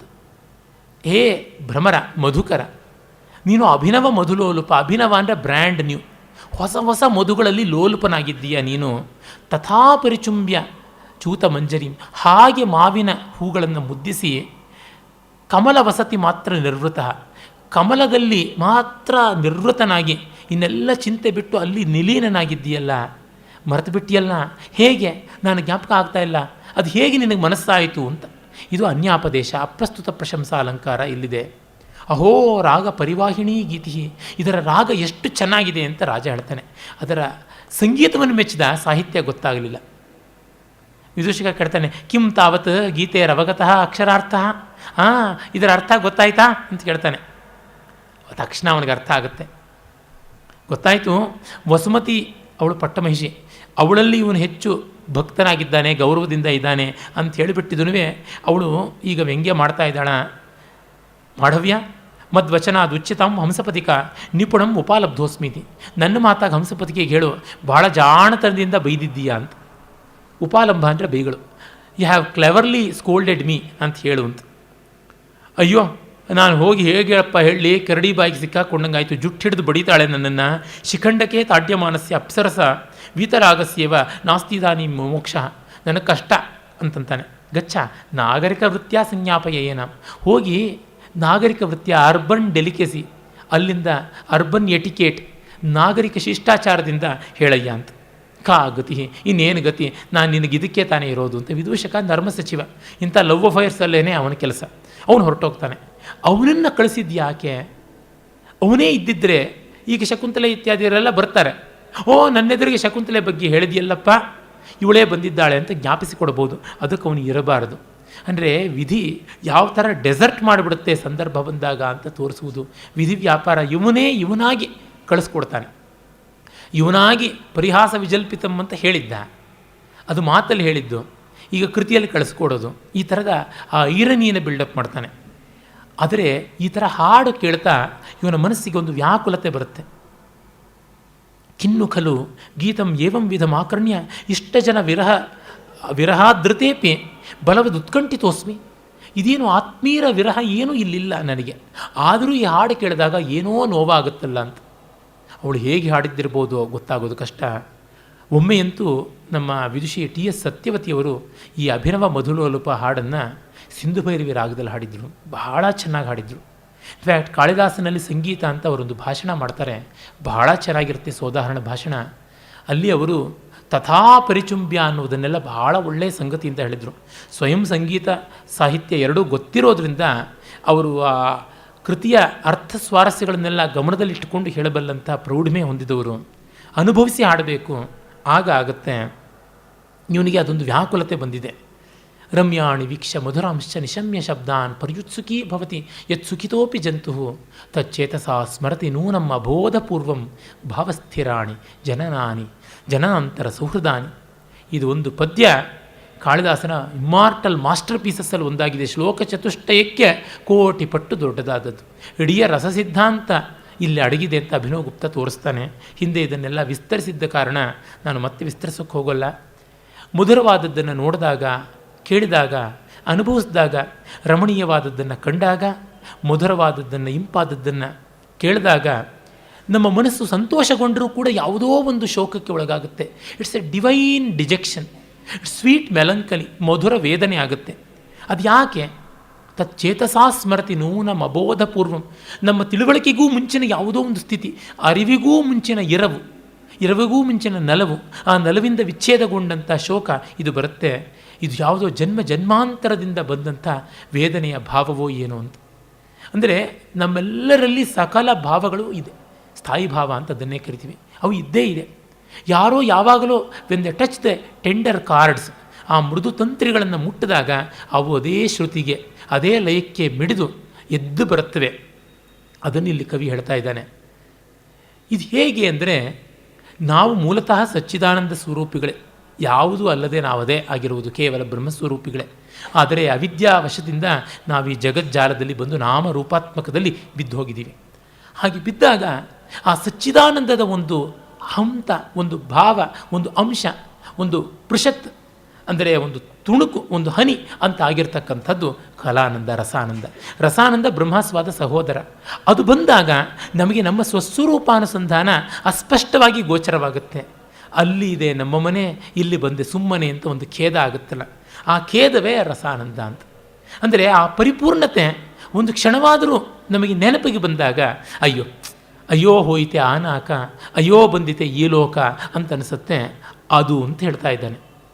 ಅಥವಾ ನಮಗೆ ಬಹಳ ಒಳ್ಳೆಯದನ್ನು, ಬಹಳ ಸೊಗಸಾದದ್ದನ್ನು ಕೇಳಿ ಅನುಭವಿಸಿದಾಗ ನಮ್ಮ ಆತ್ಮೀಯರ ನೆನಪಾಗುತ್ತೆ. ನನಗೇ ಸಂತೋಷವಾಗುವಂಥ ನನ್ನ ಒಂದು ರಚನೆ ಇದು. ಎಂಥದ್ದು ಈ ಒಂದು ನಸುಖಂ ನಚ ಸೌಲಭ್ಯಂ ಸ್ವಯಂ ಸ್ವಗುಣಶಂಸನೆ ಅಂತ ಅಂದ್ಕೋಬೇಡಿ. ಏನಂದರೆ ಕೆಲವೊಮ್ಮೆ ಆಕಸ್ಮಿಕವಾಗಿ ನಾವುಗಳು ಚೆನ್ನಾಗಿರೋ ಕೆಲಸ ಮಾಡಿಬಿಡ್ತೀವಿ. ನಾನು ಬರೆದ ಜಾನಕಿ ಜೀವನ ಯಕ್ಷಗಾನದಲ್ಲಿ ನಾನೇ ಮಾಡಿದ ಟ್ಯೂನಿಂಗ್ನಲ್ಲಿ, ಆ ಮಾರು ಬೆಹಾಗ್ನಲ್ಲಿ ಸೀತೆ ಕಾಡಿಗೆ ಬಂದು ಲಕ್ಷ್ಮಣ ಸೀತೆಯನ್ನು ಪರಿತ್ಯಾಗ ಮಾಡಿಸೋದಕ್ಕೆ ಕರ್ಕೊಂಡು ಬಂದಿದ್ದಾನೆ. ರಾಮನಿಂದ ಪರಿತ್ಯಕ್ತಳಾದವಳು. ಅವಳಿಗೆ ಗೊತ್ತಿಲ್ಲ. ಅವರೆನ್ನ ನೊಡಗೂಡುತ್ತಿಲ್ಲಿ ಸವಿಯಬೇಕಿತ್ತಿದನೆಲ್ಲ ಅರಸೊತ್ತಿಗೆಯ ಭಾರ ಅರಸಿಕತೆಯ ಪೂರ ತರದಿರಲಿ ವನ ಚರಣವೇ ಶರಣ. ಅವರಿರಬೇಕಾಗಿತ್ತು ಈ ವನವನ್ನು ಸವಿಯೋದಕ್ಕೆ ನನ್ನ ಜೊತೆ. ಅರಸೊತ್ತಿಗೆಯ ಭಾರ ಅರಸಿಕತೆಯ ಪೂರ ತರದಿರಲಿ ವನ ಶರಣವೇ ಶರಣ. ಆ ಅರಸೊತ್ತಿಗೆಯ ಅರಸಿಕತೆ ಬರದೇ ಇರೋದಕ್ಕೆ ಈ ವನಚರಣ ಶರಣ ಅಂತಿದ್ದಾಳೆ. ಈ ವನವನ್ನು ನೋಡಿ ಸಂತೋಷ ಪಡುವಾಗ ಅವಳು ನೆನೆಸ್ಕೊಳ್ಳೋದು ರಾಮನ್ನ. ಅವನಿರಬೇಕಾಗಿತ್ತು ಅಂತ ತುಂಬ ಚೆನ್ನಾಗಿರೋದನ್ನು ಕಂಡಾಗ, ಸವಿಯುವಾಗ ನಮಗೆ ಅಂಥವ್ರು ಇಂಥವ್ರು ಇರಬೇಕಾಗಿತ್ತು. ಯಾಕೆಂದರೆ ಲೋಕಭೋಗ ಸವಿಯುವಾಗ ನಮಗೆ ಇನ್ನೊಬ್ಬರು ಬಂದರೆ ಶೇರ್ ಹೋಲ್ಡರ್ಸ್ ನಮಗೆ ಕಷ್ಟ ಆಗುತ್ತೆ, ನಮಗೆ ಕಡಿಮೆ ಆಗುತ್ತೆ. ಆದರೆ ಅಲೌಕಿಕವಾದ ಭೋಗ ಸವಿಯುವಾಗ ಜೊತೆಗಿದ್ದವರು ರಸಿಕರು ಬಂದಾಗ ಮತ್ತಷ್ಟು ಇನ್ನಷ್ಟು ಹೆಚ್ಚಳವಾಗುತ್ತೆ. ಯಾರೂ ಇಲ್ಲವೇ ಹೇಳ್ಕೊಳ್ಳೋಕ್ಕೆ ಅಂತ ಪರದಾಟ ಆಗಿಬಿಡುತ್ತೆ. ಕೆಲವೊಮ್ಮೆ ತುಂಬ ಚೆನ್ನಾಗಿರ್ತಕ್ಕಂಥ ಕಾವ್ಯವೋ ಉಕ್ತಿಯೋ ಯಾವುದೋ ನೆನಪಿಗೆ ಬಂದಾಗ ನಮ್ಮ ರಾಜಾಜಿನಗರದಲ್ಲಿ ನನಗೆ ಫಿಸಿಕಲಿ ಕ್ಲೋಸೆಸ್ಟ್ ಪ್ರಾಕ್ಸಿಮಿಟಿ ಇದ್ದದ್ದು ಶಂಕರ, ಆಮೇಲಿಂದ ನಮ್ಮ ಸುಧೀರ್ ಕೃಷ್ಣಸ್ವಾಮಿ, ಈಗ ವಾಸುಕಿ ಬಂದಿದ್ದಾನೆ ಮನೆ ಹತ್ತಕ್ಕೇನೆ. ಅದು ಬಿಟ್ಟರೆ ಮತ್ತೊಬ್ಬರು ಇನ್ನೊಬ್ಬರು ಎಲ್ಲಿ ಅಂತ ಹುಡುಕಬೇಕಾಗ್ತಿತ್ತು. ಯಾಕೆಂದರೆ ರಸಮಯವಾದ ಕಾವ್ಯದ ಸ್ವಾರಸ್ಯವನ್ನು ಹತ್ತಿರಕ್ಕೆ ಹೋಗಿ ಹೇಳ್ಕೊಳ್ಳೋದಕ್ಕೊಬ್ಬರು ಯಾರಾದರೂ ಬೇಕಾಗುತ್ತಲ್ಲ. ಅದನ್ನು ಬಿಡಿಸಿ ಹೇಳೋದು ಅಂತಂದರೆ ಪೋಸ್ಟ್ ಮಾರ್ಟಮ್ ಚೆನ್ನಾಗಿರುವಂಥದ್ದಲ್ಲ, ಅದನ್ನು ಹಾಗೆ ಅನುಭವಿಸಬೇಕಾಗುತ್ತೆ. ಈ ಥರದ ಸಂಕಟ ತುಂಬ ಕಾಡುತ್ತೆ. ಅದು ಇಲ್ಲಿ ರಮ್ಯಾಣಿ ವೀಕ್ಷದಲ್ಲಿ ಈ ಥರದ್ದು ಎಷ್ಟೆಷ್ಟೋ ಅರ್ಥಗಳು ಬರ್ತವೆ. ಆಗ ಕಂಚುಕಿ ಬರ್ತಾನೆ, ಬಂದು ತನ್ನ ಕಷ್ಟ ಹೇಳ್ಕೊಳ್ತಾನೆ. ಅದು ನೋಡಿ ಕಂಚುಕಿ ಒಂದು ರೆಗ್ಯುಲರ್ ಪಾತ್ರ. ಈ ಜೇಮ್ಸ್ ಬಾಂಡ್ ಆ ಥರ ಸಿನಿಮಾಗಳಲ್ಲೆಲ್ಲ ರೆಗ್ಯುಲರ್ ಕ್ಯಾರೆಕ್ಟರ್ಸ್ ಬರ್ತಾರೆ. ಆ ಬಾಂಡ್ ಆಫೀಸರ್ ಒಬ್ಬ ಬರ್ತಾನೆ. ಈಚಿನ ಬಾಂಡ್ ಫಿಲ್ಮ್ಸಲ್ಲಿ ಲೇಡಿ ಬಂದುಬಿಡ್ತಾ ಇದ್ದಾಳೆ ಆ ಕ್ಯಾರೆಕ್ಟರ್ನ ಮಾಡೋದಕ್ಕೆ, ತುಂಬ ಘನವಾಗಿ ನಿರ್ವಾಹ ಮಾಡ್ತಾ ಇದ್ದಾಳೆ. ಹಾಗೆಯೇ ಆ ಒಂದು ಟೆಕ್ನಿಕಲ್ ಆದಂಥ ಗ್ಯಾಡ್ಜೆಟ್ಸನ್ನು ತಯಾರು ಮಾಡೋ ಒಬ್ಬ ಇಂಜಿನಿಯರ್ ಇರ್ತಾನೆ. ಅವನು ಒಂದೆರಡು ಎಕ್ಸಾಂಪಲ್ಸು ಡೆಮಾನ್ಸ್ಟ್ರೇಷನ್ ತೋರಿಸ್ತಾನೆ, ಇನ್ನೊಂದೆರಡು ಆ್ಯಕ್ಚುಲಾಗಿ ಬಾಂಡೆ ತನ್ನ ಕೆಲಸಕ್ಕೆ ಬಳಸ್ಕೋತಾನೆ. ಇದೆಲ್ಲ ಅಲ್ಲಿ ಸಂಪ್ರದಾಯ, ಅಷ್ಟಾದಶ ವರ್ಣನೆಗಳಂತೆ. ಹಾಗೆ ರೆಗ್ಯುಲರ್ ಟೈಪ್ ಫೈಡ್ ಆದದ್ದು ಇರಲೇಬೇಕು. ಅದು ಒಂದು ಸೊಗಸು ಸಂಸ್ಕೃತ ನಾಟಕದಲ್ಲಿ. ಅದನ್ನು ಆಸ್ವಾದ ಮಾಡೋಕ್ಕಾದರೆ ಇದು ಆಗಬೇಕು, ಇದನ್ನು ಆಸ್ವಾದ ಮಾಡೋಕ್ಕಾದರೆ ಅದು ಆಗಬೇಕು. ಅವನು ಕಂಚಿಕಿ ಬರೋದು, ಅವನು ಮುಪ್ಪಾಗಿದೆ ಆದರೂ ಎಂಥಪುರದ ಕೆಲಸ ಕಡಿಮೆ ಆಗ್ತಾ ಇಲ್ಲ ಅಂತ ಗೊಣಗೋದು, ಅದೆಲ್ಲ ಬೇಕು. ಇದೆಲ್ಲ ಇಂಟರ್ಲೂಡ್, ಮಧ್ಯೆ ಒಂದು ವಿಕ್ಷೇಪ ಇರಬೇಕು. ಇಲ್ಲದೆ ಇದ್ದರೆ ನಾಟಕದಲ್ಲಿ ಸೊಗಸು ಕಡಿಮೆ ಆಗುತ್ತೆ. ಸಿನಿಮಾದವ್ರಿಗೆ ನೋಡಿ, ಒಬ್ಬರದೇ ಆ್ಯಕ್ಟ್ರದ್ದು ಫ್ರೇಮನ್ನು, ಒಂದೇ ಫ್ರೇಮನ್ನು ಎಷ್ಟೊತ್ತು ತೋರಿಸೋಣ, ಒಂದು ಚೇಂಜ್ ಬೇಕು, ಒಂದು ಬ್ರೇಕ್ ಬೇಕು ಅಂತ ಅವರಂತಾರೆ. ಆ ಬ್ರೇಕ್ ಥರದ್ದು ಇಲ್ಲಿ ತರುವಂಥದ್ದಾಗಿದೆ. ಆಚಾರ ಇತ್ಯವಹಿತೇನ ಮಯಾ ಗೃಹೀತ ಯಾ ವೇತ್ರ ಎಷ್ಟಿರವರೋಧ ಗೃಹೇಶು ರಾಜ್ಞ ಕಾಲೇ ಗತೆ ಬಹುತಿಥೆ ಮಮ ಸೈವ ಜಾತ ಪ್ರಸ್ಥಾನ ವಿಕ್ಲವ ಗತೆಯರವಲಂಬನಾರ್ಥ. ಮೊದಲು ಆಚಾರ ಅಂತ ನಾನು ಈ ಬೆಳ್ಳಿಯ ದಂಡ ಹಿಡ್ಕೋತಾ ಇದ್ದೆ ಅಧಿಕಾರ ಸೂಚನೆಯಾಗಿ. ಈಗ ವಯಸ್ಸಾಗಿ ಇದು ನನಗೀಗ ಊರೆಗೋಲಾಗಿದೆ ಅಂತ. ಇಷ್ಟೆಲ್ಲ ಅರ್ಥ ಬರ್ಬೋದು. ನಾವು ಕೆಲವೊಮ್ಮೆ ಬಂದು ನಮ್ಮ ಅಧಿಕಾರ ಕೆಲಸ ಹೊಟ್ಟೆಪಾಡಿಗೆ ಅಂತ ಅಂದ್ಕೋತೀವಿ. ಆಮೇಲೆ ಅದು ಏನಾಗ್ಬಿಡುತ್ತೆ ಅಂದರೆ ನಮ್ಮ ಈಗೋನ ಒಂದು ಡೈಮೆನ್ಷನ್ನೇ ಆಗಿಬಿಡುತ್ತೆ. ನಮ್ಮ ವ್ಯಕ್ತಿತ್ವದ ಒಂದು ಮುಖವೇ ಆಗಿಬಿಟ್ಟು ರಿಟೈರ್ ಆದಮೇಲಿಂದ ಪ್ರಾಣವೇ ಹೋದಂತೆ ಒದ್ದಾಡಿಬಿಡ್ತೀವಿ. ಅಯ್ಯೋ ಹೇಗಪ್ಪ ಈ ಕೆಲಸ ಅಂದ್ಕೊಂಡು ಬಂದವರು ಹೇಗಪ್ಪ ಬಿಡೋದು ಅಂತ ಆಗಿಬಿಡುತ್ತೆ. ಈ ಥರ ಆಗುವಂಥದ್ದು. ಕೆಲವೊಮ್ಮೆ ಸುಮ್ಮನೆ ಒಂದು ಸಂಕೇತ ಅಂತ, ಕುಡಿಯೋದು ಚಟ ಇತ್ಯಾದಿ ಹಾಗೆ ತಾನೆ. ಈ ಕೆಲಸಕ್ಕೋಸ್ಕರವಾಗಿ ಪಾರ್ಟಿಗೆ ಬಂದಾಗ ಲಕ್ಷಾಂತರ ಕೋಟ್ಯಂತರ ಡೀಲ್ ಮಾಡಬೇಕಾದ್ರೆ just we should have the goblet in our hand ಅಷ್ಟೇ. ಮದ್ಯಪಾತ್ರೆ ಕೈನಲ್ಲಿ ಹಿಡ್ಕೊಂಡ್ರೆ ಸಾಕು, ಕೆಲಸ ಆಗುತ್ತೆ ಅಂತೆಲ್ಲ ನನ್ನ ಸ್ನೇಹಿತರು ಹೇಳೋದನ್ನು ಕೇಳ್ತಾ ಇದ್ದೆ. ಆದರೆ ಅವರು ದಾಸಾನುದಾಸರಾಗ್ಬಿಡ್ತಾರೆ. ಮದ್ಯಪಾತ್ರೆ ಹಿಡ್ಕೊಳ್ಳೋಕೆ ಹೋಗ್ಬಿಟ್ಟು ಮದ್ಯಪಾಯಿಗಳೇ ಆಗಿಬಿಡ್ತಾರೆ. ಈ ಥರದ್ದು ಸಾಧ್ಯ ಆಗುತ್ತೆ, ಎಷ್ಟೋ ಕಡೆ ಆಗುತ್ತೆ. ಚಟವಾಗಿಬಿಡುತ್ತೆ. ಮೊದಲು ಏನೋ ಹೊಸದು ಅಂತಾಗಿದ್ದು ಆಮೇಲೆ ಅದೊಂದು ವ್ಯಾಧಿ ಆಗುತ್ತೆ. ಹಾಗೆ ಇದು ಕೂಡ. ಅದು ಮಾತ್ರವಲ್ಲ, ಆ ಬದುಕಿನ ಸೂಕ್ಷ್ಮತೆಗಳು ಎಂಥೆಂಥವನ್ನೆಲ್ಲ ಮಾಡಿಸ್ಬಿಡ್ತವೆ ಅಂತಂದರೆ ನಮಗದಿಲ್ಲದೆ ಇರೋಕ್ಕೆ ಆಗೋದಿಲ್ಲ. ಹ್ಯಾಬಿಚುಯೇಷನ್ ಅಂತೀವಲ್ಲ, ಹಾಗೂ ಆಗಿಬಿಡುತ್ತೆ. ಅದೆಲ್ಲ ಧ್ವನಿಯನ್ನು ಇಲ್ಲಿ ಕವಿ ತರ್ತಾನೆ. ಬದುಕಿನ ಬೇರೆ ಬೇರೆ ಮುಖಗಳನ್ನು ತರುವುದೇ ತಾನೇ ಕಾವ್ಯದ ಕೆಲಸ. ಅಥವಾ ಅವಿಶ್ರಮೋಯಂ ಲೋಕತಂತ್ರ ಅಧಿಕಾರ, ಅಥವಾ ಈ ಲೋಕದ ಅಧಿಕಾರ ವಹಿಸಿಕೊಳ್ಳೋದು ಅಂದರೆ ಬಿಡುವಿಲ್ಲ ಅಂತಲೇ ಅರ್ಥ, ವಿಶ್ರಾಂತಿ ಇಲ್ಲ ಅಂತಲೇ ಅರ್ಥ. ರಾಜ ಹಾಗಿರ್ತಾನೆ ಅಂತ. ಯಾಕೆ? ಭಾನು ಸಕೃದ್ಯುಕ್ತ ತುರಂಗ ಏವ. ಒಮ್ಮೆ ಸೂರ್ಯ ಕುದುರೆನ ಹೂಡಿದ್ರೆ ಮುಗೀತು. ಅಹೋರಾತ್ರವೂ ಸುತ್ತಾ ಇರ್ತಾನೆ. ಇಂಡಿಯಾದಲ್ಲಿ ಸೂರ್ಯೋದಯ ಆಗಿಲ್ಲದೆ ಇದ್ದರೆ ಅಮೇರಿಕಾದಲ್ಲಂತೂ ಆಗಿರುತ್ತಲ್ಲ.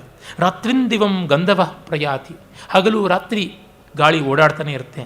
ಶೇಷ ಸದೇವಾಹಿತ ಭೂಮಿ ಭಾರ. ಶೇಷ ಸದಾಕಾಲ ಭೂಭಾರವನ್ನು ಹೊತ್ತಿರ್ತಾನೆ. ಷಷ್ಠಾಂಶ ವೃತ್ತೇರಪಿ ಧರ್ಮ ಏಷ. ಹಾಗೆ ರಾಜಧರ್ಮವು 6ನೇ ಅಂಶ ಕಂದಾಯವಾಗಿ ತಗೊಂಡು ಸದಾಕಾಲ ಜಾಗೃತವಾಗಿರಬೇಕು ಅಂತ ಹೇಳ್ಬಿಟ್ಟಾಗುತ್ತೆ ಅಂಥೇಳಿ ಅವನು ರಾಜನನ್ನು ನೋಡಿ ಹೇಳ್ತಾನೆ. ಪ್ರಜಾಸ್ವ ಇವ ತಂತ್ರಯಿತ್ವ ನಿಷೇವತೆ ಅಶಾಂತಮನಾಹ ವಿವಿಕ್ತಂ ಯೂಥಾನಿ ಸಂಚಾರ್ಯ ರವಿಪ್ರತಪ್ತ ಶೀತಂ ದಿವ ಸ್ಥಾನಮಿವ ದ್ವಿಪೇಂದ್ರ. ನಮ್ಮ ರಾಜ ಎಂಥವನು ಅಂದರೆ ಪ್ರಜೆಗಳನ್ನು ಮಕ್ಕಳಂತೆ ನೋಡ್ಕೊಳ್ತಾ ಇದ್ದಾನೆ. ತಾನು ಅಶಾಂತನಾಗಿ ಅವರಿಗೆ ಶಾಂತಿ ಕೊಡ್ತಾ ಇದ್ದಾನೆ. ತಾನು ಒಂಟಿಯಾಗಿ ಅವರನ್ನು ಸಂಸಾರವಂದಿಗರಾಗಿ ನೆಮ್ಮದಿಯಾಗಿರುವಂತೆ ಮಾಡ್ತಾನೆ. ಅಧಿಕಾರಸ್ಥ ಬಾಧ್ಯತೆ ಇರೋವನು ಒಂಟಿನೇ. ದೊಡ್ಡ ಕಲಾವಿದ, ದೊಡ್ಡ ಜ್ಞಾನಿ, ಇವರೆಲ್ಲ ಮಾನಸಿಕವಾಗಿ ಒಂಟಿ. ಅವ್ರ ಮಟ್ಟಕ್ಕೆ ಯಾರು ಏರೋಕ್ಕಾಗುತ್ತೆ? ಆಗುವಂಥದ್ದೇ ಅಲ್ಲ. ಹೀಗೆ ಅವರು ಒಂಟಿಗಳೇ ಆಗಿಬಿಡ್ತಾರೆ. ಹೇಗೆ ಒಂದು ಸಲಗ ಆನೆಗಳ ಗುಂಪನ್ನೆಲ್ಲ ನೆಳಲಿಗೆ ಬಿಟ್ಟು ತಾನು ಬಿಸಿಲಲ್ಲಿ ನಿಂತು ಅವುಗಳ ಒಂದು ರಕ್ಷಣೆಯ ಬಾಧ್ಯತೆಯನ್ನು ವಹಿಸಿಕೊಳ್ಳುತ್ತೋ ಹಾಗೆ ಅಂತಂದು ದುಷ್ಯಂತನ ಹತ್ತಿರಕ್ಕೆ ಬರ್ತಾನೆ. ಏಷತೆ ಖಲು ಹಿಮಗಿರೇರುಪತ್ಯಕ ಅರಣ್ಯವಾಸಿನಃ ಕಾಶ್ಯಪ ಸಂದೇಶ ಮಾದಾಯ ಸಸ್ತ್ರೀಕಾ ತಪಸ್ವಿನ ಸಂಪ್ರಾಪ್ತ. ಹಿಮಗಿರಿಯ ಹತ್ತಿರದ ಆಶ್ರಮದಿಂದ ಬಂದಿದ್ದಾರೆ, ಹೆಣ್ಣನ್ನು ಇಟ್ಟುಕೊಂಡು ಬಂದಿದ್ದಾರೆ, ಹೆಂಗಸರ ಜೊತೆ ಬಂದಿದ್ದಾರೆ ಋಷಿಗಳು. ಇನ್ನು ದೇವ ಪ್ರಮಾಣಂ, ಇನ್ನು ಮುಂದೆ ತಮ್ಮಿಚ್ಛೆ ಅಂತ ಹೇಳಿಬಿಟ್ಟಿದ್ರು. ಇದು ನೋಡಿ, ಈ ಸೂಕ್ಷ್ಮತೆಗಳು, ಈ ವಿವರಣೆಗಳು ಇವುಗಳು ಬಹಳ ಬಹಳ ಬೇಕಾಗುತ್ತೆ. ಆ ರಾಜ ಪರಿವಾರದ ರೀತಿ ನೀತಿ, ಅವರ ಮಾತುಕತೆ ಇವೆಲ್ಲ ಯಾವ ಥರ ಇರುತ್ತೆ ಅನ್ನೋದು ನಮಗೆ ತುಂಬ ತುಂಬ ಗಟ್ಟಿಯಾಗಿ ಗೊತ್ತಾಗಬೇಕಾಗುತ್ತೆ. ಅಂದರೆ ಅದು ಕಲೆಯಿಂದಲೇ ಸಾಧ್ಯ. ಅದು ಮಾತ್ರವಲ್ಲ, ಮುಂದೆ ಅವನು ಧರ್ಮಾಸನದಲ್ಲಿ ಅಧಿಷ್ಠಿತನಾಗಿ ಧರ್ಮದ ನಿರ್ಣಯ ತಗೋಬೇಕು. ಅದಕ್ಕೆ ಬೇಕಾದ ಬ್ಯಾಕ್ಗ್ರೌಂಡ್. ಇದುವರೆಗೂ ಸಂಗೀತ ಶಾಲೆಯ ಪಕ್ಕ ರೊಮ್ಯಾಂಟಿಕ್ ಮೂಡಲಿದ್ದ ದುಷ್ಯಂತ ಇನ್ನು ಅವನು ಅಗ್ನಿಶಾಲೆಗೆ ಬರ್ತಾನೆ, ಧರ್ಮಾಸನದಲ್ಲಿ ಕೂತ್ಕೋತಾನೆ. ಆಗ ಬರುವ ಸೀನ್ ಎಷ್ಟು ಚೆನ್ನಾಗಿ ತೋರಿಸ್ತಾನೆ. ಒಂದು ಮೊದಲು ಕಾಮ ಅನ್ನುವ ಪುರುಷಾರ್ಥಕ್ಕೆ ಅಂಗವಾದಂಥದ್ದು ಗಾಂಧರ್ವ ವೇದ, ಅದರ ಶಾಲೆಯ ಪಕ್ಕ ಇದ್ದವನು ಈಗ ಅರ್ಥವೇದದ ಅಥವಾ ಧರ್ಮವೇದದ ಕಡೆಗೆ, ಧರ್ಮಶಾಸ್ತ್ರದ ಕಡೆಗಿರ್ತಕ್ಕಂಥ ಅಗ್ನಿಶರಣ, ಅಗ್ನಿ ಗೃಹಕ್ಕೆ, ಆ ಕಡೆಗೆ ಬರಬೇಕಾಗುತ್ತೆ. ಅವನು ಮೊದಲಿದ್ದದ್ದು ಭೋಗಾಸನ, ಈಗ ಧರ್ಮಾಸನಕ್ಕೆ ಬರ್ತಾನೆ. ಆಗ ವಿದೂಷಕ ಇದ್ದ ಅವನ ಜೊತೆ, ನರ್ಮ ಸಚಿವ, ಈಗ ಪುರೋಹಿತ ಬಂದು ನಿಂತ್ಕೋತಾನೆ. ಇವರನ್ನು ಸ್ವಾಗತಿಸೋದಕ್ಕೆ ವಿಧಿವತ್ತಾಗಿ ಪುರೋಹಿತ ಬರ್ತಾನೆ, ರಾಜ ಪುರೋಹಿತ. ಅವನು ಧರ್ಮದ ಪ್ರತಿನಿಧಿ, ಅವನು ಧರ್ಮಾಂಗ. ಕಾಮಾಂಗ ಹೊರಟೋಯ್ತು, ಧರ್ಮಾಂಗ ಬಂತು. ಅದರಿಂದಲೇ ಶಕುಂತಲೆ ಇವನಿಗೆ ಜ್ಞಾಪಕಕ್ಕೆ ಬರಲಿಲ್ಲ. ಕಾಮಾಂಗವೇ ಇದ್ದಿದ್ರೆ ಜ್ಞಾಪಕ ಬರ್ತಾ ಇತ್ತು. ಯಾಕೆ? ಶಕುಂತಲೆಯ ಅಟ್ರಾಕ್ಷನ್ ಧರ್ಮದ ಪರಿಣಾಮಕ್ಕಿಂತ ಹೆಚ್ಚಾಗಿ ಕಾಮದ್ದೇ ಇತ್ತು. ಅದನ್ನು ಇಷ್ಟು ಚೆನ್ನಾಗಿ ಧ್ವನಿಸ್ತಾ ಇದ್ದಾನೆ, ಅಷ್ಟು ಸಜೆಸ್ಟಿವ್ ಆಗಿದೆ. ಜಿ ವಿ ಅಯ್ಯರವರ ಶಂಕರಾಚಾರ್ಯದಲ್ಲಿ ಶಂಕರನ ಜೊತೆ ಎಳೆಯ ವಯಸ್ಸಿನಿಂದಲೂ ಇಬ್ಬರು ಫ್ರೆಂಡ್ಸ್ ಇರ್ತಾರೆ, ಮೃತ್ಯು ಮತ್ತು ಜ್ಞಾನ ಅಂತ. ಬಹಳ ಚೆನ್ನಾಗಿ ಆ ಪಾತ್ರಗಳು ಬೆಳೀತಾ ಬೆಳೀತಾ ಬರುತ್ತೆ. ಆ ಜ್ಞಾನವನ್ನು ನಮ್ಮ ಶ್ರೀನಿವಾಸ ಪ್ರಭುವೇ ಮಾಡಿದ್ದು. ಎಷ್ಟು ಸೊಗಸಾಗಿ ಬರುತ್ತೆ ಅಂದರೆ, ಚಂಡಾಲ ಪ್ರಸಂಗದಲ್ಲಿ ಜ್ಞಾನ ಚಂಡಾಲನ ಕಡೆ ಬಂದು ನಿಂತ್ಕೊಂಡು ಬಿಟ್ಟಿರ್ತಾನೆ.